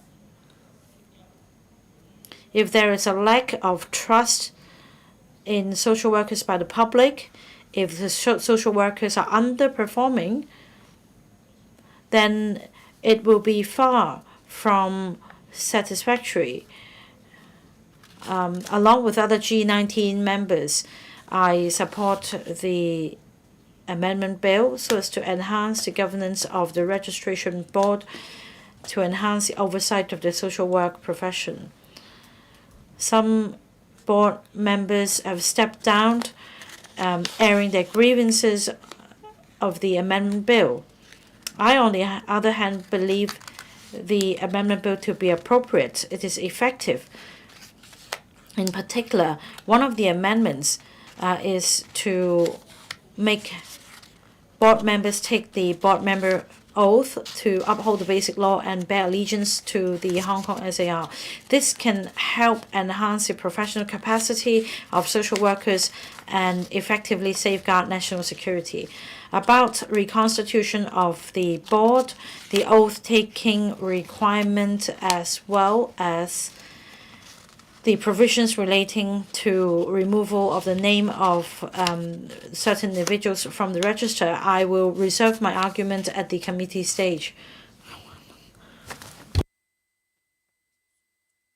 Now, I'd like to turn to CPD requirements. At the moment, there is a voluntary CPD registration scheme in place for social workers. Now, this is already good news for the social work profession, because for other professions, they need to undergo mandatory courses.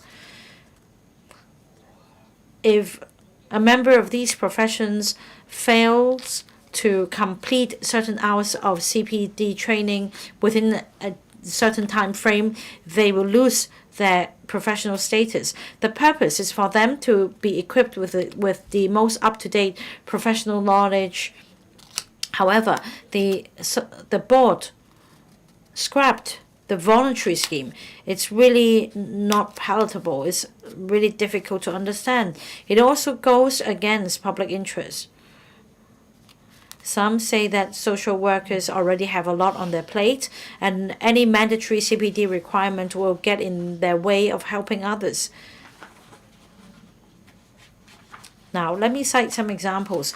Property management staff also work long hours, and it is very difficult for the Property Management Services Authority to take forward the mandatory CPD requirements.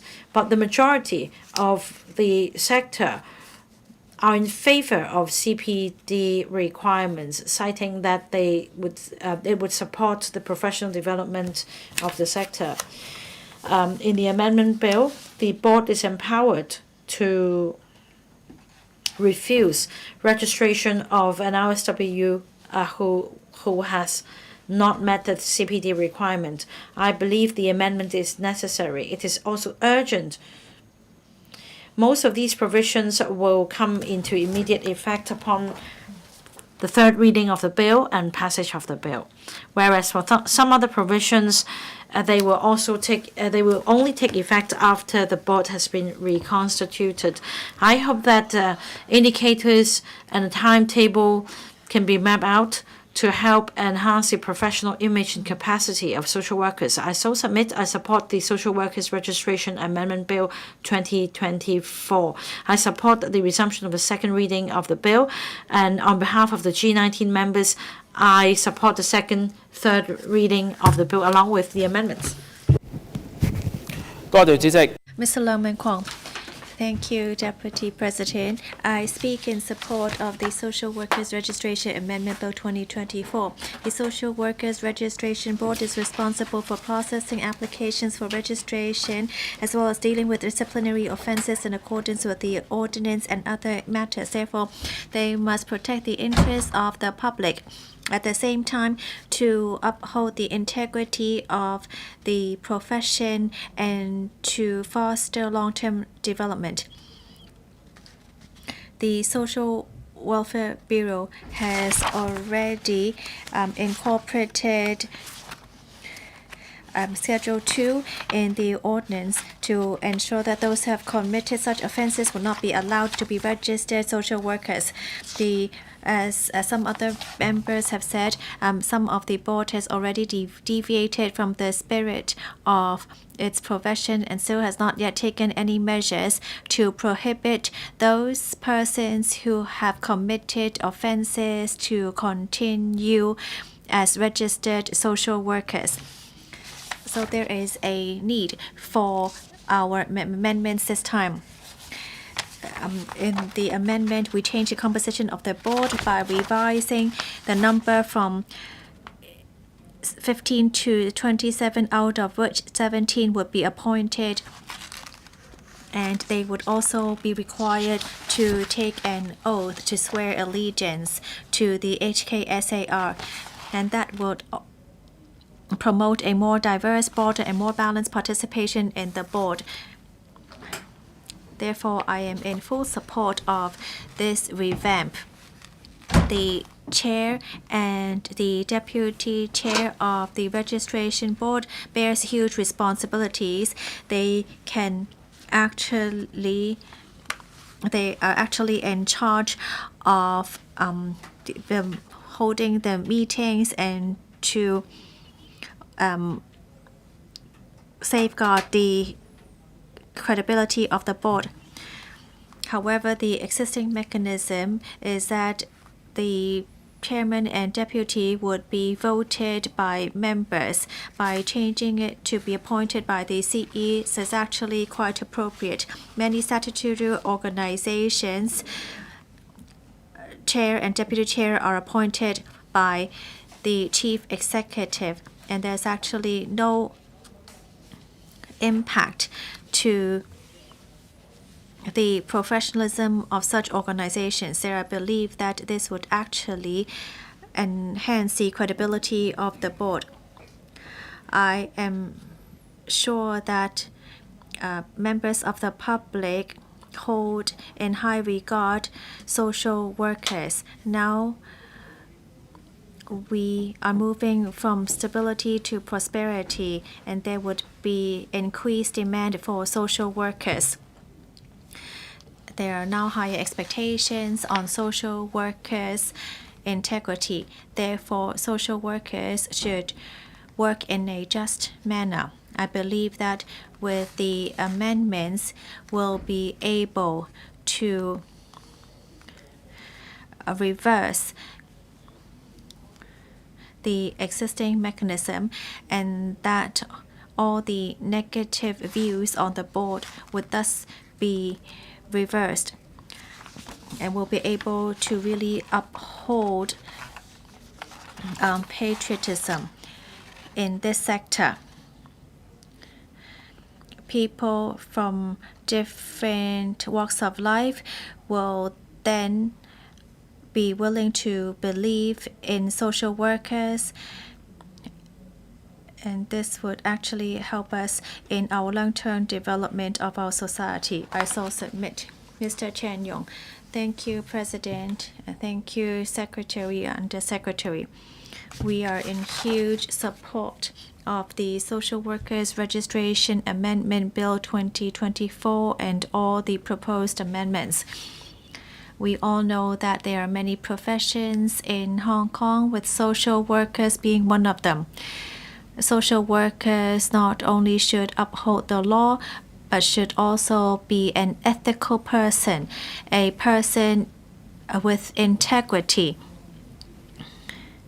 When help is needed, especially those underprivileged, then they can seek the assistance of social workers. I am also a registered social worker. We provide support to grassroots in society and to those who are most vulnerable. The impact of social workers actually are comparable to that of teachers and medical staff, and therefore many people hold in high regard the profession of social workers. Members of the public hope that persons from the board or registered social workers must uphold the law. We only propose amendments now because we have gone through challenges. Only those who have gone through war would see peace as pivotal in their lives. We saw during social unrest that there were social workers encouraging persons to go against the law. We are proposing amendments to the bill because we have seen many incidents from the registration board. The board could not protect the interest of the public and uphold national security and the safety of the people.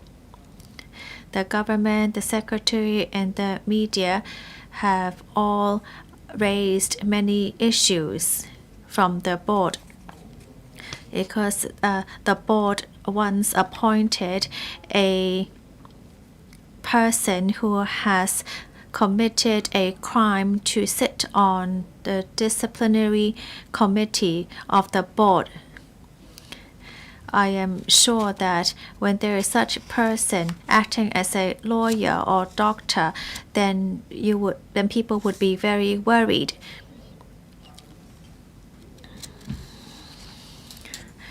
We look for high ethics and morals, but more importantly, board members should at least abide by the law.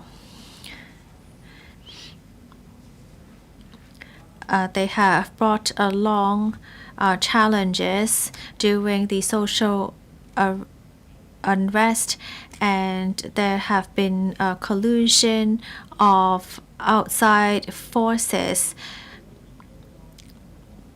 We are just now trying to make amendments to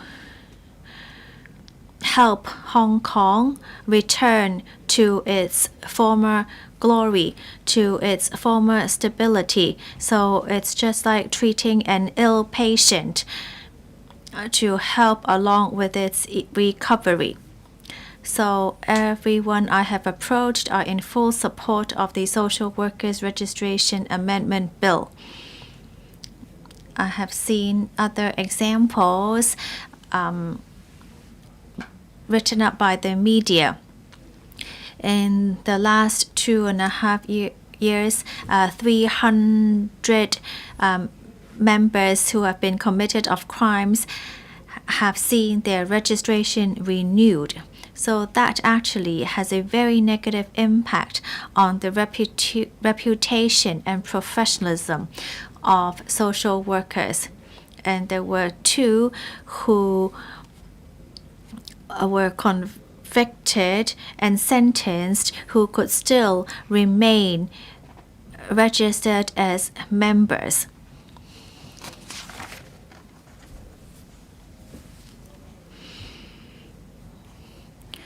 We have seen from the media that experienced social workers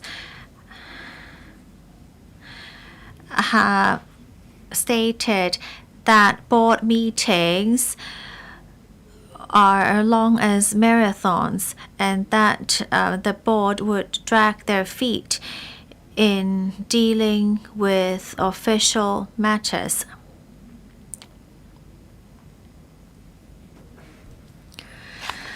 Therefore, amendments to the bill must be done expeditiously so as to ensure that we return to stability. The amendments actually are quite mild, including expanding the membership of the board. Some members of the public asked us whether this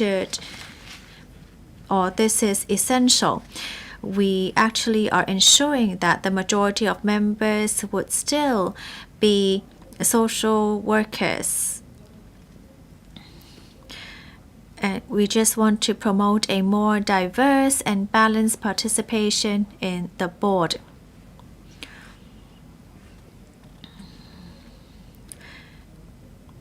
Any profession, especially social workers, would put the interest of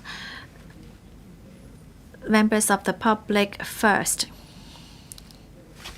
A balance must be made, and this is one of the reasons why we support the revamp of the registration board. The government has also accepted some of our proposals.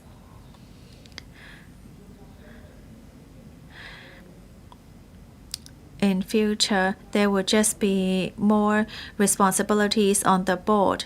We believe that with the chair being appointed by the chief executive, then we'll be able to ensure that the board will go back on the right track, and it can actually rebuild the reputation of the board. The chief executive is the highest ranking official in Hong Kong, and therefore he would ensure the integrity of the board. Board members represent all members, out of which half of them would be RSWs.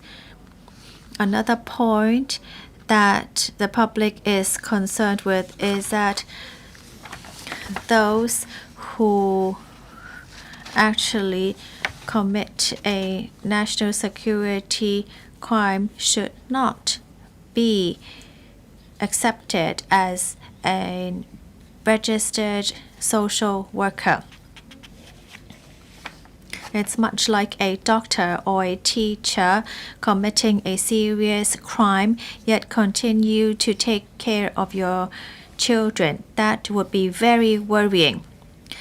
We hope that the board can act as a gatekeeper to bring all back to the right path and to promote positive vibes from the board. And with the passage of the bill, we'll be able to protect the interests of the community and ensure professional and stable development. And we look forward to better development of social workers in future. Thank you. Mr. Yim Kong. Thank you, President. The HKSAR government took the initiative to introduce the Social Workers Registration Amendment Bill. It demonstrates the constitutional principles of patriots administering Hong Kong and an executive-led approach in governance. I fully support the amendments bill. The Social Workers Registration Board is an apolitical public body serving the public. Its functions are not related to politics, and board members should not have a specific political stance. Nor should the social workers make a distinction between their clients based on political standings. However, in the past few years, we saw a lot of political activities conducted by social workers.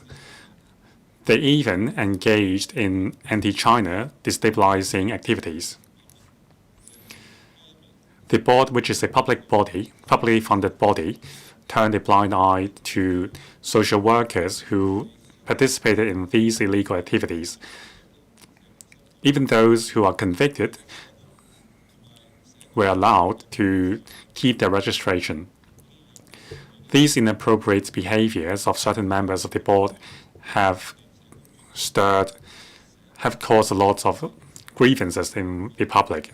It is time we put the board back on its right path so that it meets the expectation of the public and the constitutional standing of the board.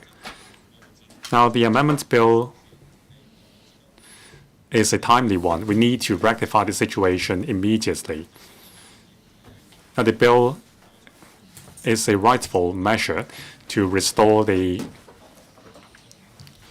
function of the board.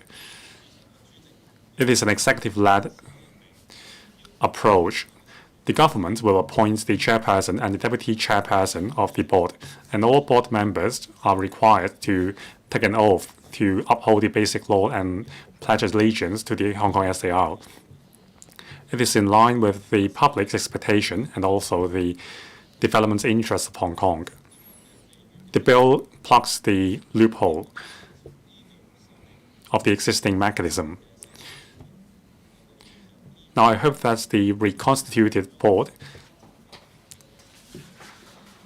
will implement the revamped mechanism faithfully and clear the parts from the social work profession.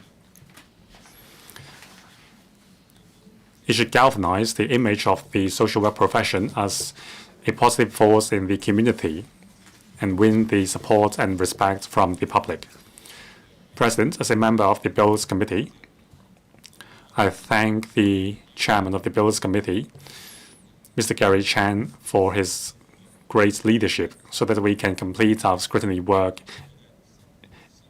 efficiently. I also thank the team led by the Secretary for Labour and Welfare, Dr. So Chang Wing. Thank you, President. Now, according to the survey conducted by the Social Workers Registration Board itself, in recent years, the number of complaints against social workers has seen a rising trend. In 2019 and 20, the number of complaints rocketed. It brought to the public's attention the deep-rooted issues within the trade. At the same time, some decisions made by the existing board have caused controversy.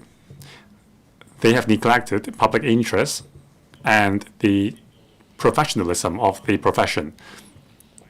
Social workers involved or charged with writing offences were put on the disciplinary committee panel. A dozen social workers with possession of dangerous drug trafficking and contempt of court conviction were allowed to renew their registration. Despite the strong opposition from the appointed members in the board, the elected members, which are the majority of the board, refused to change their ways, and it caused dire situations. Now, on the 22nd of July 2022, when offences endangering national security were included on Schedule 2, the board was supposed to report social workers who have endangered national security to the government and establish a mechanism to identify such social workers. However, no actions were taken to implement the arrangement. A social worker being charged with writing offense was given a renewal under the previous term of the board. Now, after the Schedule 2 was updated, the social workers' registration was not reviewed on whether the conditions are still met. The board has deviated from the spirit of upholding public interest. Now, these failures show that there are all sorts of deep-rooted issues within the social work profession which need to be rectified. Now, the board is the gatekeeper of the moral standing of the profession. We need to revamp the composition and the structure of the board. I speak in support of the Social Workers Registration Amendments Bill 2024 and the amendments. President, in my opinion, cases warranting intervention by social workers, the clients in these cases are usually vulnerable at a vulnerable stage of their life. Social workers, it can exert great influence on the mindset of the clients. Now, the government is the decision maker in terms of allocation of public resources. So it is only natural for the government to revamp the composition of the board to uphold the credibility and image of the social work profession. As a member of the Bills Committee, I was involved all along in this scrutiny process. I am pleased to see that the administration has listened to various views. Our views were taken on board to enhance the monitoring of the board's function. Now, this reform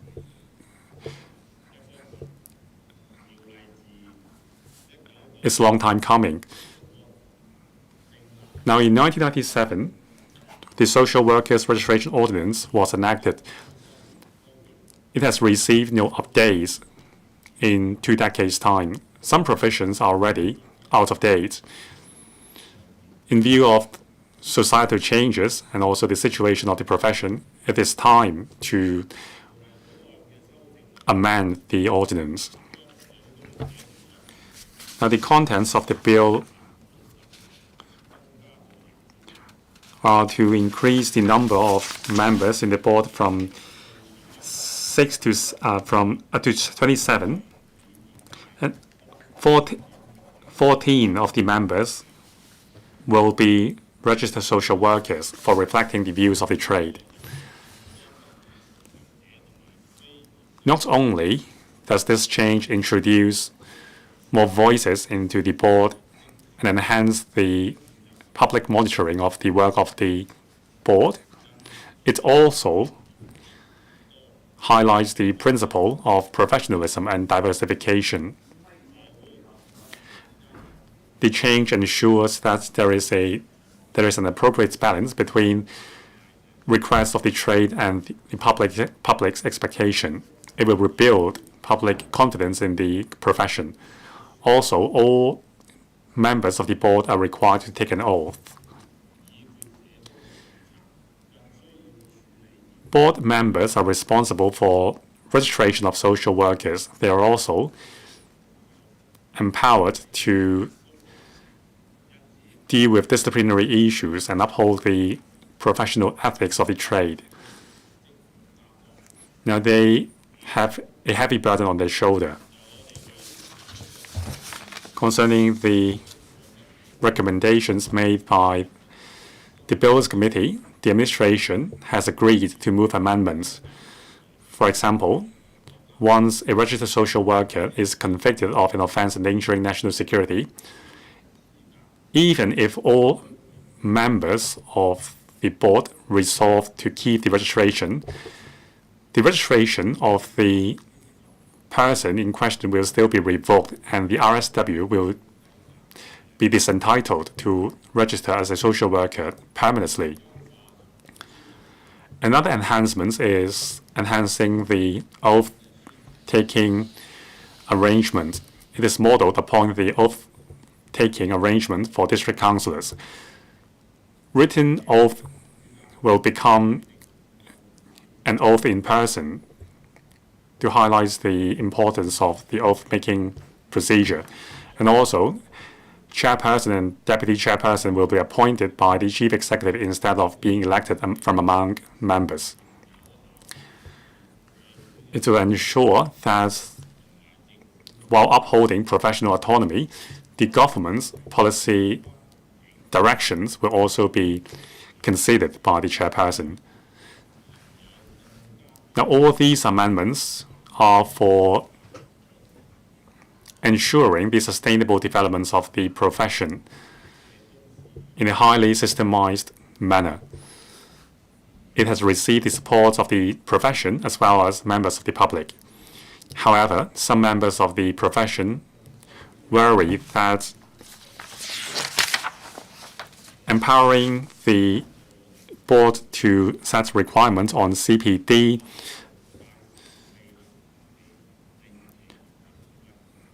it may neglect the individualized continuing professional development need of individual social workers. But if you look at other professions like the legal trade, of a ophthalmologist, property management, and so on, all the stakeholders, all the practitioners are required to undergo continuing professional development to ensure that their professional knowledge are kept up to date and that the service quality is continuously enhanced. CPD is important for every industry. It embodies the professionalism of the trade.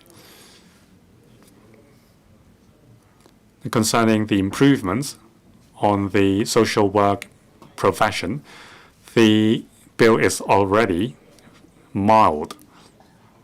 Now, with the implementation of the bill, I hope that the social work profession can scale new heights.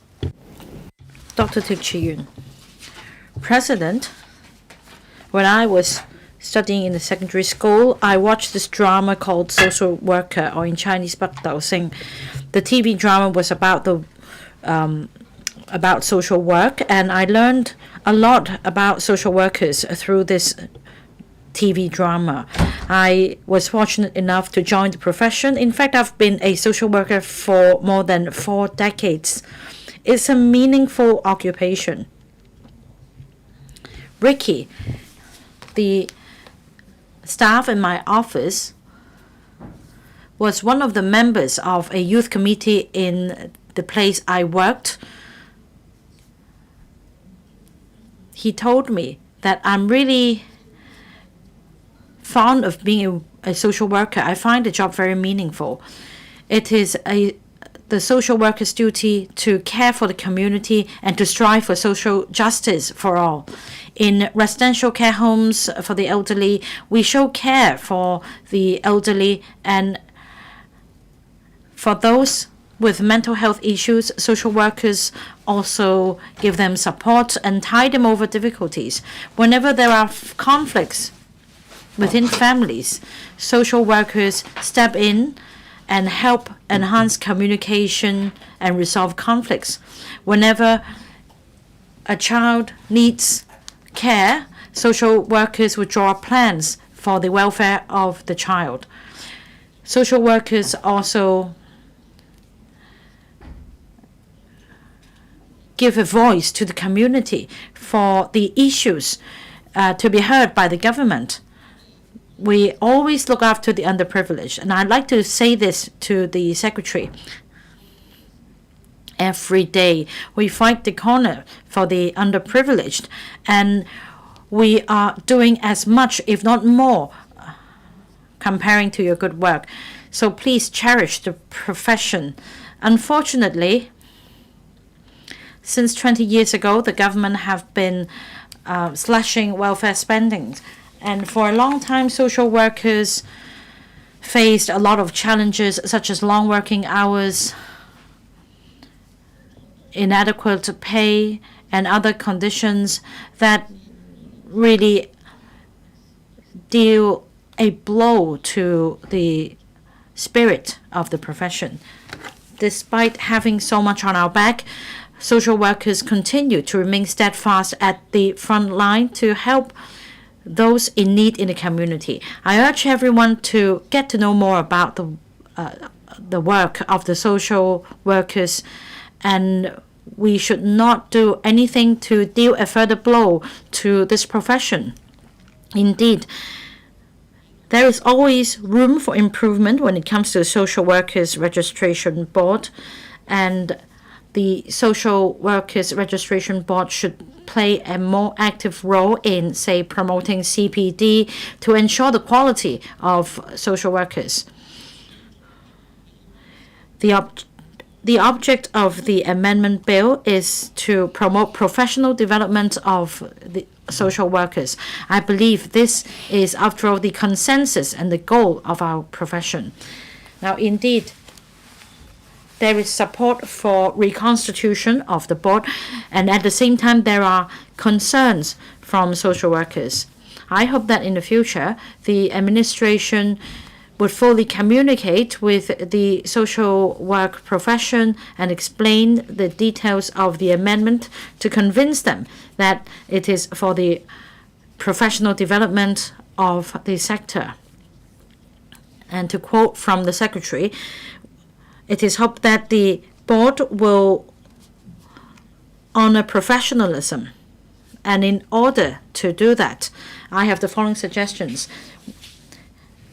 University professors should be appointed to the board because they have the expertise and professional insight into the development of the social work profession.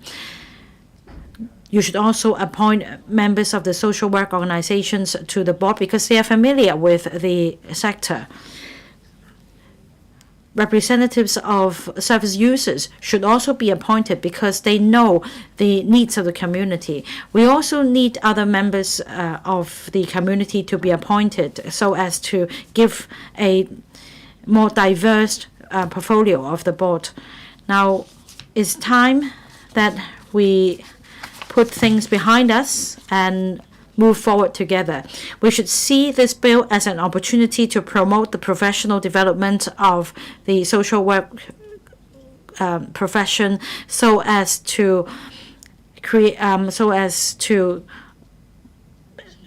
give the best interests of the underprivileged in mind. Dr. Tan Yue-heng.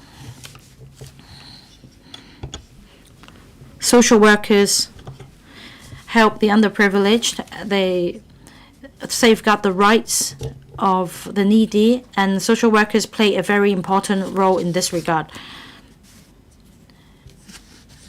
They are one of the professions that have a lot of influence in our community. So it is only right that CPD requirements should be put in place to safeguard the interests of the underprivileged and the general public. I support the amendment bill. First of all, we need to enhance the governance of the board. Social workers provide services to different groups such as young people, elderly, children. Social workers should take the oath to uphold the basic law and bear allegiance to the Hong Kong SAR. They should take the oath to make sure that they have the best interests of the profession and the public in mind. Through the amendment bill, the governance of the board will be enhanced so that social workers will uphold the original intention of serving the underprivileged, so as to salvage public confidence in the profession as well. Second point, social workers serve families, individuals, organizations. They support them and they're the experts in solving social issues. They are the professionals. At the moment, there is a voluntary CBT scheme for registered social workers. We need to make sure that social workers are kept abreast with the times. They should be equipped with the most up-to-date knowledge so as to live up to the expectations on the social work profession. I support the amendment bill, which sets out the CPD requirements for the profession. I believe that this can help enhance the quality of social work and enhance the credibility of the profession and promote its long-term development. Now, as far as the development of the sector is concerned, social welfare organizations face this common challenge of manpower shortage. Social workers always need to give extra. They are also under a lot of pressure in the face of service users. According to a survey, 93% of social workers experience fatigue because of short of manpower and lack of emotional support. Now, apart from enhancing the governance of the board to govern the conduct of social workers, the administration should also provide more resources to help social workers in distress. There should be more resources to help them so as to support them in helping the underprivileged and to attract more young people to join the profession. Mr. Kenneth Leung. Thank you, President. The social workers profession plays a very important role in supporting the underprivileged. Therefore, I acknowledge the contribution by social workers. However, this is exactly the case why we need to uphold the reputation of the social workers. So this is how I look at the Social Workers Registration Amendment Bill. I am in support of the reform of the governance. We must put public interest first to ensure that the registration board be more fair and transparent and diversified to actually resume the integrity and credibility of the board. The composition of the board will be increased to 27, and this can actually enhance the professional autonomy. There would actually not be politicizing the composition of the board. And other amendments including removing RSWs who have committed offenses and having registered RSWs taking oath for before registration. Board members should all bear allegiance to HKSAR and to uphold the basic law. Because the Social Workers Registration Board is a statutory organization, there is a need to regulate social workers and also ensure its professionalism.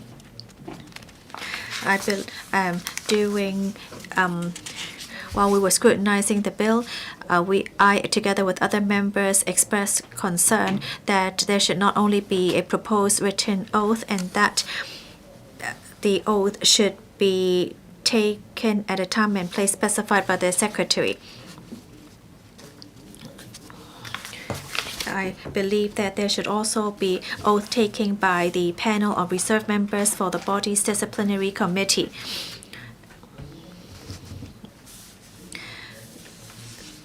They also bear many responsibilities, and therefore the condition should also be oath-taking as well. I hope that the revamped board could follow up with this change. Another issue resolved by the amendments is the removal of names of registered social workers convicted of certain offenses from the register.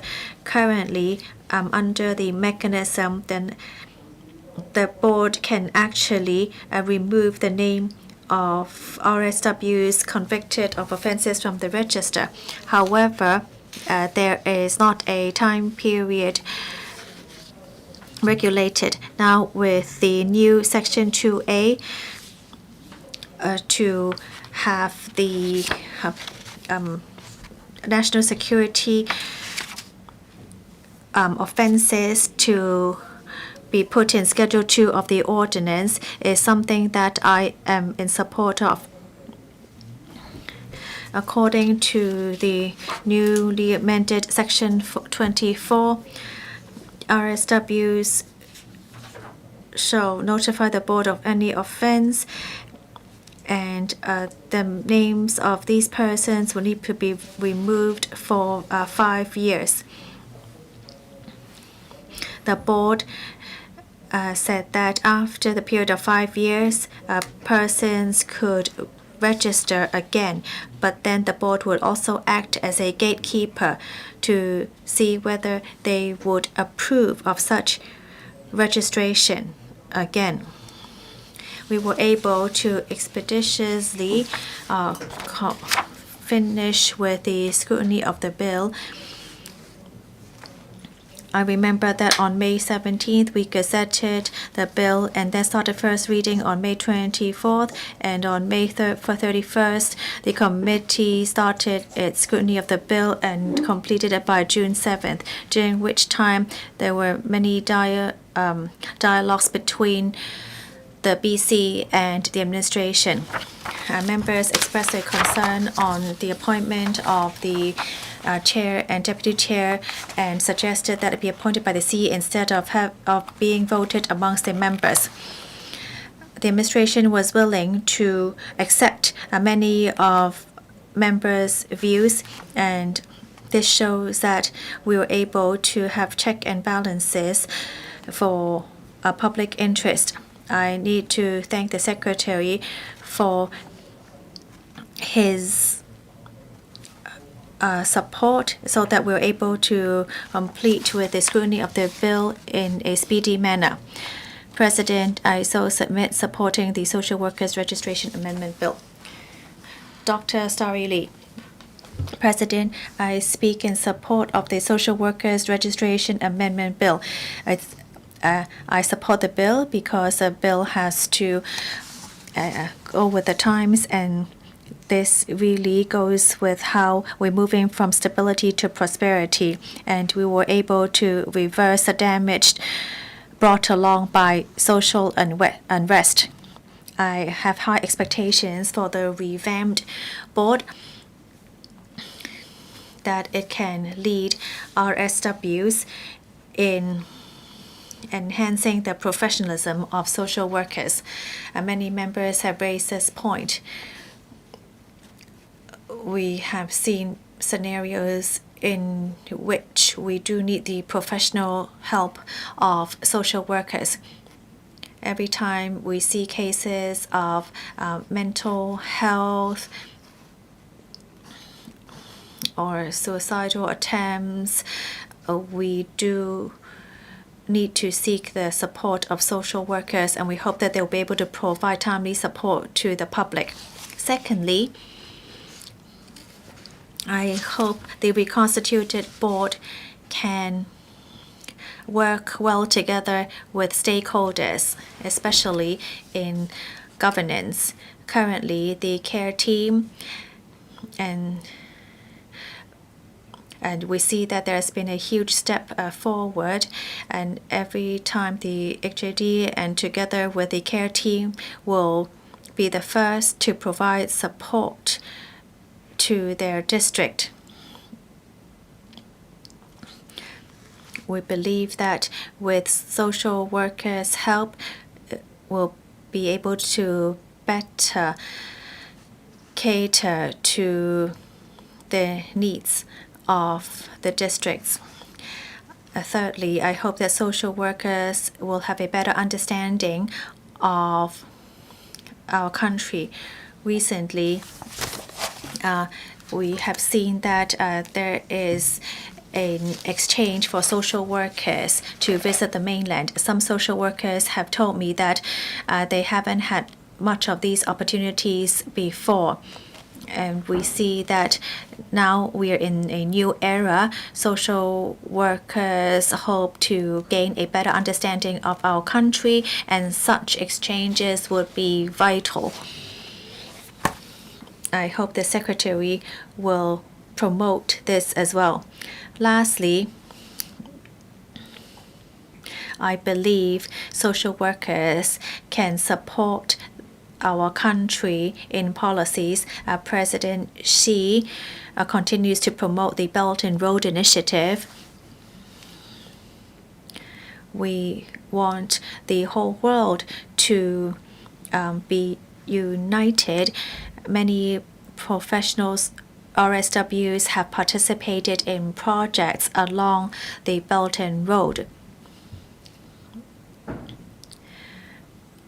Our professional organizations have supported many of these projects.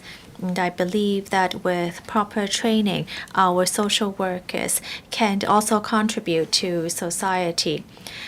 I hope that the Secretary will clarify the amendments to the public and to the profession we legislators are in full support, but there are still many different views in the community. The Secretary should take this opportunity to conduct more exchanges with our SWs so that we'll be able to better contribute to the community under the new era. Mr. Chen Gin-po. Thank you, President. Earlier on social media, the Secretary for Labor and Welfare criticized the decisions made by the Social Workers Registration Board. They deviated from the professionalism of the trade. For example, persons convicted of serious offenses and offenses endangering national security are still allowed to register social workers. That's why the government has to intervene. Now, the membership of the board will be increased to 27. 8 members will still be elected among social workers, and there will be 17 appointed members. The membership of the board is expanded. Besides social workers, professionals and members of the public from other sectors will also be brought in. It will broaden participation of the board. The perspectives considered by the board will be broadened. And also for social workers who have committed serious offenses, including offenses endangering national security, the registration will be revoked immediately. The deterrence effect will help upholding the professional image of the trade. Last week, there was a survey conducted among social workers. More than 90% of the respondents were concerned that they might be caught on the wrong side of the law. But I don't think the social work profession should be overly worried. As long as social workers work in the interest of the public, without any intent to endanger national security, social workers will not fall on the wrong side of the law. And also, 90% of the respondents consider that the amendment bill will undermine the professional autonomy of the board. However, within the reconstituted board, among the 27 members, there will be at least 14 members who are social workers. So professional autonomy will not be undermined. Now, the chief executive will appoint chairperson and deputy chairperson of the board. Now, by bringing in voices from various sectors into the board, it will enhance the governance of the board, uphold the image of social work profession, and increase the credibility. Now, the duty of social workers are to help different elements in community. They must themselves uphold moral integrity. Now, this is the first step of enhancing the work of the Social Workers Registration Board. In the future, this will help ensure the long-term development of the social work profession. I also submit to support the bill. Mr. Michael Look. President, today we have resumed second reading debate of the Social Workers Registration Amendments Bill 2024. As a registered social worker, I give my support to the bill.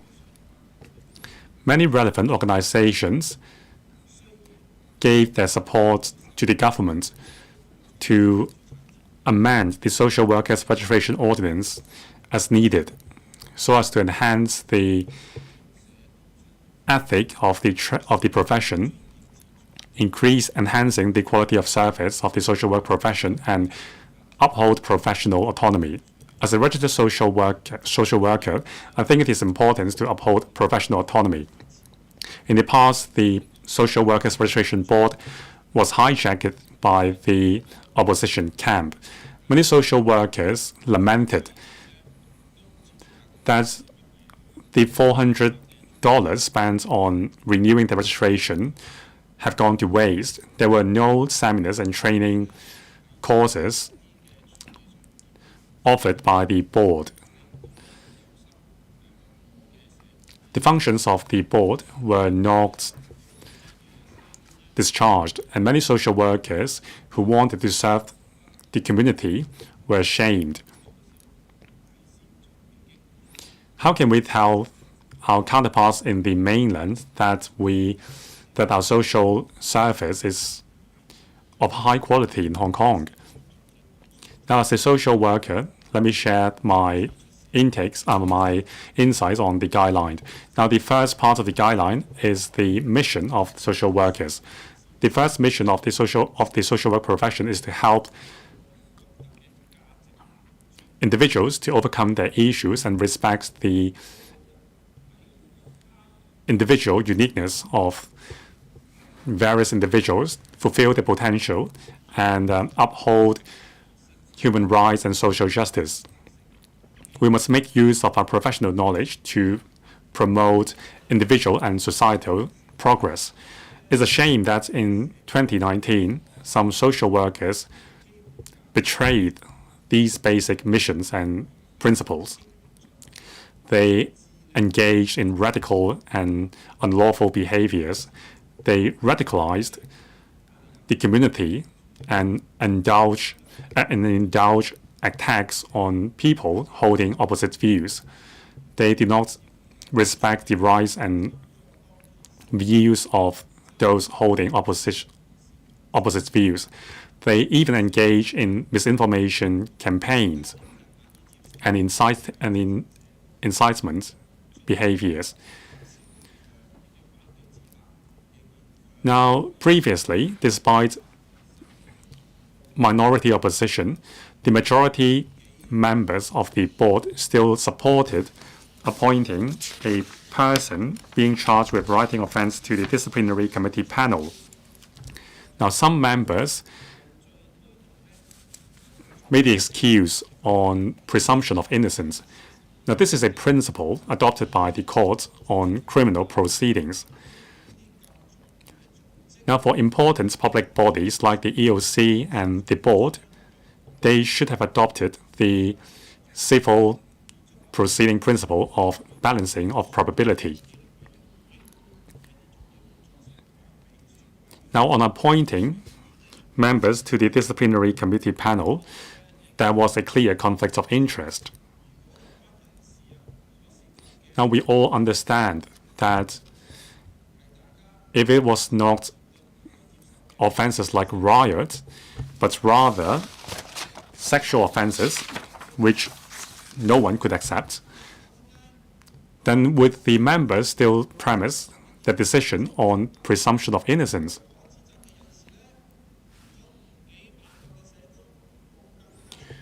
Now, among the 27,000 strong social workers industry, were there no one who was more suitable to be appointed to the position? Previously, there was a newspaper report that a member refused to discuss on establishing a mechanism for safeguarding national security on the excuse that there are other urgent matters to discuss. But what can be more important than national security?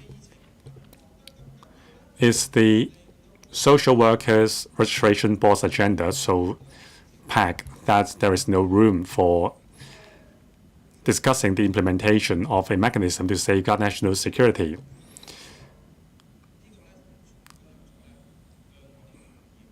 Now, the board has neglected its duty and the interests of the profession and the community as a whole. This highlights the necessity to amend the Social Workers Registration Ordinance. We must rectify the situation. Social workers enjoy high standing in society, and there is high expectation on them. They have the trust of their clients, and they are allocated with significant resources.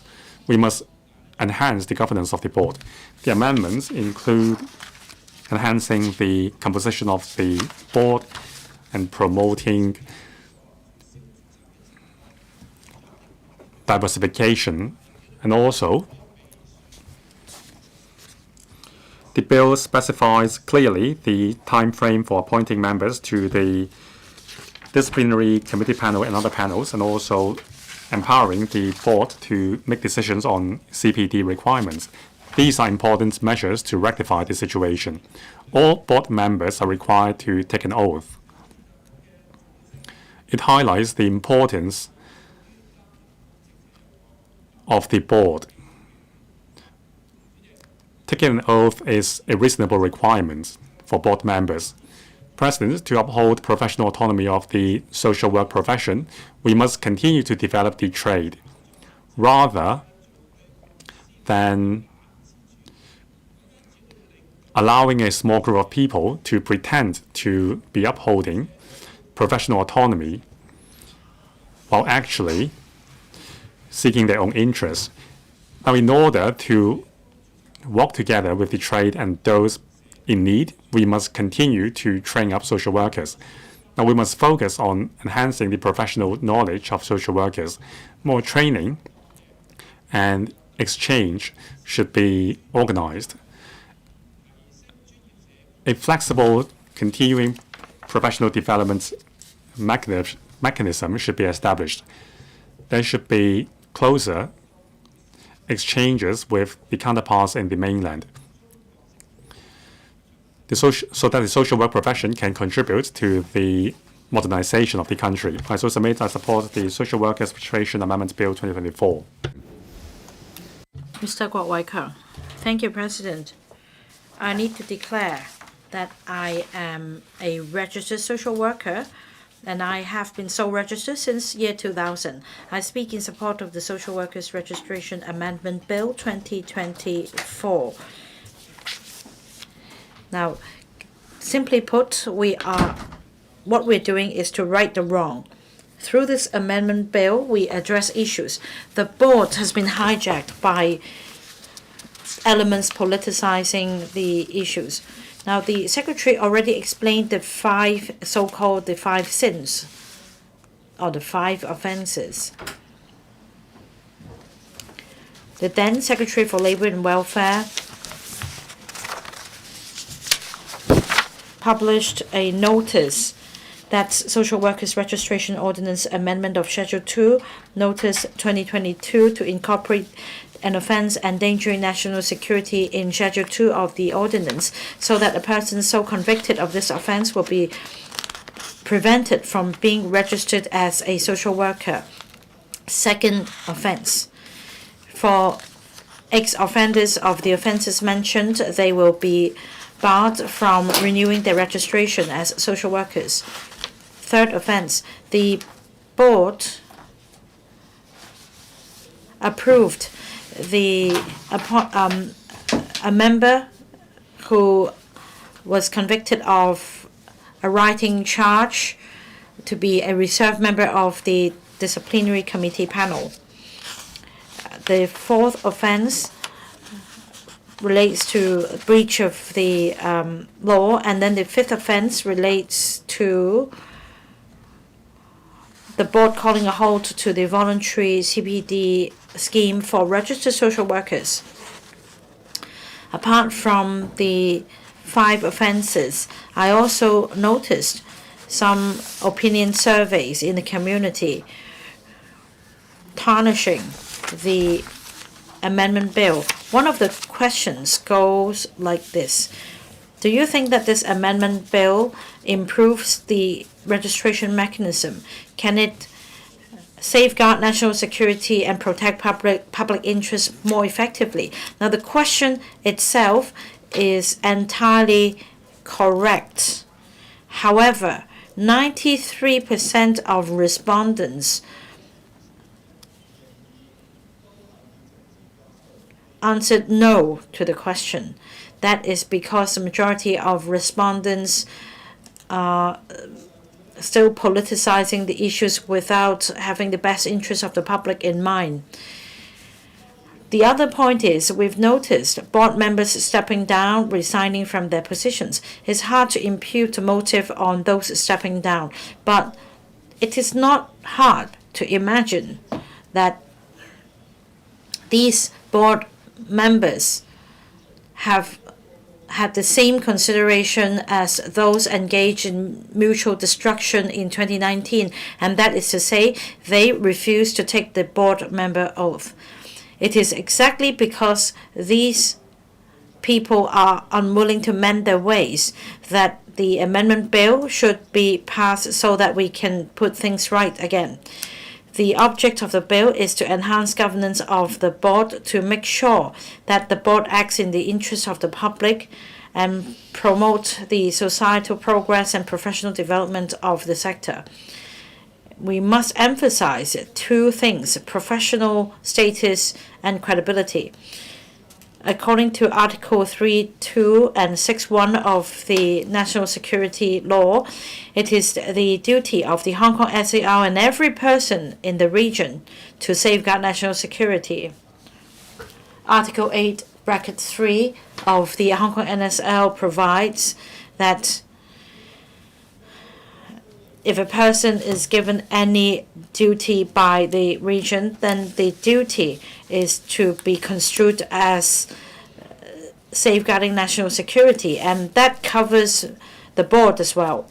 Now, the amendment bill entails expansion of the board, and despite increase in the number of members, over half of them will remain registered social workers. And the board will be empowered to remove the name of RSWs who are convicted of the specified offences. There is also an amendment in relation to the date of commencement of the term of office, empowering the board to set CPD requirements for the profession, as well as the oath-taking requirement on all board members. I believe the amendment bill to be moderate. The only purpose is to put things right. We are not going after the offenders who breached the law in the past. However, we should also take a serious look at any law-breaking behavior. And I'd like to thank members of the Bills Committee for making suggestions on committee stage amendments, such as the chairperson and deputy chairperson being appointed by the chief executive, the oath to be taken before the Secretary for Labour and Welfare or a person so authorized to administer the oath, as well as scrapping the escape clause. I think for those who have undertaken the social work courses, they would have heard this. They would often come across the common refrain that it's pointless to pay the $400 for the fee of the registration board.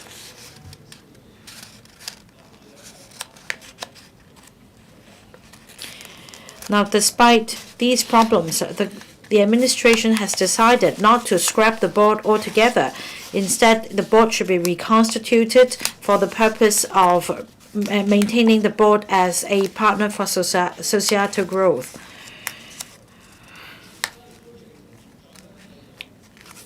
At the same time,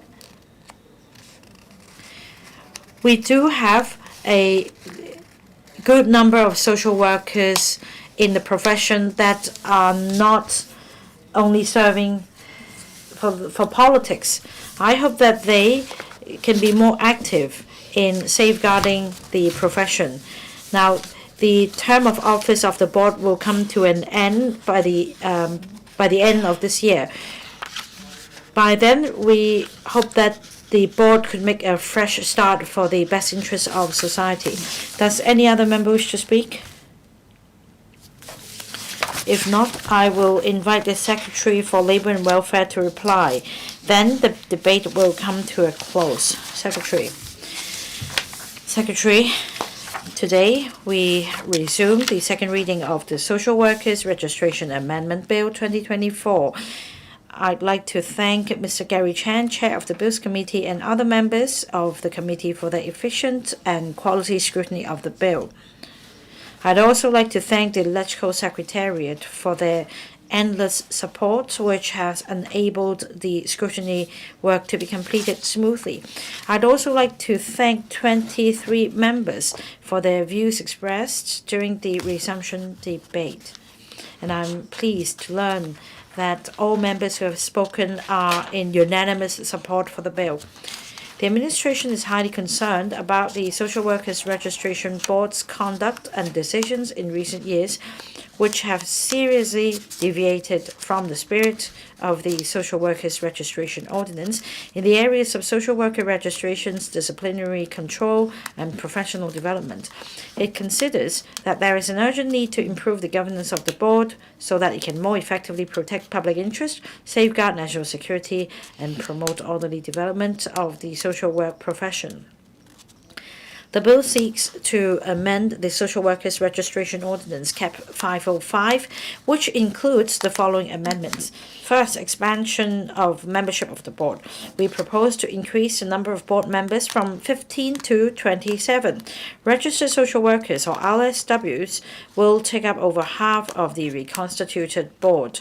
That means at least 14 out of the 27 members are registered social workers. The appointment of RSWs by the government would complement board members returned by election among RSWs in terms of their background and position, including university professors, to ensure that different voices within the social work profession will be brought into the board and reflected in its decisions. Appointing more members from other professions and prominent personalities from different sectors of the community would bring in a broader and more balanced participation in the board to provide the checks and balance required for ensuring that public interests are safeguarded. Mechanism for prompt removal of RSWs convicted of specified serious offences. We propose to empower the board to promptly initiate the deregistration of an RSW who has been convicted of certain offences. There are two categories. The first category refers to offences specified in Schedule 2 of the Ordinance, including murder, sex crime, child abuse, and national security offences. The board must direct the removal of an RSW's name from the register permanently if this person has been convicted of such an offence, unless all members of the board resolve otherwise. In light of the Bills Committee's views on this provision, the government will propose an amendment, and I will explain it in due course. The second category refers to the conviction of an offence that may bring the profession of social work into disrepute and is punishable with imprisonment, regardless of whether this person is sentenced to imprisonment. The board is empowered to direct the removal of an RSW's name from the register permanently or for such period not exceeding 5 years as the board thinks fit. I want to emphasize that the government does not take a broad brush approach in barring any offenders from becoming social workers, but given that social workers shoulder social responsibilities, we consider that the board needs to strike a proper balance between the interests of individual applicants for registration and public interest and promptly process applications for registration involving serious offences. 3. Clarification of effective dates of Code of Practice for registered social workers and disciplinary committee panel appointment. The bill will lend clarity to the effective dates of the Code of Practice and the appointment to the Disciplinary Committee panel, which will be the date on which the Secretary for Labour and Welfare publishes notice in the Gazette. This will enable the Secretary to better perform his gatekeeping role. 4. Setting CPD requirements for the social work profession. The bill empowers the board to set continuing professional development CPD requirements for the social work profession to ensure that the profession can meet the changing service needs and continue to serve the best interests of the needy, while promoting the long-term and sustainable development of the social work profession. The amendment involves an enabling provision. The content, approach, and timetable of the future CPD requirements will be devised by the board, the majority of which will be registered social workers.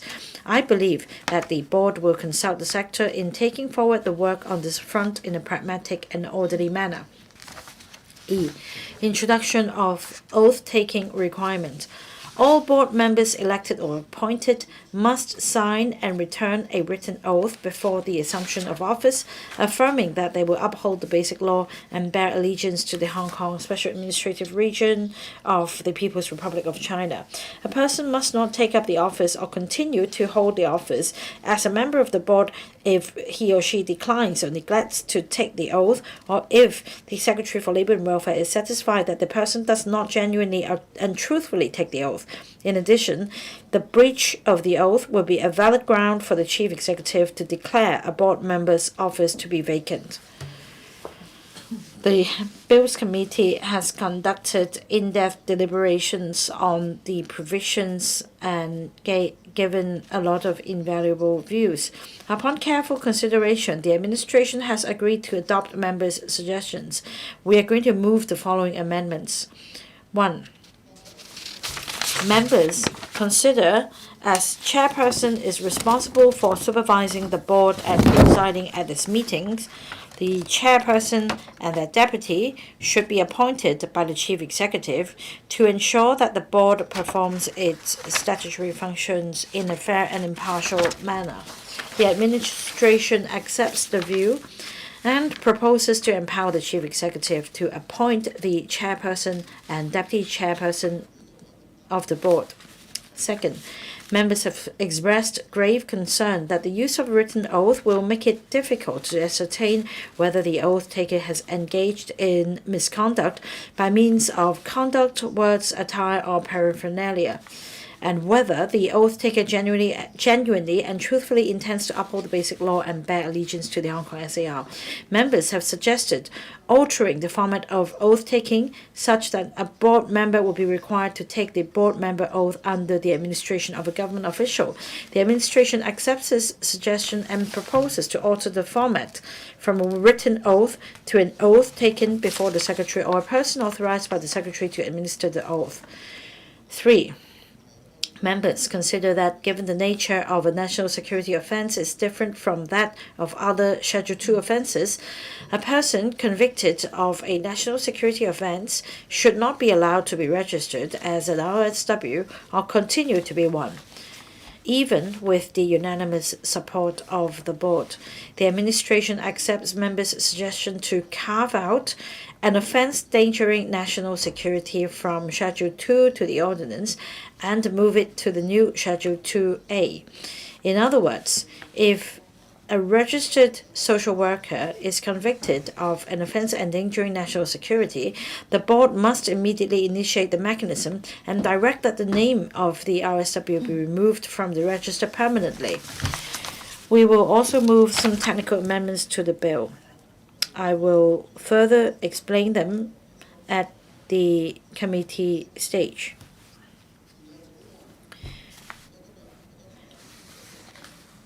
The administration will publish the bill, if passed, in the Gazette this Friday, that is the 5th of July, for it to be immediately effective. We will also arrange the oath-taking ceremony for all incumbent and new appointed members as soon as possible. We expect the reconstituted board to kickstart its work on 4 fronts. 1. Establish a mechanism to ensure prompt and appropriate handling of RSWs convicted of offences endangering national security and other serious offences. 2. Review the list of DCP. 3. Review the code of practice for registered social workers. 4. Draw up a framework for CPD requirements of the social work profession. President, social workers bear great responsibilities. A concerted effort is necessary to support the continuous and orderly development of the profession. I'm happy to see the overwhelming support of the bill, so that we can enhance the governance of the Social Workers Registration Board and put the development of the profession back on the right track.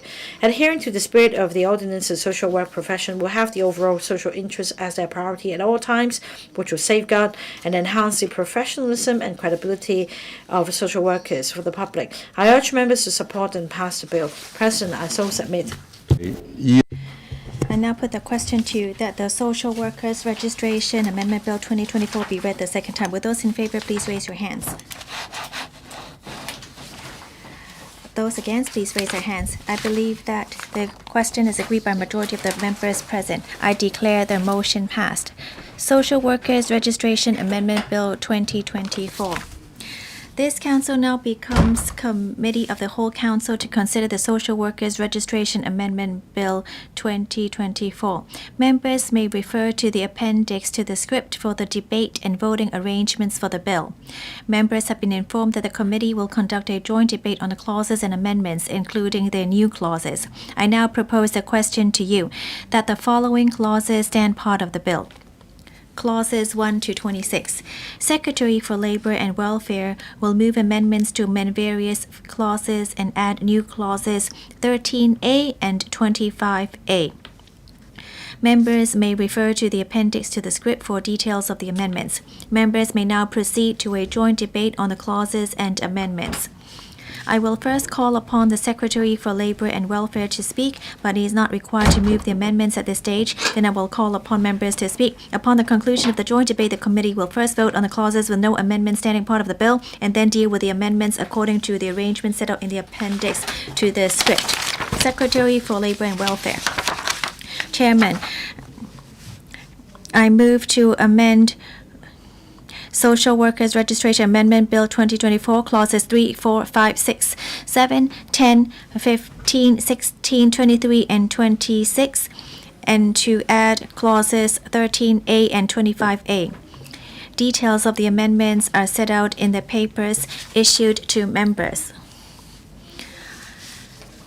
I will now briefly explain these three groups of amendments. First, Chairperson and Deputy Chairperson of the Board to be appointed by the Chief Executive. Members consider that the Chairperson shoulders the duties of supervising the work of the Board and presiding at its meetings. Instead of allowing board members to elect among their number a chairperson and a deputy chairman, these two post holders should be appointed by the chief executive to ensure that the board performs its statutory functions in a fair and impartial manner.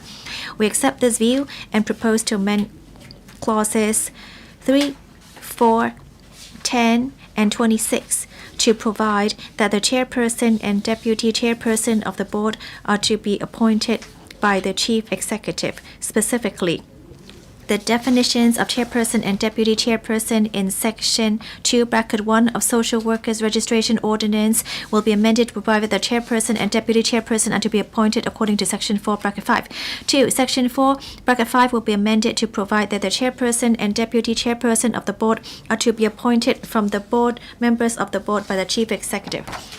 Third, Section 9(1) will be amended such that the board may no longer make rules in respect of the election of the chairperson and deputy chairperson. And 4. Sections 2(2) of Schedule 4 will be amended to provide the beginning on the date on which the proposed schedule comes into operation. Despite any other provisions of the SWRO, the board may not transact any business until the chairperson and deputy chairperson are appointed by CE, and such persons appointed by CE are taken to be appointed under the amended Section 4(5) of SWRO. Second, change of oath-taking format from a written oath to the board member oath taken before the Secretary for Labor and Welfare or a person authorized by SLW to administer the oath. Members have expressed concern that it will be difficult for the Secretary to ascertain whether the oath-taker has intentionally desecrated the oath-taking ceremony by means of conduct, words, attire, or paraphernalia, or intentionally altered or distorted the wording of the oath, and whether the oath taker genuinely and truthfully intends to uphold the basic law and bear allegiance to HKSAR. In light of members' concern, the administration proposes to amend clauses 3, 5, 7, and 26 to provide that a person who is to take up or is currently holding the office of the board must first take the board member oath before SLW or a person authorized by SLW to administer the oath. Specifically, A, the proposed new Section 4(a)(2) will be amended to provide that a person who is to take up or is holding the office of a member of the board immediately before the commencement of the bill must, on the date and at the time and place specified by the Secretary, take a board member oath before the Secretary for Labor and Welfare or a person authorized by SLW to administer the oath. B. Considering the oath-taking format will be altered, we propose to provide in Section 4B that a person declines or neglects to take a board member oath if the Secretary is satisfied that the person fails without reasonable excuse to take the board member oath, intentionally contravenes the oath-taking procedure or desecrates the oath-taking ceremony, or acts in a way that is not sincere or not solemn in purporting to take the board member oath. C. The proposed new Section 4B will become Sections 4B and 4C. Section 4B will provide for the circumstances where a person declines or neglects to take a board member oath. Section 4C will provide for the consequences of declining or neglecting to take the board member oath and will provide that no person may arrange for a person who declines or neglects to take a board member oath to retake it. D. The proposed new Schedule 3 will be amended to set out the wording of the board member oath to be taken before the Secretary. Third, moving an offense endangering national security from Schedule 2 to the proposed new Schedule 2A. Under the proposed new Section 24A(4), if a registered social worker is convicted of a specified offense in Schedule 2, the board must direct the registrar to remove an RSW's name from the register permanently, unless all the members for the time being of the board resolve that the RSW's name not be removed from the register under Section 24A(5). In other words, this section provides for an exception, that is, with unanimous support of the board, a person convicted of a very serious offense may still be an RSW. Members are of the view that the nature of an offense endangering national security is different from that of other specified offenses in Schedule 2. They categorically ask for the above exception not to apply to offenses endangering national security. In other words, a person convicted of an offense endangering national security should not be allowed to continue to be a registered social worker. Agreeing with member suggestion, we propose to amend clauses 15, 16, 23, and 26 and add new clauses 13A and 25A to remove an offense endangering national security from Schedule 2 and put it under the proposed Schedule 2A such that the proposed new Section 24A(5) and the existing Section 17(5) of SWRO will not apply to a registered social worker convicted of an offense endangering national security. The exception will continue to apply to specified offenses in Schedule 2. We will also amend Section 39 of SWRO to provide that the Secretary may amend Schedule 2A by publishing a notice in the Gazette. Other proposed amendments to the bill are technical and textual, which do not affect the original meaning of the provisions. The Bills Committee does not object to the above amendments. I urge members to support and pass the amendments. Thank you, Chairman. Ms. Carmen Kan. Thank you, Chairman. I thank the convener of G19, Mr. Tony Xie, for giving his support to the amendments. I now speak in support of all the amendments moved by the administration. Concerning the Category 3 amendments, that is the provision of a more stringent set of rules concerning persons who have been convicted of national security offenses. Now, under the proposed Section 24A(4) and 5, persons convicted of serious offenses in Schedule 2, including offenses endangering national security, the registrar must deregister the person as a registered social worker. The board must issue a direction to permanently remove the name of the member on the register, unless, having considered all the conditions, if all members of the board unanimously resolve that the person can still be registered as a social worker, or that the name should not be removed from the register, that is the so-called exceptional cases mentioned by the Secretary, the person can still act as a social worker. Now, the amendments are for removing the offense for endangering national security from Schedule 2 and put this under a new Schedule 2A so that the exceptional situation will not apply to social workers convicted of national security offenses. The exceptions in Schedule 2 still applies to other offenses on Schedule 2. Now, in June 2022, that is, as the subcommittee stage of the bill already supported adding the offense for endangering national security on Schedule 2. We expected local legislation for Article 23. That's why we proposed to add the offense of endangering national security on Schedule 2. I pointed out that during initial registration, annual renewal, and revocation of registration, the board must take a separate set of consideration concerning persons being convicted of offenses endangering national security. I'm pleased to see that the government has dealt with the issue that I pointed out 2 years ago. Exceptional circumstances will not apply to offenses endangering national security. There is a strict set of rules concerning the offense of endangering national security. It prevents persons convicted of such an offense from ever being registered as a social worker. In other words, the escape clause has been removed. Social workers enjoy trust from the clients. They can exert huge influence on the clients. That's why they must uphold national security and impart positive values on the clients. Chairman, I have been involved all along in scrutinizing the bill. The bill is clear in dealing with offenses endangering national security. Professional and upright social workers do not have to worry at all. I urge social workers to continue to work on the behalf of people in need. I support the amendments moved by the government. Dr. Teck Chi Yuen. Chairman, the government has made the rules stricter towards the later stage of the Bills Committee scrutiny. At the beginning, the chairperson and the deputy chairperson were to be elected from amongst the members. Now, after the amendments, the chairperson and the deputy chairperson would be appointed by the chief executive. Now, I suggest that in appointing the chairperson and the deputy chairperson, at least one of them should be a reputable social workers in the industry.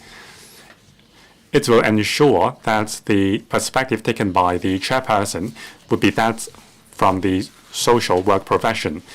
It will increase the confidence of social workers for the chairperson. It will also make the board more credible. Now, that is my suggestion. Thank you. Mr. Tony Che. Chairman, as I mentioned during my speech in the second reading debate, all G19 members support the amendment bill to enhance the composition of the board and enhance the ethics of the board.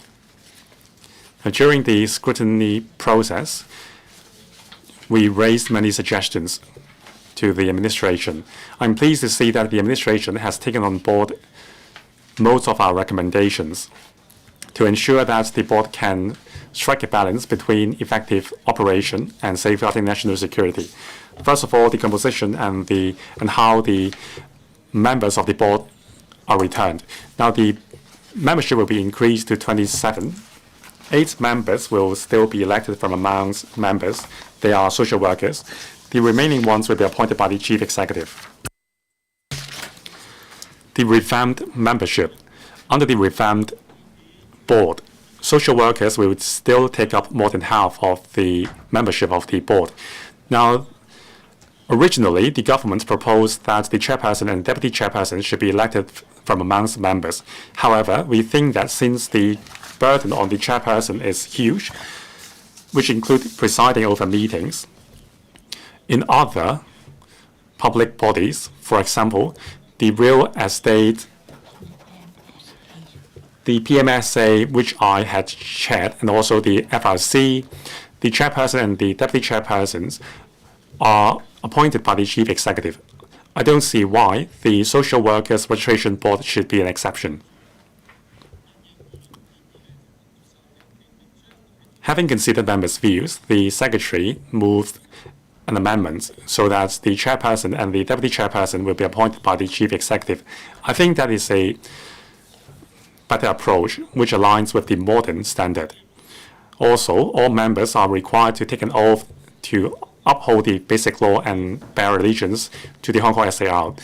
This is the first time that this requirement is introduced for a public body. It causes some controversy. I don't think there should be any controversy. Now, as a public body appointed by the Hong Kong SAR government, it is only natural for its members to pledge allegiance to the Hong Kong SAR. Now, concerning the requirements of an oath and written oath, some members consider that since the size of the board is limited, members should be required to take an oath in person before the secretary. I don't have much opinion on the format of oath taking as long as the oath taker is sincerely and truthfully making an oath. Now, after the discussion of this requirements by the Bills Committee, many elected members of the board have resigned from their position. It highlights the necessity of the oath-taking requirements. Now, in other industry bodies, there are requirements barring persons convicted of serious offense to be registered. Many social workers have engaged in wrongdoings in their previous life. After rehabilitation, they became social workers to help others.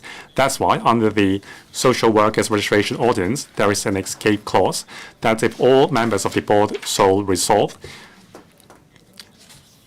rehabilitated persons previously convicted of serious offense can still be registered as a social worker.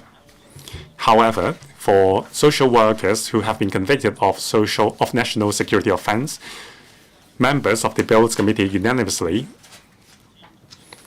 consider that there should not be an escape clause. Their registration should be cancelled immediately. This is the right approach, so I will support the amendments moved by the Secretary. I so submit. Does any other member wish to speak? If not, I will ask the Secretary for Labour and Welfare to speak again. Thank you, President. I thank the three members for sharing the deliberations of the Bills Committee as well as their insight on the bill. I am pleased to learn that these three bills have the support of the Bills Committee. These amendments have the support of the Bills Committee. I'd also like to thank Gary Chan, Chair, and Ms. Eunice Yung, Deputy Chair, of their work so that the bill could be scrutinized with efficiency and quality to promote the orderly development of the social work profession. Chairman, I urge members to support the bill and the amendments. We will now vote on the clauses with no amendment standing part of the bill. I put the question to you that the clauses with no amendment as set out in the appendix to the script stand part of the bill. Will those in favor please raise their hands? Those against, please raise their hands. I think the question is agreed by a majority of the members present. I declare the motion passed. This committee now deals with the clauses with amendments. Secretary for Labour and Welfare, you may move your amendments. Chairman, I move the amendments set out in the appendix to the script. I propose the question to you that the Secretary's amendment be passed. Will those in favour please raise their hands? Those against, please raise their hands. I think the question is agreed by a majority of the members present. I declare the amendment passed. Clauses 3 to 7, 10, 15, 16, 23, and 26 as amended. And I put the question to you that the clauses as amended, just read out by the clerk, stand part of the bill. Will those in favour please raise their hands? Those against, please raise your hands. I think the question is agreed by a majority of the members present. I declare the motion passed. We now deal with the new clauses. New clause 13A, section 17 amended, qualifications for registration. New clause 25A, schedule 2 amended, description of offences which disentitle persons from being or continuing to be registered social workers. Secretary for Labour and Welfare, you may move the second reading of the new clauses. Chairman, I move the second reading of the new clauses just read out by the clerk. I propose a question to you that the new clauses read out by the clerk be read the second time. Will those in favour please raise their hands? Those against, please raise your hands. I think the question is agreed by a majority of the members present. I declare the motion passed. New clauses 13A and 25A. Secretary for Labour and Welfare. Chairman, I move that the new clauses just read out by the clerk be added to the bill. I propose the question to you that the new clauses read out by the clerk be added to the bill. Would those in favour please raise their hands? Those against, please raise their hands. I think the question is agreed by a majority of the members present. I declare the motion passed. All the proceedings on the Social Workers Registration Amendment Bill have been concluded in Committee of the Whole Council. Council now resumes. Secretary for Labour and Welfare. President, I now report to the Council that the Social Workers Registration Amendment Bill 2024 has been passed by Committee of the Whole Council with amendments. I move the motion that this Council adopts the report. I now propose the question that the Secretary's motion be passed. Will those in favour please raise their hands? Those against, please raise your hands. I think the question is agreed by a majority of the members present. I declare the motion passed. Third reading. Social Workers Registration Amendment Bill 2024. Secretary for Labour and Welfare. President, I move that the Social Workers Registration Amendment Bill 2024 be read the third time and do pass. Does any member wish to speak? Dr. Teck Chee Yuen.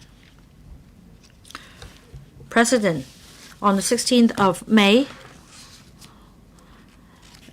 at the special meeting of the panel on welfare, we discussed the amendment bill. Secretary answered Ms. Judy Chan's question. He said that he hoped that the amendment bill would promote professional development of the social work sector, and more importantly, public's rights can be safeguarded.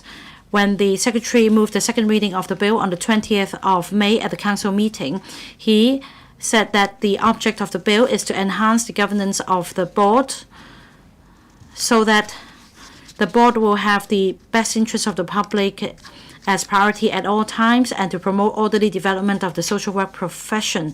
At the 30th of May 2024 Bills Committee meeting, the Secretary once again emphasized that the object of the bill is to put public interest first and to promote orderly development of the profession. Of course, for something so important, we need to emphasize it at least 3 times. As the Secretary put it, we need to put the best interest of the public first, and we also need to promote orderly development of the profession. I need to put this on record. That means the Labour and Welfare Bureau will take charge of the professional development of the social work sector. Let's see how the government appoints members to the Social Workers Registration Board to allow diversified and balanced representation to promote professional development of the sector. Now, on numerous occasions, I exchanged views with the Secretary. I believe the Secretary has done his utmost to strike a balance. I'm going to vote in support of the amendment bill. I hope that the Secretary will give us an appointment list that the sector will also be happy with. Does any other member wish to speak? Secretary, would you like to respond to that? President, I thank Dr. Teck Chee Yuen for inviting me to confirm what I've said time and again at this third reading stage. The object of the amendment bill is to put the board back on the right track so that the board gives the best interest of the people at all times, to safeguard national security, and also to promote the orderly development of the social work profession. After third reading and passage of the bill, this amendment bill will be gazetted this Friday. And on the same day, we're going to announce the appointment list. We're also going to hold the oath-taking ceremony. I'm sure that you will understand the government's sincerity in appointing leaders of the profession to the board so that we can enhance the professionalism of the Social Workers Registration Board, thereby promoting the development of the profession. I thank members for your support. I now put the question to you as stated. Will those in favor please raise their hands? Those against, please raise their hands. I think the question is agreed by a majority of the members present. I declare the motion passed. Social Workers Registration Amendment Bill 2024. This Council resumes the second reading debate on the Deposit Protection Scheme Amendment Bill 2024. Mr. Chen Chen-ying, Chairman of the Bills Committee on the bill, will first address the Council on the committee's report. Mr. Chen Chen-ying. President, in my capacity as Chairman of the Bills Committee on the bill, I would like to report to the Council on the salient points of the deliberations of the Bills Committee. The bill seeks to amend the Deposit Protection Scheme Ordinance DPSO to enhance the Deposit Protection Scheme DPS by raising the deposit protection limit for depositors, adjusting the levy system, enhancing the protection of depositors in the event of bank mergers or acquisitions, and improving the regulation of representations. The bill proposes to raise the deposit protection limit for each depositor in each bank from the current 500,000 to 800,000.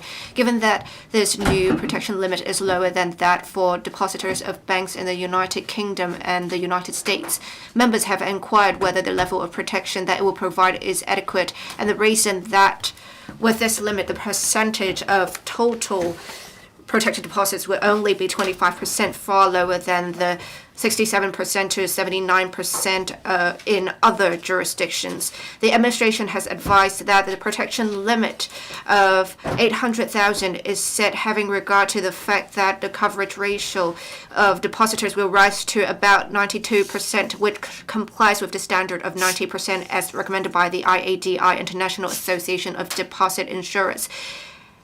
On the relatively lower coverage ratio as compared with that in some other jurisdictions, the administration has explained that Hong Kong, as an international financial center and asset and wealth management hub, has many high net worth and corporate customers who place large deposits in their accounts. It is pointed out that the proposed protection limit is already higher than that in many other Asian economies such as Singapore, and comparable to that in other advanced economies such as the UK and the EU economies. The Bills Committee has discussed whether it is feasible to raise the protection limit to $1 million and inquired about the corresponding increases in the amount of protected deposits and annual contributions payable by banks as scheme members, and the extent of increase in moral hazard as purported by the administration. The administration has advised that if the protection limit was to further raised from $800,000 to $1 million, the coverage ratio will only increase moderately from about 25% to 27.8%. But the target fund size of the DPS fund, Deposit Protection Scheme Fund, would have to be increased from $8.2 billion to $10.9 billion, which is an additional increase of $2.7 billion, which would need to be financed by scheme members' higher annual contributions over the next 8 years or so. As regards the increase in moral hazard risk, the administration has explained that if the protection limit is too high, depositors may ignore the risk management of banks, and banks may be inclined to be more risky and offer high interest rates to attract depositors, as the threat of depositors withdrawing their funds is low. This may distort competition amongst banks and increase the systemic risk in the banking system. The bill proposes to impose a build-up levy on scheme members, which is higher than the expected loss levy they are currently paying, with a view to increasing the target fund size of a DPS fund from the current $6.3 billion to $8.2 billion in about 3 years. Members have expressed concern that scheme members might pass on the additional cost to bank customers. The administration has explained that if scheme members were charged the lower expected loss levy, the time required for reaching the target fund size of the DPS fund was expected to exceed 10 years. It is believed that such a protracted build-up period would weaken the credibility of and the public's confidence in the DPS. The administration has advised that under the proposed protection limit of $800,000, the annual contributions payable by scheme members will increase by 26% on average, which is considered to be relatively moderate. In view of the fact that the DPS fund has never been used since the launch of DPS, members have suggested that administration should consider charging scheme members a lower level of levy over a longer period of time instead of targeting to reach the new target fund size within the 3 years if the administration considers it necessary to raise the protection limit in the next round of DPS review. The administration has advised that the HKDPB Hong Kong Deposit Protection Board will conduct the next DPS review 3 years after the implementation of the new limit and take into account the views of the banking industry and other stakeholders. The administration would keep an open mind on potential further enhancements to DPS, taking into account the views of the industry and the public, as well as the latest international developments. President, this is my report. The following are my personal views on the bill. We have reviewed submissions, and the administration has provided a response. And in the response, I have some reservations. I also read a news report. It is said that a stakeholder in the banking sector has proposed their views. It is proposed that the limit should be increased to $2 million. And some in this sector believe that we should make use of the GDP as reference, and we should have this threshold that is set for loss absorbing capacity. But the main factor for consideration does not include GDP according to the Hong Kong Deposit Protection Board. We should consider whether similar indicators can act as reference and how they are used in other jurisdictions. If we refer to the threshold of loss absorbing capacity, this can be beneficial to the sector and the economy of Hong Kong as well. But some believe that with the indicator, if we set this LAC threshold selectively, it is not appropriate. In increasing deposits, it would enhance stability of the banking system. It is considered more cost-effective. Regarding coverage ratio, many banks consider it to be more appropriate to have a higher coverage ratio. In Hong Kong, it is lower than other jurisdictions. So some in the banking sector said that we should have this because it would spread out the funds of banks and it would provide a better user experience. And according to IADI standards of 90%, the administration said we have a lower ratio because as an asset and wealth management hub, we have many high net worth and corporate customers that place large deposits in Hong Kong, so hence the lower coverage ratio. I believe the banking sector does not comprehend the explanation given by the administration. I think in future the FSTB can provide more justifications. Regarding whether we should further increase the protection limit, we should consider the burden caused by the levy on banks. Since the DPS fund has yet to be used since the launch of the DPS, the government should be flexible in this regard. The 800,000 protection limit is supported by all members of the Bills Committee. I suggest that the government review the feedback given by members and other stakeholders. And in the next round of the DPS review, the government should keep an open mind about the setting of a new protection limit and any other changes if necessary. I thank all members of the Bills Committee for making great contributions. I also thank the representatives of the administration for listening intently to our views. We want to expand the financial safety net to have more members of the public being confident in the banking system. That's it for me. Thank you. Mr. Rock Chen. I speak in support of the Deposit Protection Scheme Amendment Bill 2024. I support adjusting the protection limit and other enhancement measures proposed in the bill. The deposit protection system is important to monetary stability and Hong Kong. Now, reference been made to the recommendations of the International Association of Deposit Insurers. The deposit protection should cover 90% of the depositors, but now the ratio of depositors protected is dropped to 88% or so, so it's slightly lower than the 90% recommended by the IADI.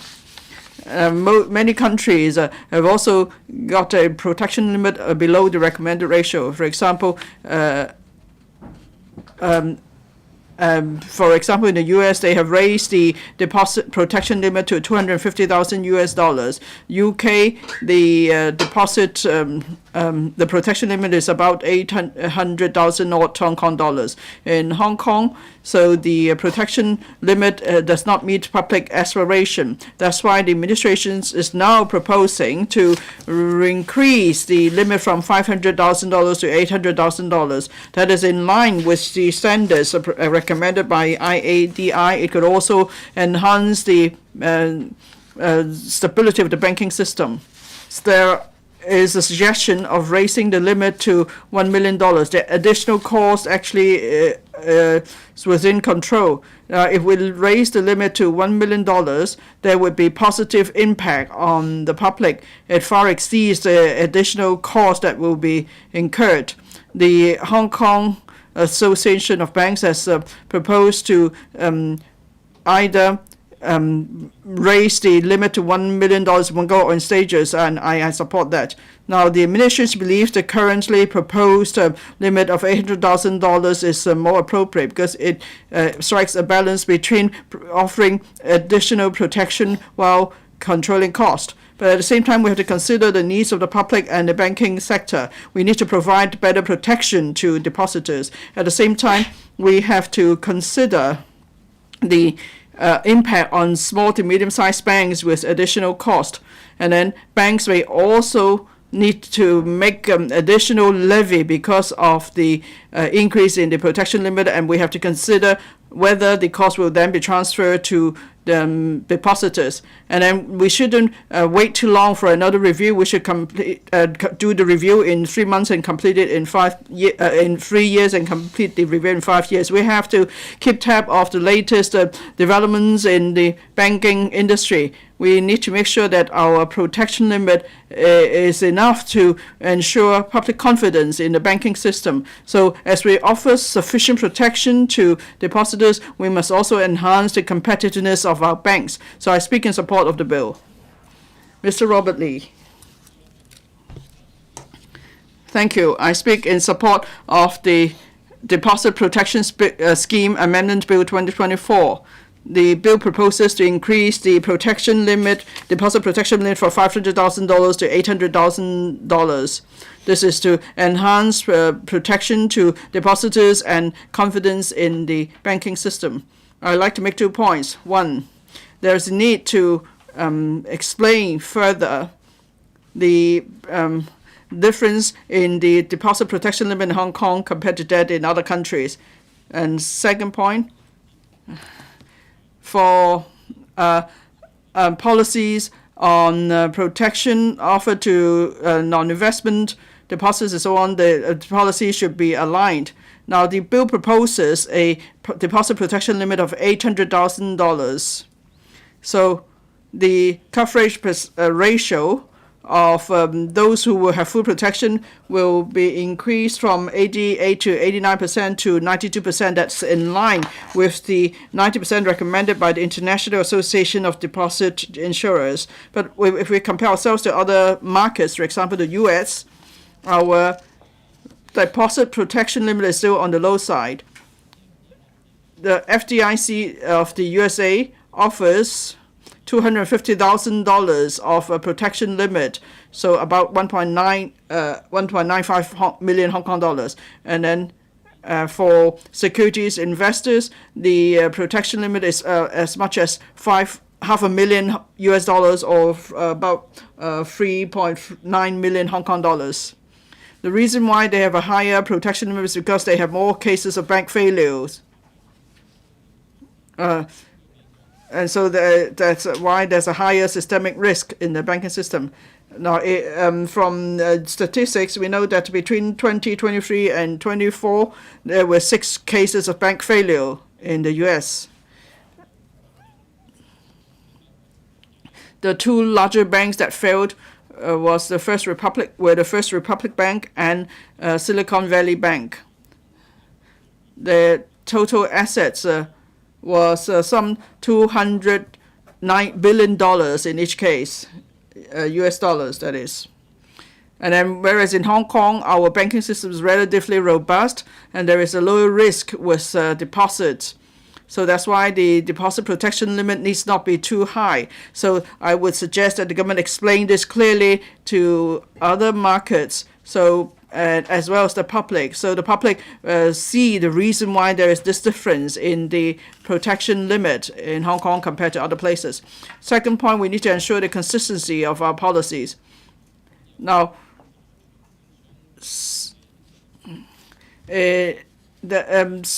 investors also have some protection, that is the Investors Compensation Fund. Before 2022, the limit of compensation was 150,000 Hong Kong dollars. At the time, the protection limit was $300,000, and then by 2020, the investor compensation was raised to $500,000, and therefore aligned with the deposit protection limit. If the deposit protection limit is now raised to $800,000, while investor protection limit remains at $500,000, that may cause some misunderstanding to the public. They may believe that the risk protection level is not the same for the banking system as for the securities market. So the government could consider aligning the protection limit for investment and deposit. That means for investors, the protection limit should also be raised to $800,000. If the government could not do so in the near term, the government should again explain that clearly so people know that Hong Kong, as an international financial center, securities firms and investors know that they will be given sufficient protection. The bill proposes that outside for online banking, there is need to display the membership sign on websites of cyber banks or virtual banks. So I would suggest that such signs should be designed for banks so they could display it. And then global investors will know that if they put deposits in Hong Kong, whether it's the conventional deposit or if they buy investment products, they will still enjoy the same protection. So I speak in support of the bill. Ms. Kamen Khan.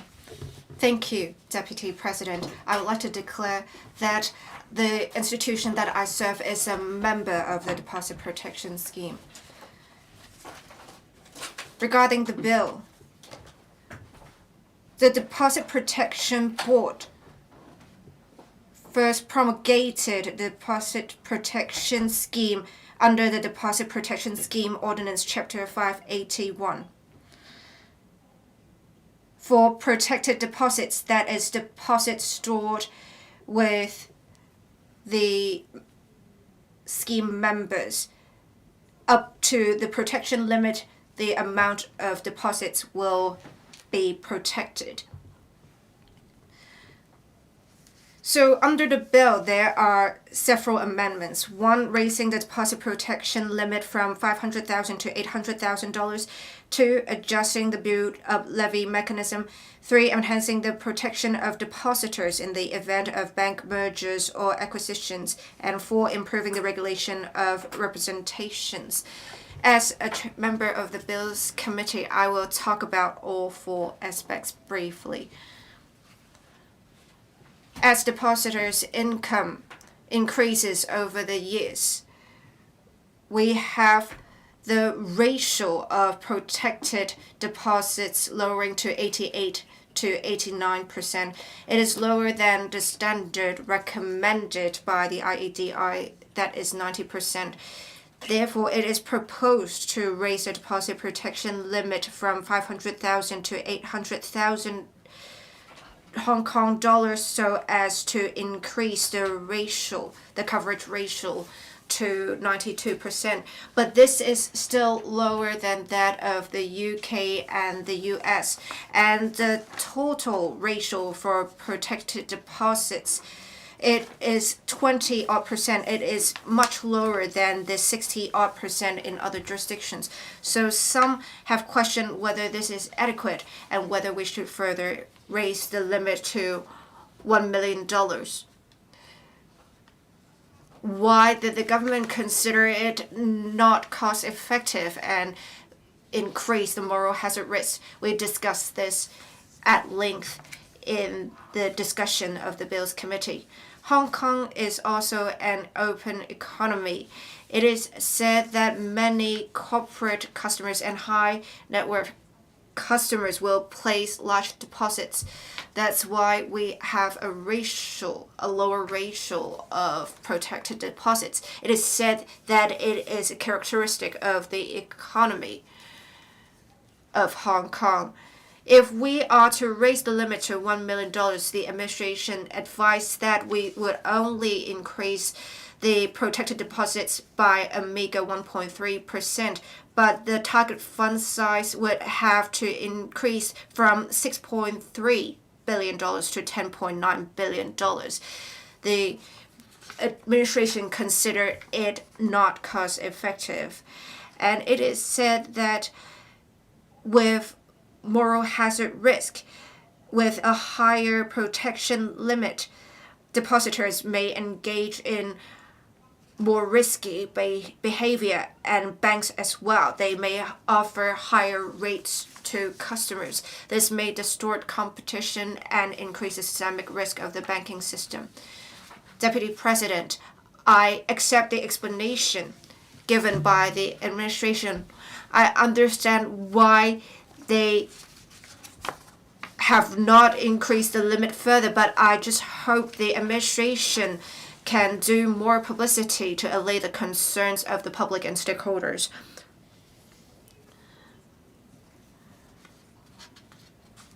With the levy in 2023, we have finally reached the target fund size, that is $6.3 billion.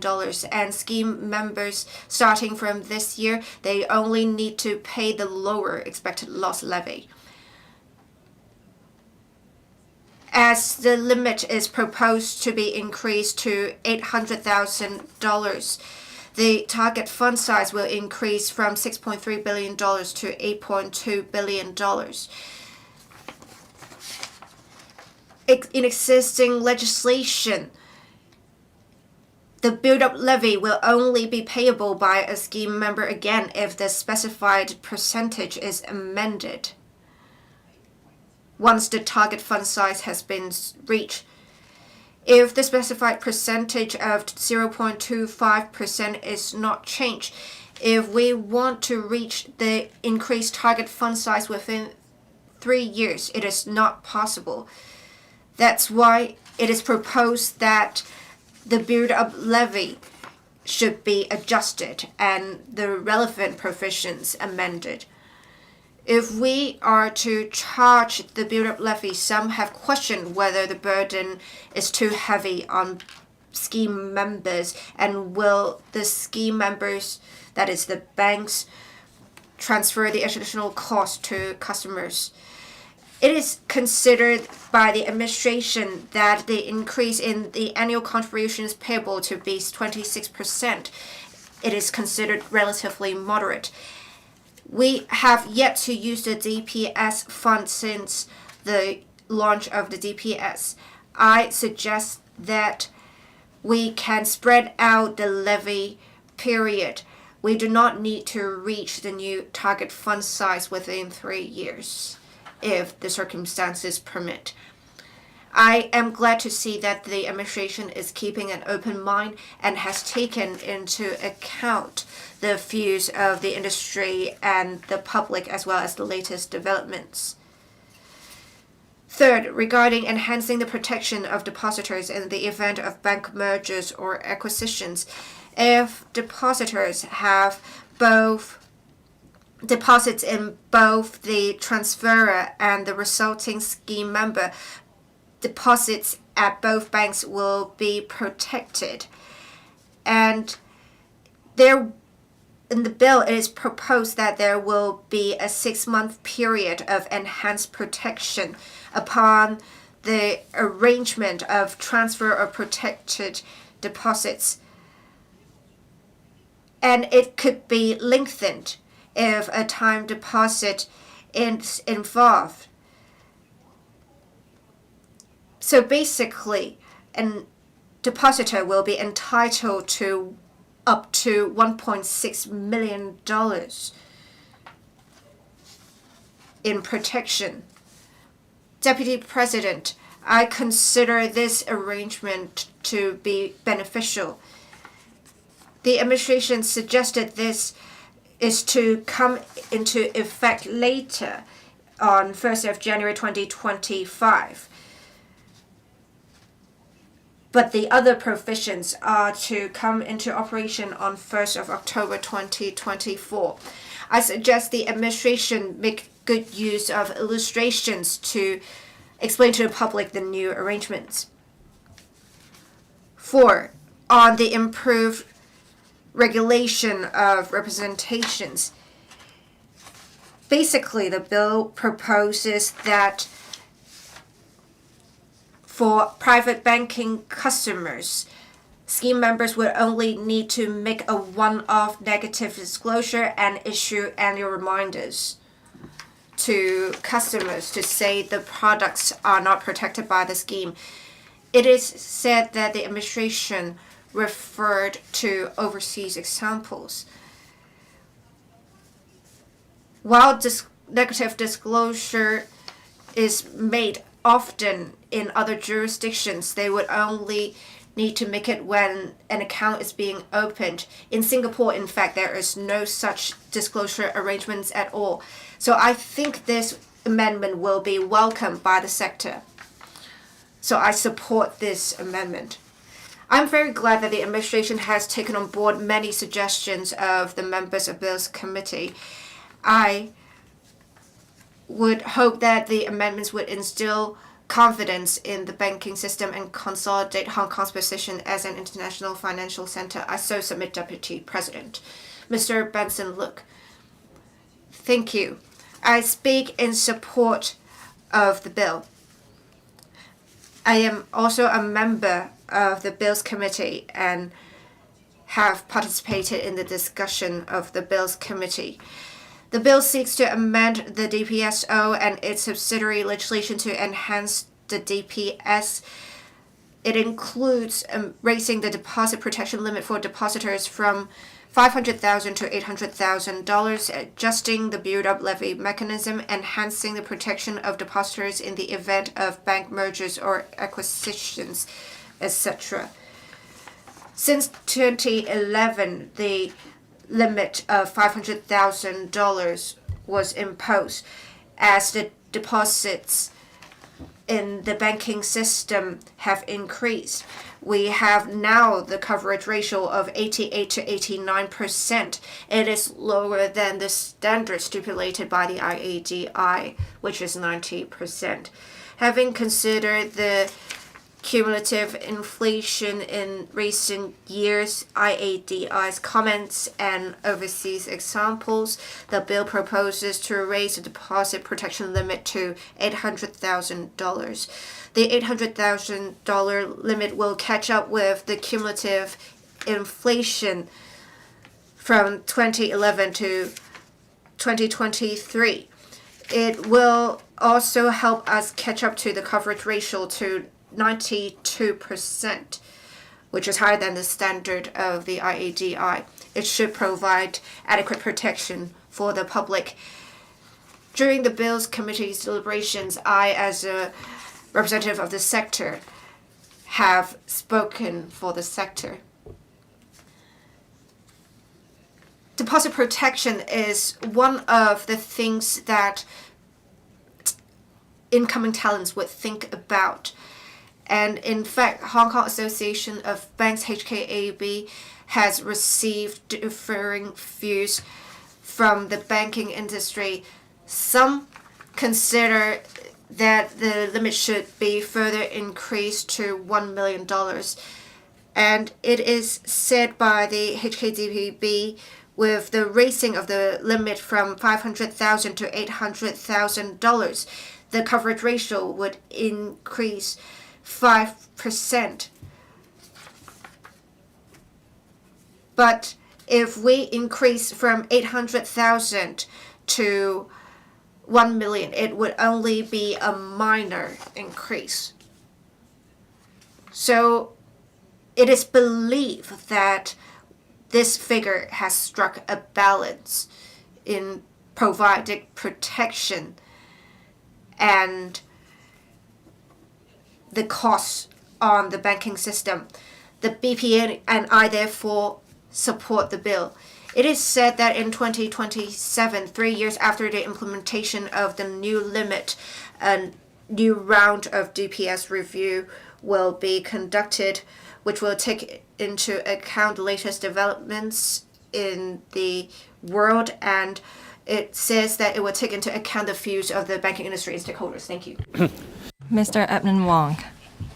Deputy President, bank runs and bank failures would pose a burden on the members of the public, and we have not had these incidents over the past decades. Bank runs and bank failures would affect the deposits of the members of the public. The last incident happened some 34 years ago. Over the past 3 decades, we have not had any bank runs or bank failures. So we have a actually robust financial monitoring system, and we have to give credits to our relevant system. We have to set a mechanism to protect deposits of the members of the public so that people's money can be protected. So in 2006, the government established this deposit protection scheme. The protection limit was set at $500,000. In time, the $500,000 has been eroded by inflation, and the protection limit is not enough. And that is why we are raising the protection limit to $800,000 so that more depositors can be protected. The percentage of protected depositors has been raised to 92%. This actually safeguards the deposits that is earned by hard work by our small depositors.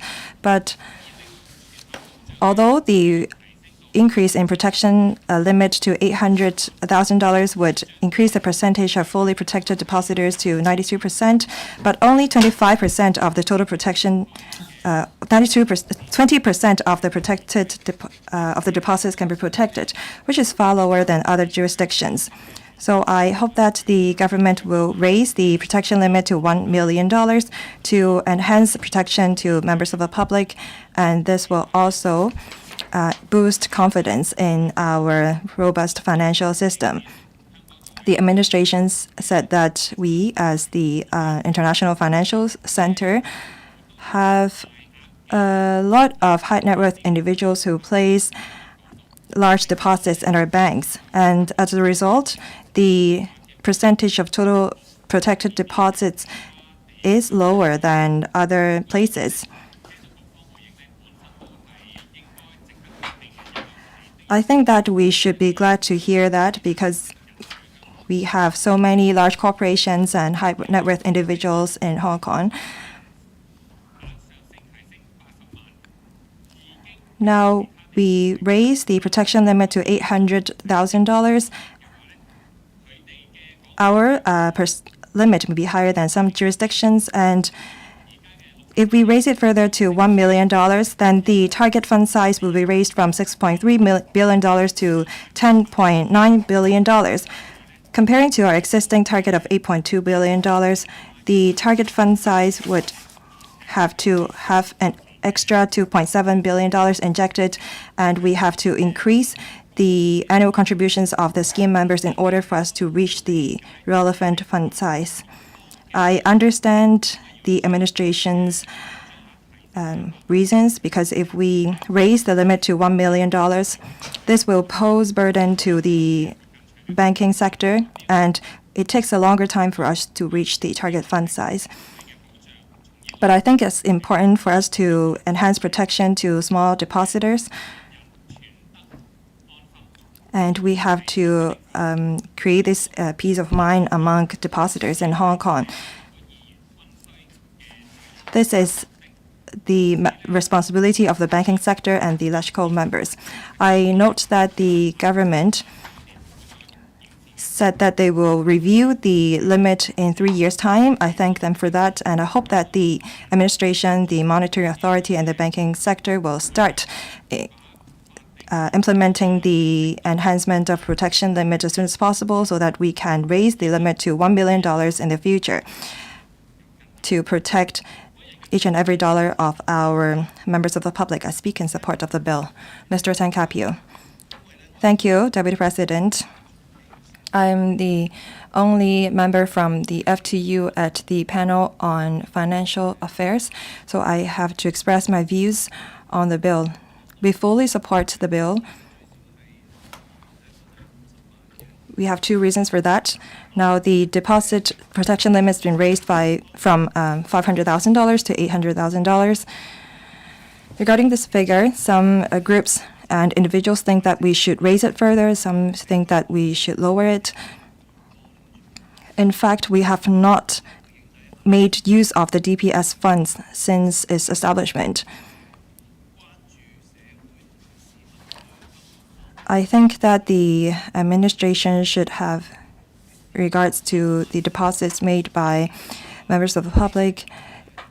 $800,000 is a substantial increase from $500,000. Is a raise by 60%. Actually, a lot of people welcomed the raise. Of course, it's better for us to raise it to $1 million. Not a lot of people have $1 million in their bank, but a lot of people think that $800,000 is enough. If people place their $800,000 in different accounts, then they would have their deposits fully protected. Second, the administration will review the limit in 3 years' time. I support it. But should we adjust the figure in a mechanical kind of way? I think that we have to rethink it, because the financial industry is highly competitive. We have to instill confidence of international investors in the robustness of our financial system. As a representative of the grassroots sector and the people, I think that we have to maintain the robustness of our system.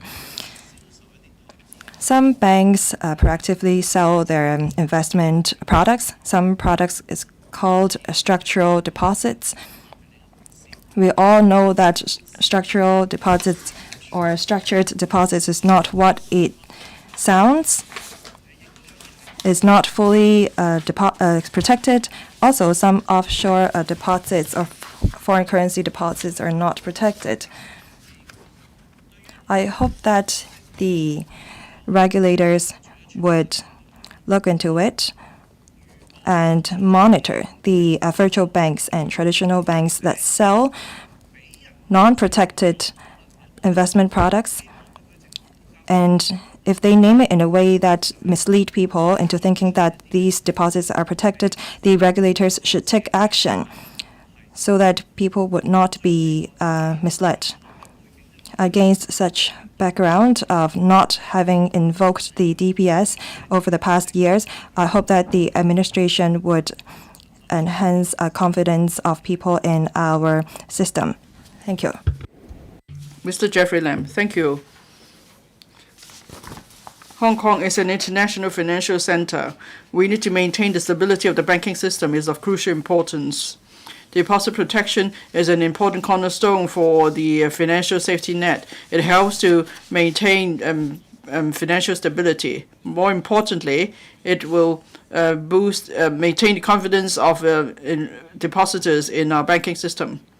The deposit protection scheme has, since its establishment, to help to maintain the stability of our banking system. So far, we have not any cases of bank failure, but then the scheme has been improved on many occasions to enhance protection for depositors, and we should commend that.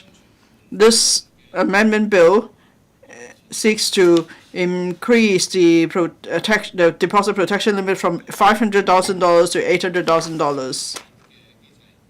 And also, there is an also changes to the levy system and enhanced protection in the case of bank merger or acquisition. There is also improvement of regulation on the description of products. For example, scheme members need to display the simplified membership sign on their electronic platform and so on. Now, about increasing the protection limit to $800,000, I am in support of that. Since 2021, the protection limit was raised to $500,000 that offered protection to 90%, full protection to 90% of depositors. But as income went up, now the percentage of depositors covered dropped to 8 to 89%. That's lower than the 90% recommended by the International Association of Deposit Insurers, IADI. That's why there's need for us to make this adjustment. Now, Hong Kong is actively trying to attract talents to Hong Kong. We want to bring in talents. We want to bring in capital too. With this, during the consultation on the proposed amendments, there were views that the protection limit should be raised to 1 million Hong Kong dollars. Now, with inflation and increase in income, there are more people placing deposits in banks, so increasing the protection limit would boost confidence. So people won't just stash their savings at home, and if then there's an accident, then all the savings will be gone. And then banks now offer wealth management and investment services to high net worth individuals. And usually the threshold is at least $1 million of deposit in banks. If we raise the protection limit to $1 million, then we could support the development of such wealth management services. Maybe we will then attract more deposits into our banking system, and it will further enhance our competitiveness as an international financial center. It will also help to promote the vibrant development of the financial industry. Now, of course, if we raise the protection limit, that means there is need to impose a higher build-up levy on banks. Some banks are concerned that will add to their financial burden. The administration needs to talk to the industry and stakeholders as they consider new policies so as to strike the right balance. I believe after this bill is passed, the administration will maintain close liaison with banks to make sure that the new measure will be implemented smoothly. Now, I support the proposal, Deputy President. I support the passage of the amendment bill. So I speak. Thank you. Mr. Michael Lee. Thank you, Deputy President. Bank run probably is totally a strange term to younger people. But for people of my age, we know what bank run is. That means there's a large number of people queuing up over a short period of time to withdraw cash from banks. Usually it's a matter of a ripple effect. It's because, say, a bank experiences a financial crisis or there are bank failures, and then people are worried that their deposits will be lost. And so that's why the government put in place the deposit protection scheme. It's been in place for some years now. It's helped to maintain the stability of our financial system. It also attracts deposits to banks. Now, because for us, the salary earners, we would want to put our income savings in a bank rather than put them at home, say in a safe. It's not as secure. Now, the bill proposes to increase the protection limit from $500,000 to $800,000.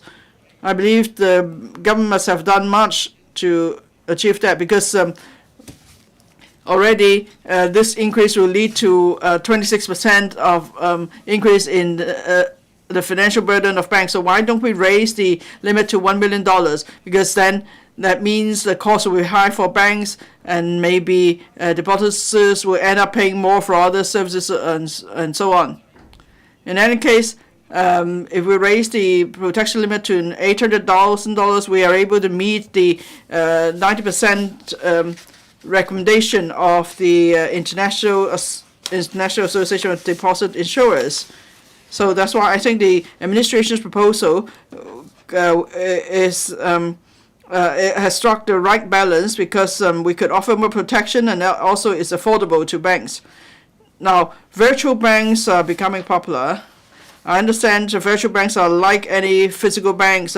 Virtual banks are also members of the Deposit Protection Scheme. So deposits in virtual banks are also covered by the Deposit Protection Scheme. As for private banking clients, well, there's this limit on the protection, deposit protection, so they still enjoy some degree of protection. That's why the Liberal Party supports the bill.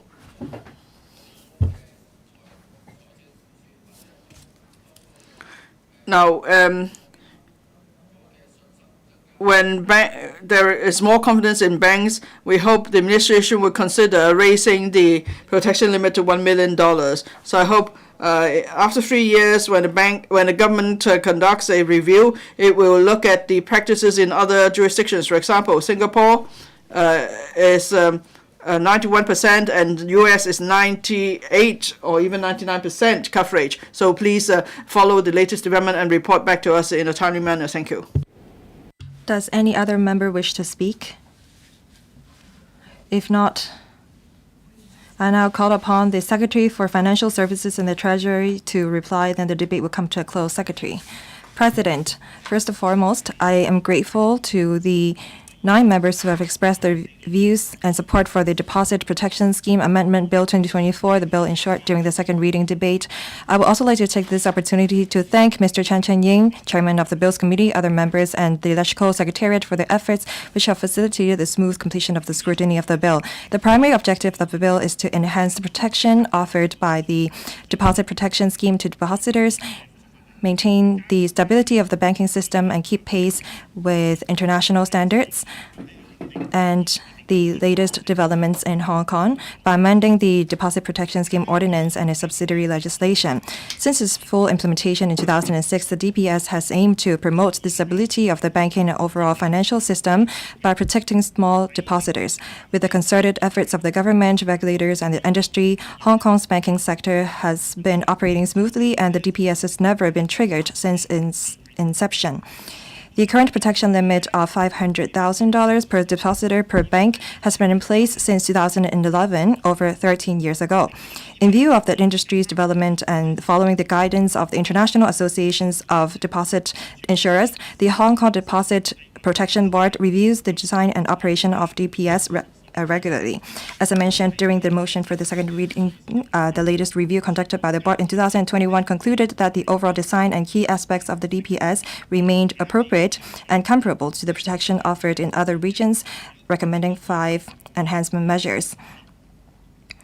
These enhancement measures include, first, considering the cumulative inflation, depositor coverage ratio, and the burden on DPS members, the maximum protection limit will be raised from the current $500,000 to $800,000. Second, adjusting the contribution mechanism of DPS members to allow the board to charge a build-up levy on DPS members when increasing the deposit protection limit. Third, optimizing the deposit protection arrangements during bank mergers or acquisition. Fourth, requiring DPS members to display the DPS member logo on electronic platforms. And finally, enhancing the arrangements for transactions of non-protected deposit products between banks and private banking customers. During the discussions of the Bills Committee, we provided detailed explanations on the rationale behind each proposed enhancement measures and addressed members' concern on the protection limit, coverage, and cost to banks. Members generally supported the bill.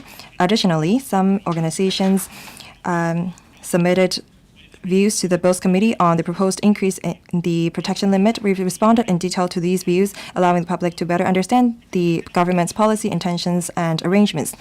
Having heard these comments made by the members, I think that they're concerned about 3 major areas. First, some members talked about the review of the DPS protection limit. Now it's set at $800,000. Some people think that we should raise the limit. Some members said that or reiterated the reasons that we gave in the Bills Committee meeting. As we mentioned previously, after implementation of the raised limit in 3 years' time, the board will review it, and that's shorter than the regular review period of 5 years. In the review process, we will consider comments given by members today. Some other members talked about the comparability between different systems and schemes. Now we have an investor compensation fund, and this limit is set at $500,000. Actually, in third quarter last year, we have conducted a survey through the regulators, and most people think that the level was appropriate. The nature of the investor compensation fund is very different from the DPS. The entity responsible to pay the compensation is the investors and the fund accumulated in the fund. If we have to raise the limit of the investor compensation fund, we may have to start levying on relevant investors, which we have not done so since 2005. And I hope that this explains why we raised the limit in DPS to $800,000, but we have not done so for the investor compensation fund. Now, some members ask us to better explain the DPS to members of the public. According to our existing regulations, the banks have the responsibility to do negative disclosure to their customers. They have to tell their customers if their deposits are not protected. Under the existing regulations, the banks are responsible for that, and they will continue to comply with the requirements. If the Council passes the bill, the amendments will be implemented in 2 phases. The first phase will take effect on the 1st of October 2024, which includes increasing the protection limit, adjusting the contribution mechanism, and simplifying the negative disclosure requirements. Because these measures require shorter preparation time, the second phase, which mainly involves implementing the strengthened deposit protection during bank mergers and acquisition and expanding the display requirements for DPS member logo, which will take effect on the 1st of January 2025, allowing the industry more time to prepare. President, although our financial system is robust, the uncertain geopolitical landscape means that the global financial markets may continue to face volatility in the future. We must remain vigilant and continue to enhance Hong Kong's resilience and defensive capabilities.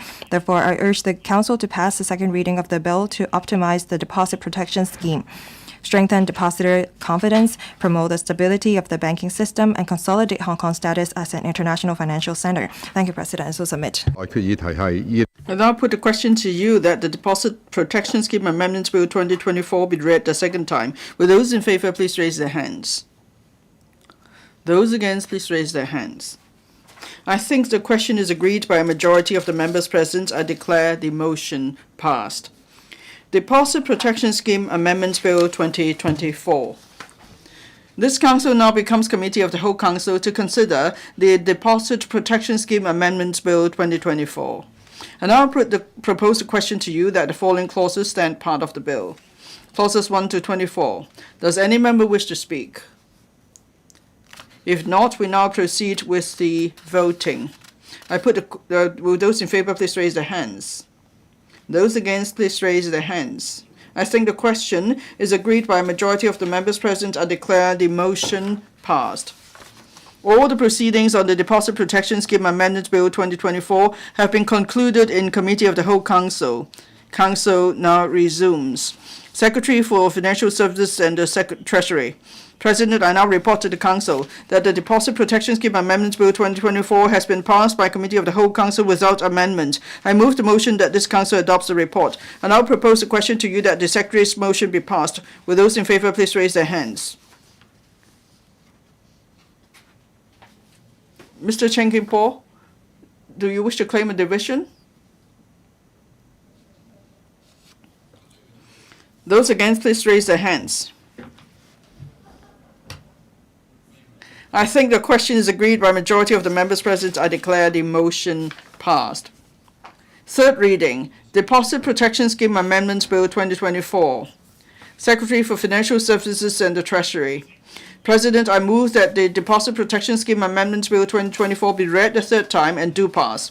And I propose a question to you that the Deposit Protection Scheme Amendment Bill 2024 be read the third time and do pass. Does any member wish to speak? If not, I now put a question to you as stated. Will those in favour please raise their hands? Those against, please raise their hands. I think the question is agreed by a majority of the members present. I declare the motion passed. Deposit Protection Scheme Amendments Bill 2024. This Council resumes the second reading debate on the Building Management Amendment Bill 2023. Mr. Tong Yixie, Chairman of the Bills Committee on the bill, will first address the Council on the committee's report. Mr. Tong Yixie. Thank you, President. In my capacity as the Chairman of the Bills Committee on Building Management Amendment Bill 2023, I hereby report to the Council the deliberations of the Bills Committee.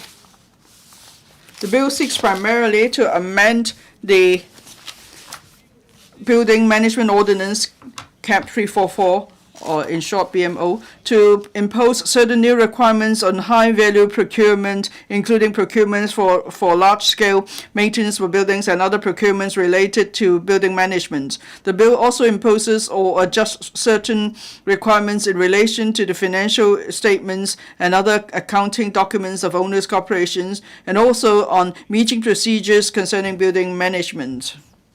Failure to keep certain documents concerning building management will be a criminal offense. The Bills Committee has held 10 meetings with the administration and received representations from members of the public and deputations at one of the meetings. The administration pointed out that with a growing number of aged buildings in need of repair and renovation, there have been disputes over large-scale maintenance projects of buildings from time to time. The bill proposes to provide in BMO 3 categories of procurement and put in place new tendering and declaration requirements for these categories. The 3 categories of procurement are Type 1 high-value procurement and Type 2 high-value procurement as defined under the original provisions of BMO, as well as large-scale maintenance procurement newly introduced by the bill. In respect of large-scale maintenance procurement, it is subject to the additional specified declaration requirements and also requirements for the procedures at general meetings of owners' corporations, OCs. Members support the proposal. On the proposed requirements on declaration of interest and tendering, this is to enhance the transparency of the tendering exercise. On the proposed requirements on declaration of interest and tendering, members consider various related issues, such as the definition of responsible person, restrictions on the attendance of the relevant participants of management committees, MCs, at MC meetings, restrictions on the participation of responsible persons in procurement activities, the requirement for issuing a tender invitation to a specified number of suppliers, and so on. Members made various suggestions on these issues. The administration took on board many of the suggestions and proposed relevant amendments.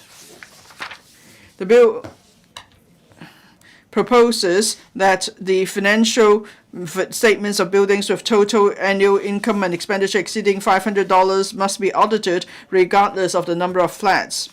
Copies of the financial statements and accountants' reports must be displayed in a prominent place in the building once available for at least 7 consecutive days.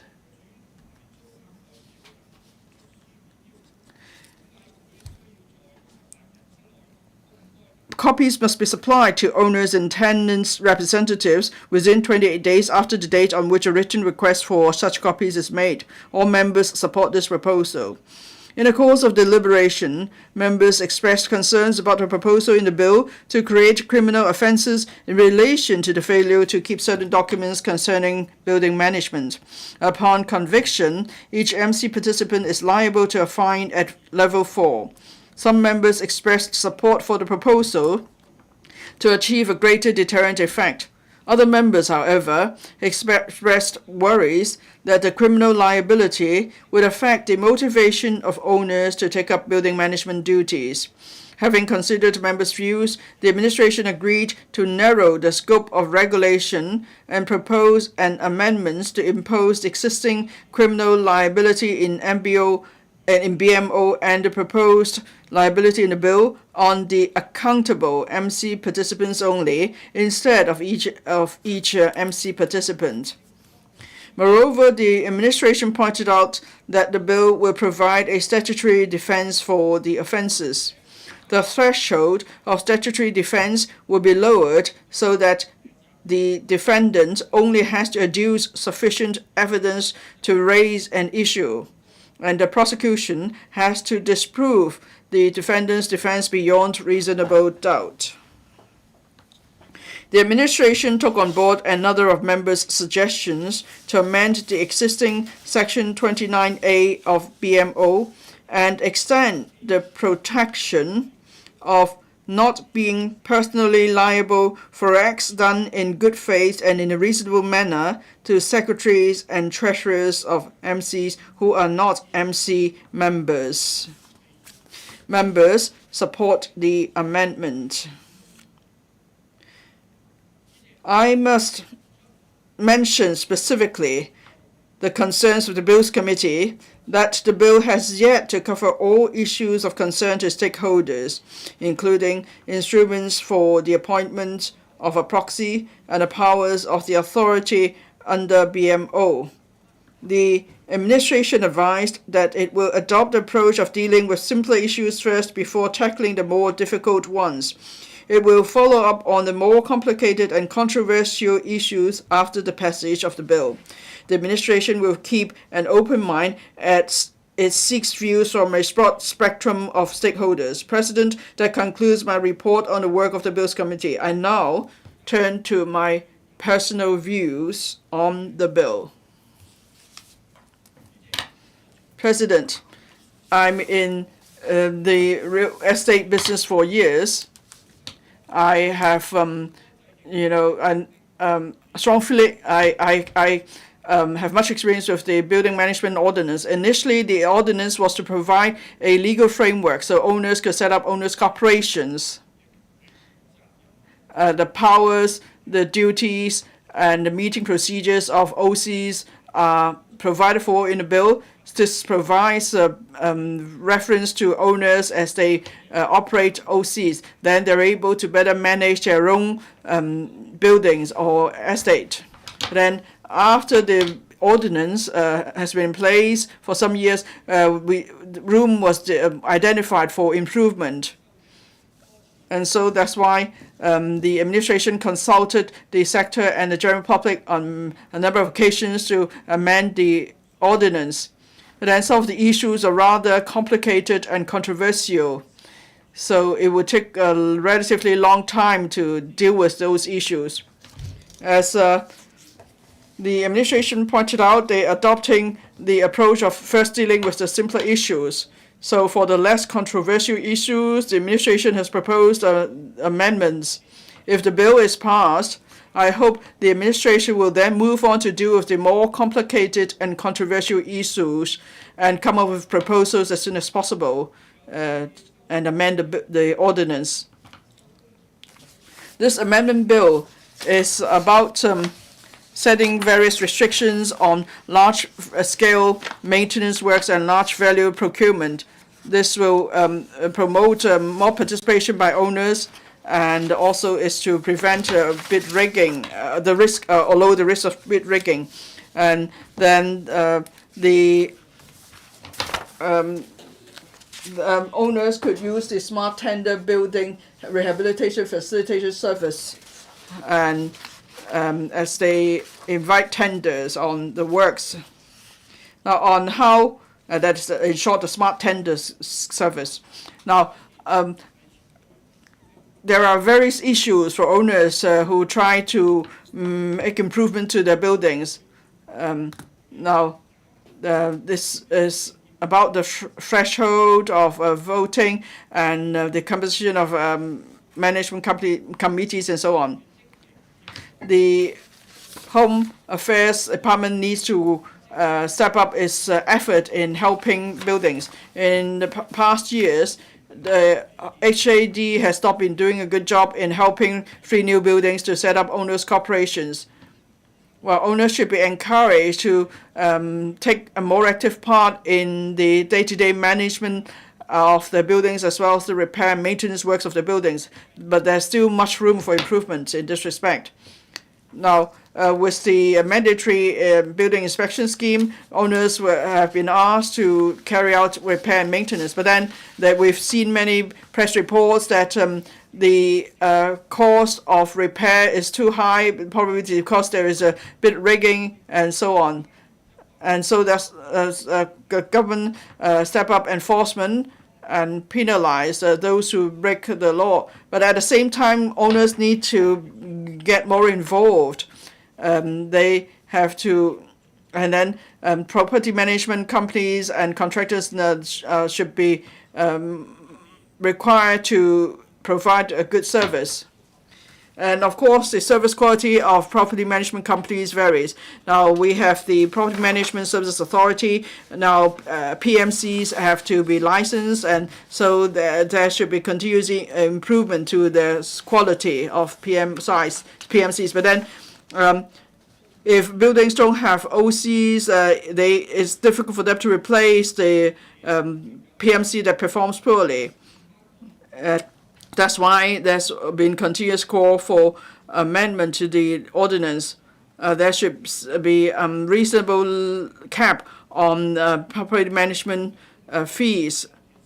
Then DMC's a deed of mutual covenants should be altered, especially in early days. Some of the terms of the DMC are not fair. Now, I have repeatedly suggested that buildings need to set up a repair fund.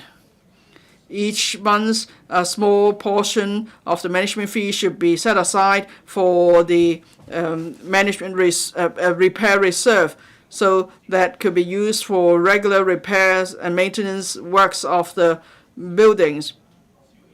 Otherwise, when there is need for large-scale maintenance or repair works, then individual owners will have to contribute a large sum towards the project. And then that will lead to disputes in terms of the amount of the works and the tendering process.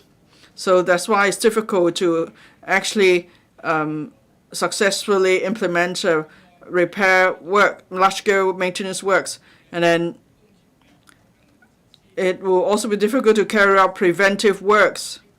So the condition of buildings deteriorate, and then repair costs keep going up. These are the issues with the problems we've seen. I hope the government will pay more attention to them. When the administration considers the next round of legislative amendment, it should tackle all these issues. For 3 new buildings, the government needs to go one step further. The government should actively help 3 new building owners, because most of them are the elderly. And then the government should help 3 new buildings to set up OCs, so they could appoint property management companies. So then owners could share in the management costs, and then there could be better arrangements for repair and maintenance of buildings. This will boost the quality of living for the general public. I speak in support of the second reading of the bill. Thank you. Colleagues, I will suspend meeting at around 6:30. Mr. Dennis Lang. Thank you, President. I speak in support of the Building Management Amendment Bill 2023. Each and every member of the public wants to have a home to live in, whether they're living in private or public housing. They want their buildings to be managed well. All owners have the responsibility to participate in building management and organize owners' corporation, as well as engage PMCs to manage their buildings. Property, like people, need maintenance and repair. But whenever we talk about maintenance and repair, owners have to contribute monetarily.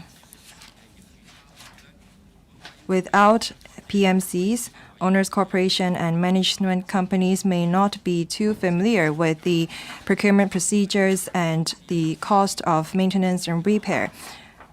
In this situation, owners, corporations, and the management companies will be ripped up. In the past, we have high or very expensive large-scale maintenance projects in the community. Sometimes the contractors outsource their work, and as a result, the maintenance projects cost a lot. And we have seen problems of price fixing and big rigging in the past, and small owners are the ones to lose in these situations. Since reunification some 20 years ago, owners corporation and management companies or committees are like working in a war zone. A lot of passionate owners joined the owners corporation, saying that they want to combat big rigging. After they've become members of the owners corporation, small owners thought that they would have someone to represent them and do justice, but the reality paints a very different picture. Small owners have to make contributions, but their buildings have not been repaired or maintained well.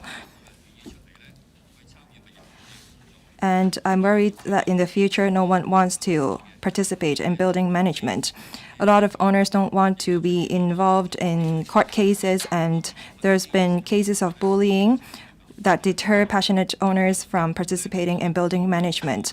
I hope that the administration will amend the BMO further so that more owners would be more willing to participate in building management and protect their own interest as well as value of their property. The BMO was established in 1991, and the Chinese version came into force in 1994. In 1998 and 2000 and 2007, we have had amendments to BMO. This is the fourth time when we amend the ordinance. I support the content of the amendment for us to solve the problems that are easier to fix first. The bill will enhance management of buildings without owners corporation, management companies, or even the property management companies. For building with just DMC managers, they will be maintained and protected under the ordinance. We have to manage buildings for people to live in peace. I became a manager of my property development, and a lot of owners actually participated in the OCs, and we have improved the culture of building management. And during the Black Cloud violence, I, together with other owners, solved problems in the management of our estates. I think that the administration should be more proactive to solve the problems that we have. I see that this term of the government is determined to enhance building management in Hong Kong. I hope that the secretary would act in accordance with their slogan that Home Affairs Department will actually help the people. Now, the bill will further clarify the definition of large-scale maintenance procurement so that it's easier for OC and MC to comply with the requirements so that there will not be any problems with procurement and owners would know more about the content of the procurements and that there will not be any disputes or queries. Second, there is also regulations on voting in person, and there's a threshold. In the past, representatives acting on proxy makes up a large percentage of the attendance, and there were not a lot of owners who voted in person. And a lot of people only knew that they have to pay a large sum to maintain and repair their buildings after the voting has happened. So we have set a threshold at 5% or 100 owners as the voting in person requirement so that the voting will become more representative. Third, on the requirements on financial statements to be audited, now the restrictions have been set at as long as the total annual income and expenditure of the building exceed $500,000, then their financial statements have to be audited. Now, for buildings without owners corporation, they may not be regulated by the ordinance, so not all estates may be regulated. So in Schedule 7 of the ordinance, all buildings with DMCs will be covered. So I support it. I hope that the building management will become more professionalized in future and owners will participate in building management even more.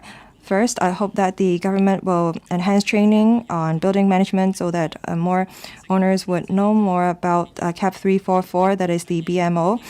Second, staff of Home Affairs Department have taken part in reaching out to a lot of owners' corporations. But actually, for staff of HAD that attended the management meetings, they often stayed silent and they asked the owners to consult the lawyers.